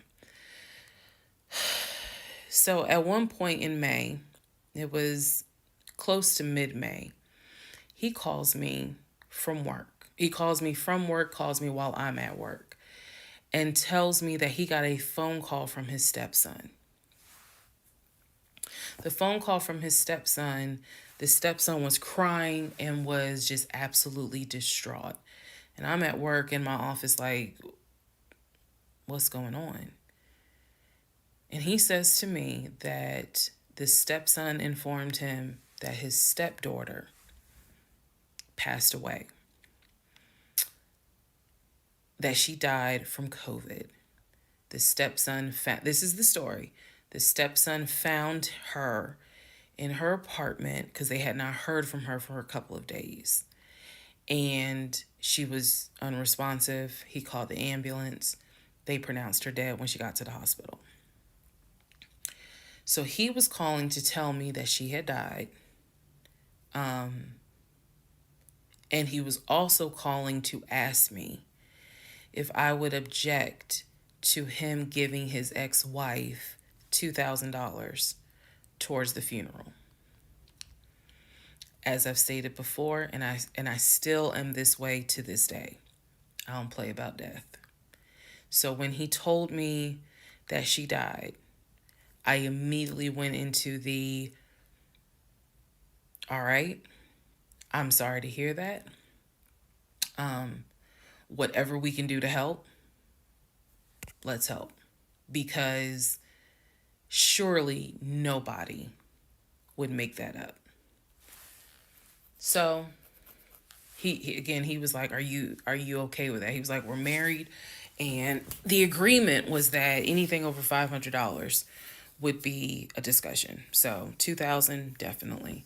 And I said, yeah. I said, that's totally fine. I'm fine with that. He was upset because, again, he was close with the kids. And my heart went out to his ex-wife. It did, because I can't even imagine. I cannot even imagine. So, part 27, who the fuck did I marry? So, here's where we are at, and here's what we can establish. Number one, I ran an initial background check on the Social Security number that was on our marriage license. Nothing came back. I subsequently applied for another job. In that job, I had to fill out a background packet. The background packet asked for my spouse's name, date of birth, and his Social Security number. The Social Security number on the background packet for the new job did not match the Social Security number that he gave me for our marriage license. If you are confused, I believe it's in part 25 or part 26 that I explain that. So we can establish that I then ran a background check on the new Social Security number that was on my background packet. It came back with states that the Social Security number apparently had lived in. Those states were Georgia, Pennsylvania, Rhode Island. Okay. I decided, this is now around May 20th, I decided to do another background check. And I paid to do another background check. This time, I did it with a different company, and not only did it give me the addresses, not only did it give me the states, it gave me addresses, and it also gave me names of people who were like associated with Legion and that address. One of those names was his ex-wife. I've always known he's always told me the name of the ex-wife, but now I see it when I ran his background. I did a search for her on social media. She was not there.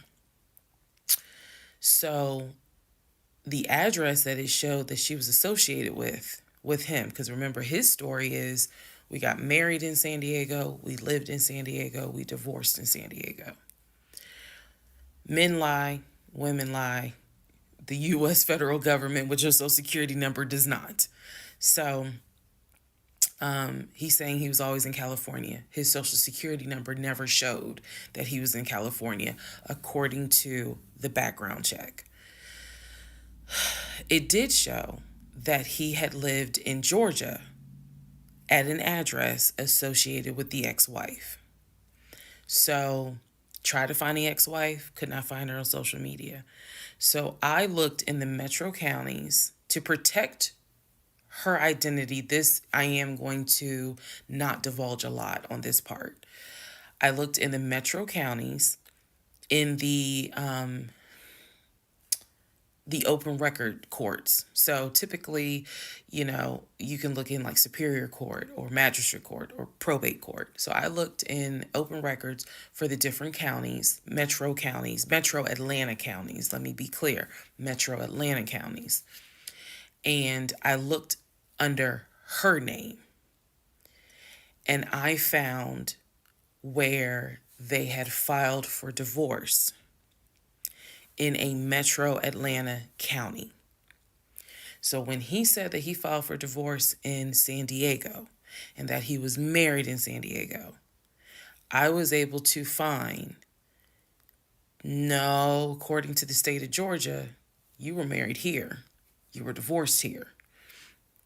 So I looked under her name, found a record for divorce, and it did show his name. So now I clearly see on my computer that there is a metro Atlanta County Court that has a divorce record in the state of Georgia between him and his ex-wife. So I did what any rational person would do. Because this is still kind of COVID time. Well, not really. It had nothing to do with COVID. Let me take that back. Because of the parameters of the court, you can only do the open records request in person. I did what anybody would do. I told my boss I had to go. I grabbed my purse, grabbed my keys, and I drove to the court to do the open records request in person.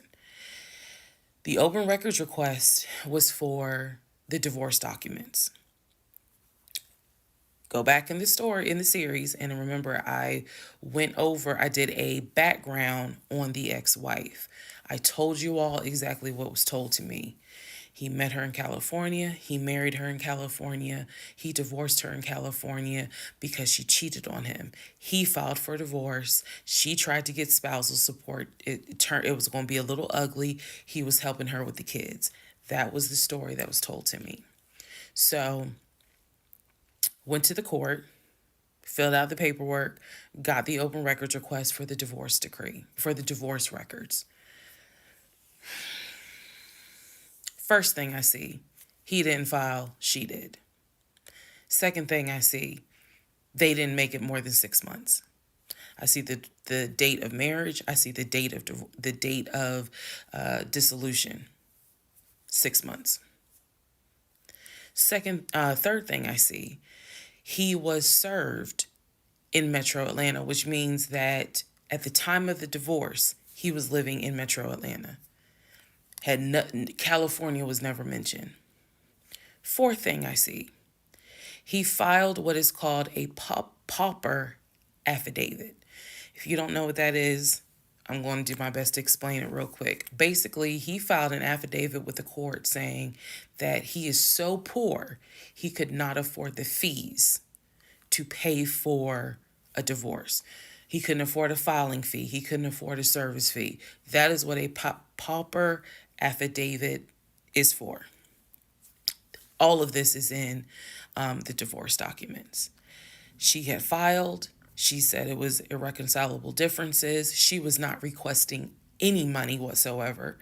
And both of them had signed a pauper affidavit. He was served in Georgia at his previous employment. According to the divorce documents, he was served at like a grocery store. That is what was listed as his employer. And it had a date of when he was served. So I see all of this in one day. I also see where on the divorce documents, she listed her name, her address, and her phone number. So I did what any rational person would do. I wrote down the phone number. There was a 50-50 chance that the number was already disconnected. She could be like me. I'm one of those people. Honey, you can sneeze at a 27-degree angle. I will change my number so quick, you ain't even know what hit you. You can talk to me at 5 o'clock, and at 5:05, my number has been changed. So she could have been like me, and the number is not even active. Or she could be like some people I know who have kept their number since kindergarten. Either way, I wrote the number down. I left the court, and I immediately went back to work. And the same friend who helped me when I had my miscarriage, I told her, I was like, I got this phone number. This is the ex-wife. She was like, girl, you better call. You better call and find out from her, because I think she said to me, can't nobody tell you what is going on quite like the ex-wife. So, part 28 is the phone call that I had with the ex-wife. Part 28 of Who the Fuck Did I Marry? So, I had the phone number, went back to work. My really good friend was like, you better call her. You can use my phone, but call her. So I called her. She answered. I'm going to use aliases. And the conversation went like this. May I please speak with Barbara? This is Barbara. Barbara, this is Shirley. Shirley who? This is Shirley Jones. I am the wife of Legion. Silence. Then she starts laughing. And she said to me, and I quote, if you were calling me, then I know it's bad. I chuckle and I said to her, I'm not trying to bother you. I'm not trying to disrupt your life. I said, I am literally coming to you on some woman-to-woman shit. I said, because you are probably the only person who can help. She listened. She was gracious. And she said, what is it that you need to know? Or what is it that you want to know? And I said, I understand that you and my husband talk and communicate. And she immediately said, what? No, we don't. And I said, okay. She said, one thing you need to know about Legion. She said, whatever he tells you, it is a lie. And she said, let's go back to part 1.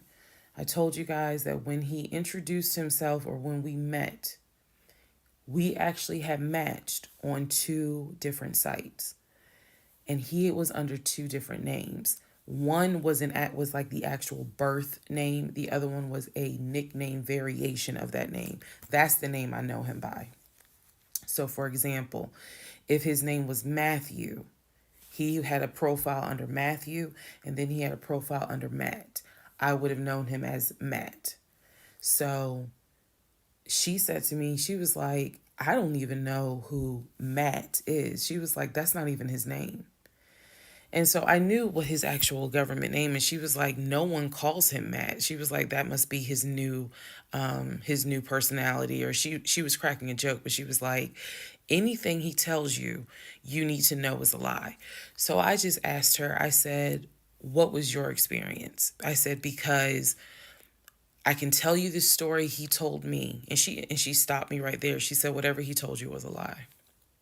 She said, let me guess. He told you I cheated on him. Let me guess. He told you that I wanted money from him. And I said, yeah.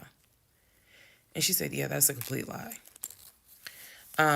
So we had a conversation where she told me how they met. They didn't meet online or anything. I said, well, were you guys ever in California? She said, no. She's like, she was like, that man ain't never been from past the East Coast. So I said, okay. So you guys have always been in Georgia? And she said, yeah. She's like, we got married in Georgia and we got divorced in Georgia. And that's when she asked me, how did you even get my number? She said, because I want nothing to do with him. So how did you get my number? I said, I'm going to tell you the truth. It ain't going to make me look good. I told her, I said, this is what happened. And this is what led to me doing research. And this is how I got your number. And she laughed. She was like, wow. She said, she was like, normally I would be freaked out. She said, but under the circumstances, she was like, wow, okay. She said, yeah, if you're calling me, then it must have gotten pretty bad. She said, so what did he promise you? And we talked for about 35 minutes. She asked me in that phone call, she said, look, I want nothing to do with him. I have not spoken to him since our divorce was finalized. She said, so I would just appreciate if you keep me out of whatever's going on with y'all. And I told her, I said, I give you my word, I will never tell him I spoke to you.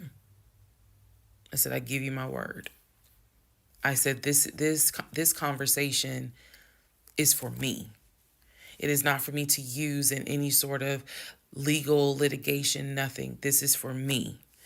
And I said, I don't plan to call you again. I don't plan to be a disruption in your life. I just needed to know, how bad is it? And she paused and she said, it's bad. She said, I don't know what all y'all got going on. She said, but if it's anything like what it was for me, it's bad. So we talked a little bit more. She was very encouraging. She was like, girl, do not blame yourself. She said, I went through that and I had blamed myself. She was like, this is not on us. This is on him. She was like, he is a master liar. A master manipulator. She said, I ignored the red flags. So she was like, do not feel as though this is on you. We talked about there's an ex-girlfriend that shares the same name as his aunt. She and I talked about her. She said the reason why they broke up, because the ex-girlfriend, I didn't know this, the ex-girlfriend had reached out to her about 6 months before he met me. And so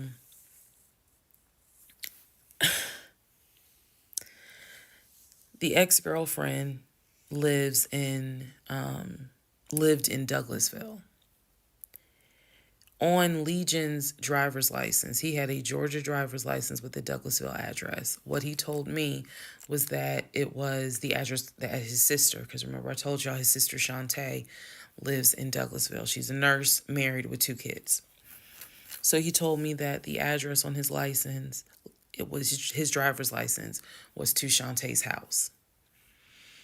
The ex-wife is telling me, no, that's the address for the ex-girlfriend. He had moved in with her and he created this whole narrative with her. she found out that he was lying, and she kicked him out.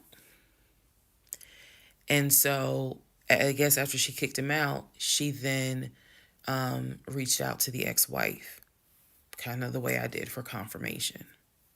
And so the ex-wife was just telling me, whatever that man has told you, it is a lie. She said, I got out before it got too bad. She said, because once I knew he was lying, I was out. She was like, because he's never going to change. And so, again, conversation went on and on. And so finally, we were getting ready to get off the phone. And before we got off the phone, I said to her, I said, if everything is a lie, I said, I have one question for you. And she said, sure. I said, how is your daughter?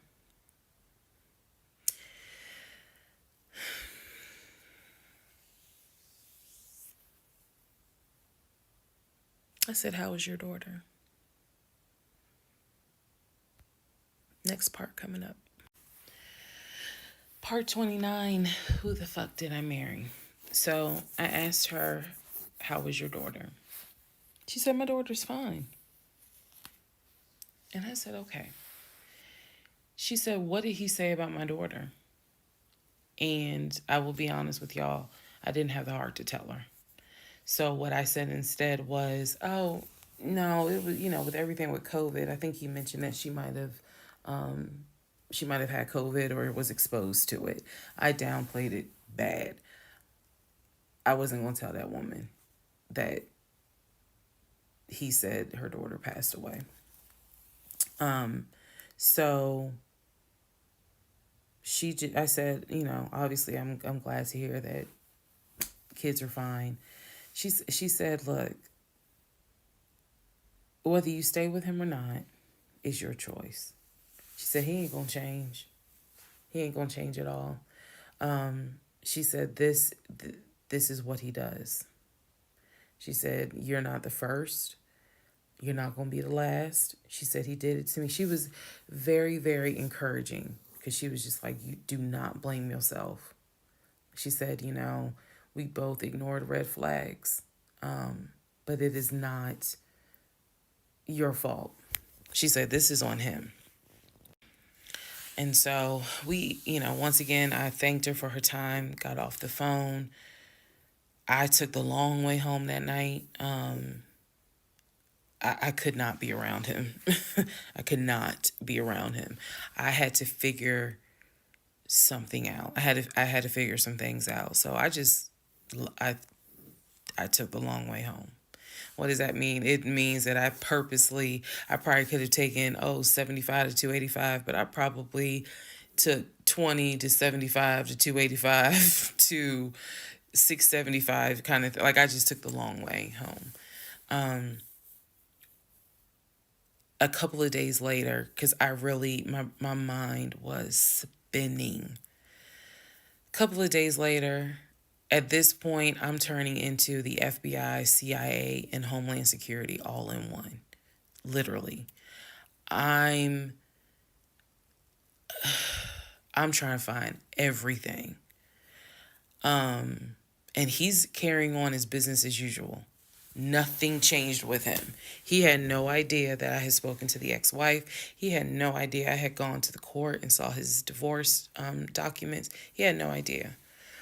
So a couple of days later, I decided to look up his mother's obituary. Look up the mother's obituary. And down at the bottom where it talks about, she's preceded in death by, and it lists all the people, the family members that died before. And then it says, leaving behind to cherish her memory. It lists the husband, his dad, her husband, excuse me. Let me start over. It lists her husband, which is Legion's dad. It lists Legion's brother that lives in Philly and his wife, because again, this is she passed away in 2015. So it lists Legion, the brother in Philly, and his wife and daughter, her granddaughter. It lists Legion and his wife, I think it was like Latoya or La something. La something. It did not list the ex-wife I just spoke to. And it clearly said Legion, his wife, Latoya. Then it listed the brother in Nashville, his wife, Jane, or whatever. So I'm thinking to myself, there's two things I was thinking immediately. Number one, who is Latoya? Never heard that name before. Never heard that name before. So I was thinking, who was Latoya? And then number two, where are the two sisters? Shantae and Kim. Shantae lives in Douglasville, married with two kids. Kim lives in Augusta, and I believe he told me she worked at like Procter and Gamble. So why aren't they listed on here? Because apparently, go back to the video. I posted it on there. I gave y'all background on the family. He apparently was one of five through both parents. Brother in Philly, older brother, younger brother in Nashville, an older sister in Douglasville, and a baby sister in Augusta. So why is it on his mother's obituary there's only three children named? Where are the two sisters? So I'm even more like, what in the hell's going on?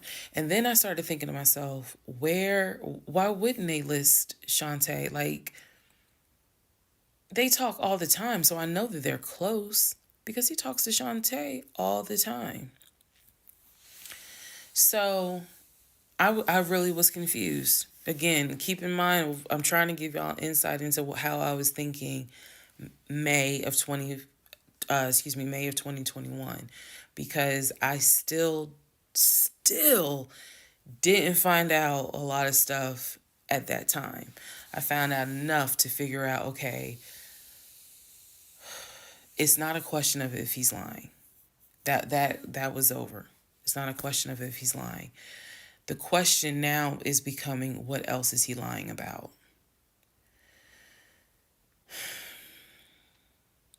So we had the phone call with the ex-wife. Now I see an obituary that apparently there's another wife. I know on our marriage certificate, it only states he had one previous marriage. I had 0, he had 1. So this is how I'm thinking in my head, which is, okay, what am I missing here? I know we've established that he's lying, but who the fuck is Latoya? Like, I'm really trying to understand who is Latoya. And again, he's hobbling around the house, limping, and I'm in our in the bedroom, just. I mean, I could not get on Google fast enough to try to figure some stuff out. So,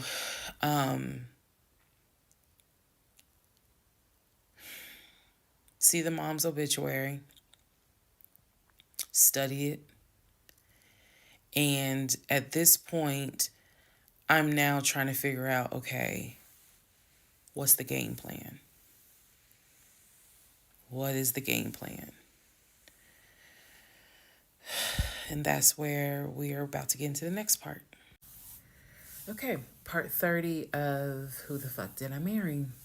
So I'm going to use this as a clarification video. So we're going to use part 30 as a stop. Let's clarify some things. I've done that before on a previous set of videos, so I think it's just important to do that so that way I can try to address some of the things that I have seen in the comments, both supportive and just downright mean. But let me clarify some stuff. Number one, it is important to remember that I am telling this entire story of how I met, dated, married, and divorced my pathologically lying ex-husband. I am going in chronological order of events. So what that means is that, ma'am, sir, whoever you are, if you were coming in at part 30, but you have not seen part 11, some stuff is not going to make sense. I know. It is a long playlist. And don't worry about watching the video as soon as it comes out, because everything, I'm trying to do this responsibly of telling the story in the order of which things happen. So I say that to say, please, if you're able to, start at the introduction disclaimer video. Start with part one and then just watch each video, because a lot of the questions people are having that I'm seeing in the comments, and I say this respectfully, is just because you did not go to the other videos and watch them in order. That's just the first thing I want to say. It is important that I get this story out, but that it's done, like I said, responsibly. To me, responsibly is being honest, even if it makes me look bad, but then also trying to be clear and not ramble all over the place. So I'm trying to take the time to tell you this is what happened at this time. This is what happened at that time. That's why there's so many parts. And we're not even to the part of the divorce yet. We're almost there, but we're not there yet. Second thing I want to clarify, I cannot stress this enough. My family and my friends did not know what was going on between Legion and I. They did not know. My family only knew we've met this guy. He's dating our daughter, our niece, our cousin, our granddaughter. He seems to be a really nice guy. He seems to really love her. From what he has told us, he's done well for himself. He played football, and he has worked at this company 6-7 years, and financially he is in a good place. From what we understand, he just moved here from California. That is what they knew. They did not know about the red flags I had. They did not know what was going on in my head. They did not know what was going on in my heart, because I did not want to look stupid. I'm fully aware that when I tell this story, I look stupid. I'm aware, and I've made my peace with that. But at the time, I did not want to look stupid. So it was important to me to put on everything's great. We're really happy. We're looking for a house and everything's going well, knowing full well that behind the scenes, I couldn't figure out why he wasn't showing proof of funds. They did not know. So I say that to say, I see the comments about how my aunt gave me horrible advice when I called her about the sexting on Facebook. And I want to clarify something. She did not tell me to stay with him. She did not tell me to leave him. That's not her place, and that's not what she would do. She simply was in shock that any of this had happened and did not know what to give me advice on. The one thing that she did say was, look, he's not your boyfriend. Meaning, it ain't as simple as, oh, we just gonna break up. Pack your shit and go.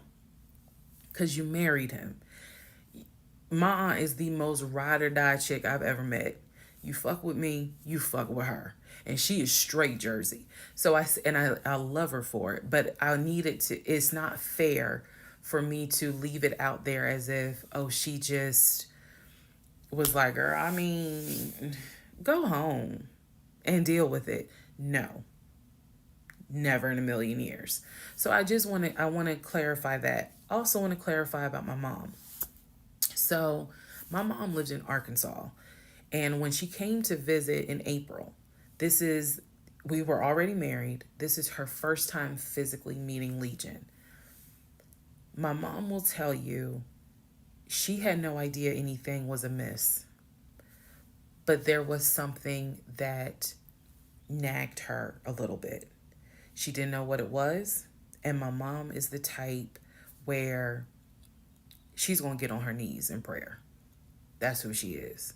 So for her, it was like, I don't know what it is. He seems like a nice guy. He seems to love my daughter. Because again, there was no arguing in the house. The house was peaceful while she was here, even though behind the scenes, we had just came off of the whole sexting incident with other women. So for her, it was like, I don't know what it is. She did tell me later on that it seemed as if I wasn't as happy as she thought I would have been. But again, she took it to the Lord in prayer. And her prayer was, God, protect my child. I don't know what's going on, but protect her. That was my mom's response. So she did not know, she did not pick up or overhear something that was going on while she was here. She had a candid conversation with Legion, and Legion kind of came across as, it's I miss my mom. He missed his own mother, and so he called my mom, and doted on her, again putting on a charade. And so for her it was like, bless his heart. That's what she said, bless his heart. But no, she did not know the specifics. Nobody knew the specifics. They didn't know the specifics until, we're talking May, June of 2021. They knew that we were looking for a house. They knew that the house fell through. They did not know about the proof of funds. They did not know that he wouldn't show me the savings account, the offshore account. So I just want to say that, because to me it would be irresponsible to not clarify what family and friends knew. Because these people have always been supportive of me, always had my back. I just simply did not share with them the things that I felt like were red flags, because again, my mindset at the time was, I want to be married, and what if he isn't lying? And I was making excuses for him to myself, so I definitely would have made excuses to family. Another thing I need to clarify, and I saw the comments on this about how a VP would never date someone that looked like me. And to the person that wrote it, that wasn't very nice. I need you all to understand, the relationship started in March of 2020. He came into my life as regional manager. Okay? That is how he came into my life. Then eventually he got promoted to VP of production or operations, some VP of something. That was later on in the relationship. He showed me the paperwork where it was basically a memo from HR. Your new position title will be VP of production. We'll just say production. Your salary, I don't remember the exact amount because it was a very specific amount, but it was over $200,000. It listed some of the benefits that he would have. He would have an office. He would be getting an executive assistant. That's where we get David from. If you don't know who David is, please go back and watch the series in order. He would be getting an executive assistant. He would be getting use of the company helicopter. He would be getting a company car. That is where we're introduced to the fact that he was starting to shop for a company car that could not be more than $90,000. That's what he told me. I didn't see this in the memo, the amount of the car, but that's what he told me. So that's where you get the car shopping for the Range Rover, the Jaguar, the BMW. He even test drove a Mercedes GLE, I believe. So I'm just trying to, again, bring some clarity to this so that way we all can understand what's going on. And hopefully this just makes a lot more sense for everyone. All right, part 31. Part 31, who the fuck did I marry? So I found his mother's obituary online. It then told me, it listed his brother in Philly and his wife. It listed Legion, and then it said his wife. I took the name from the obituary and I did a Metro Atlanta court search with that name. I found a divorce record. I found a divorce record with Legion and the same woman's name that was in the obituary. In that divorce record, it looks like he's the one that filed for divorce. This would have been around 2016. This was after the mother's death. He filed for divorce. She was the respondent. I think that's the correct terminology. Both had a temporary protection order against each other. He had one against her. She had one against him. The divorce ended up getting granted, finalized. Then it looks like he went on his way. In the course of the search for her name, I discovered that at one point in time, the two of them had lived in Rhode Island. So that's the connection with Rhode Island, because for the longest time I could not figure out who lived in Rhode Island. That's where that came from. The two of them, he and this woman, lived in Rhode Island several years prior, or a few years prior. I could not find the obituary for his dad. I searched and I searched. I could not find the obituary for his father. For whatever reason, I knew his grandmother's name.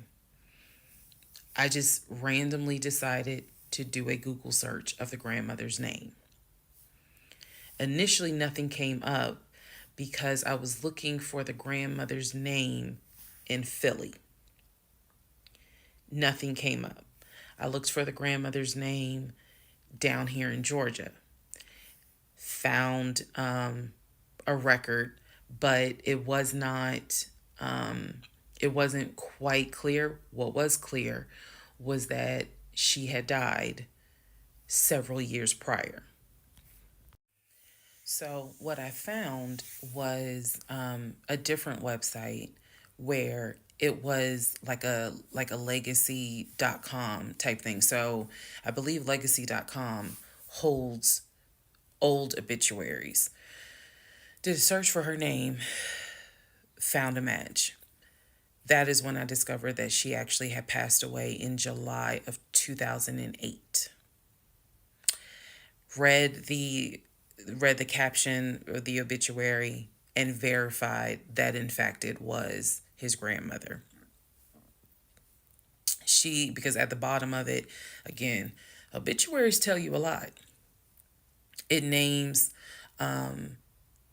who she leaves to cherish her memory. So it lists all the different family members. It lists the brother in Philly. It lists Legion, no spouse, and then a brother in Nashville. Once again, it did not list the two sisters, Shantae and Kim. So I'm even more like, okay, clearly something, is up when it comes to Shantae and Kim. But what I do know is that he has talked to them multiple times in front of me. So I'm not sure what I'm missing. Maybe some family feud happened. I don't know. So that is how I discovered that when he told me the grandmother died from COVID and he was crying, boo-hooing and all that shit, she actually had died in July of 2008. I found this out the same time that I found out about allegedly, and I say allegedly because I'll explain, allegedly the first wife, or at least what I think is the first wife. So while all this is going on, Legion is almost bedridden from what happened with his knee. And I need to take a moment to address this issue with the knee. Again, the story started, he hit his knee. Then it turned into, it was an old football injury. And this has happened before. He's going to the doctor. The doctor's telling him to ice it and to elevate it. He eventually moves into the guest bedroom to be more comfortable. I'm going to make this statement. This is probably the only time I will make this statement. He was not lying about the injury that he had. I don't know where the injury came from, but what I do know was he was not lying in the fact that he was in pain. You could clearly see that he was in pain, and the pain was becoming debilitating. Please understand what I'm saying. The pain was debilitating enough to where he was taking my pain meds from when I had the miscarriage. And then also, it was hard for him to walk. He was not eating. So this is what made me believe this, whatever was going on with the knee, there was more to it because he was not eating. When I met this man, he was a size 3X. At this point in time in May, he's down to a 2X. He is not exercising. He is not doing anything mobile. He's simply not eating. So there definitely was something going on, something concerning. Honestly, I thought it might have been cancer. But he kept saying, no, it's not that. It's from a football injury. It's from a football injury. I said to him, the next time you have a doctor's appointment, I want to go. It was that bad. And he kept making excuses like, okay, fine, I'll make the appointment. I'll let you know what it is. Cool, I will take off work. I want to be at that doctor's appointment because whatever is going on with you is serious to the point where you are losing weight rapidly within a 2 week span. So now we can go ahead and enter into June.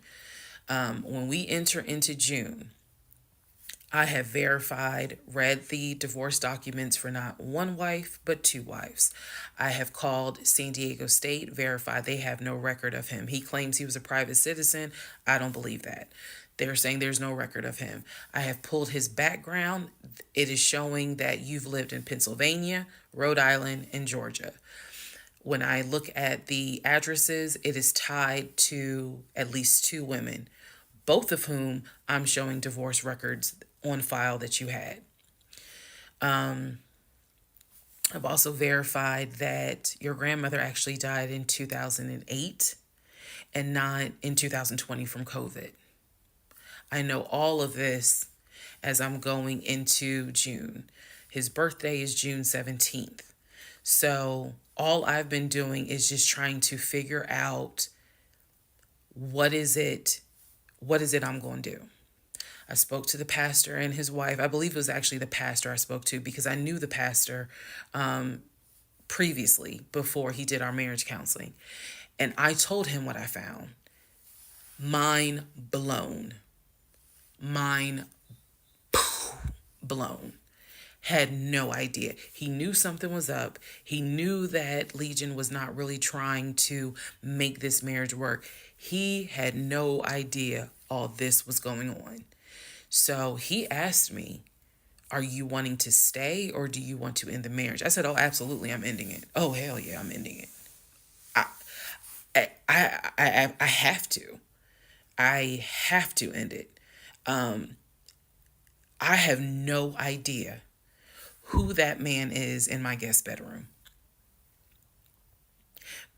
Not to mention, on top of all of this, he had lied about the death of the ex-wife's daughter. Part 32. Part 32. Who the fuck did I marry? All right. So we're now in June. By this point in June, I have been offered the new job, accepted it, put in my 2 week notice at my previous job, and was going to be starting the new job later on in the month. So when he laughed where I told him I wanted to get a new job, that laughter fueled me to get a new job. So here's what happened the beginning of June. At this point, he's completely bedridden. When I say completely bedridden, what I mean is, I'm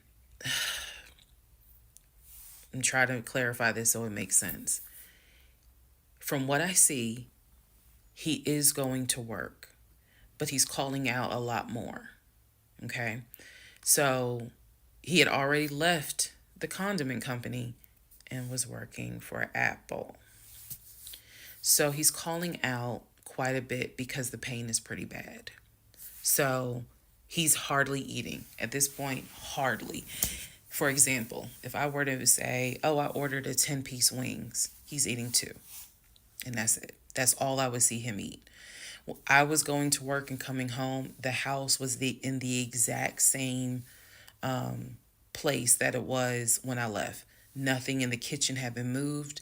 Nothing in the refrigerator had been moved, which led me to believe that he had not left the bed from the time I left to go to work until the time I came home.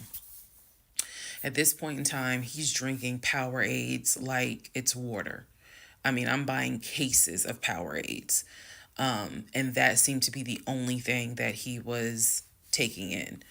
So if he was a 3X when I met him, he's probably at a 1X, maybe a 2X, depending on the clothes. He's lost a lot of weight because he's not eating. So that's the reason why I say he wasn't faking whatever was going on. I think the issue with his knee was a symptom.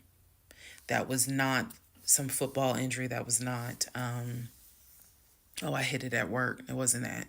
Something else was going on. I had kept asking him to, let me know when you have a doctor's appointment. I'm going to go with you. I'm going to go with you. And he just kept saying the doctor, he's calling the doctor, and the doctor told him to just keep icing the knee. But I knew better. What was happening was I didn't care because of all the stuff I was finding out.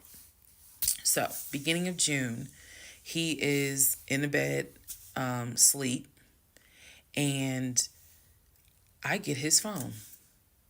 I ain't gonna lie. I got his phone. He had a work phone and he had a personal phone. It was the work phone that he had from the condiment company that apparently was never turned in. Follow me. It'll all come out. So he still had the work phone. It was deactivated. But he did not wipe the phone, if y'all know what I mean. Take all the data off. He did not do that. So I looked through the phone and I see this would have been text messages. Text messages between him and a woman named Peaches.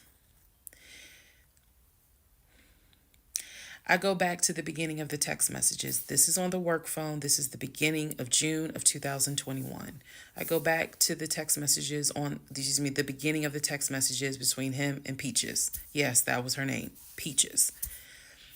I'm reading the thread because he's knocked out sleep. So I'm in the bathroom with the door locked, reading the thread. And what I can tell is that he met Peaches on POF. If you don't know what POF is, it is Plenty of Fish, a dating website. He met Peaches. I saw the messages in June, so he met Peaches around February. Met Peaches from POF. And apparently Peaches was, there's no nice way to say it. Apparently Peaches was a prostitute. So the reason why I say that is because in the text messages, she's listing the prices. So he asked for a hand job.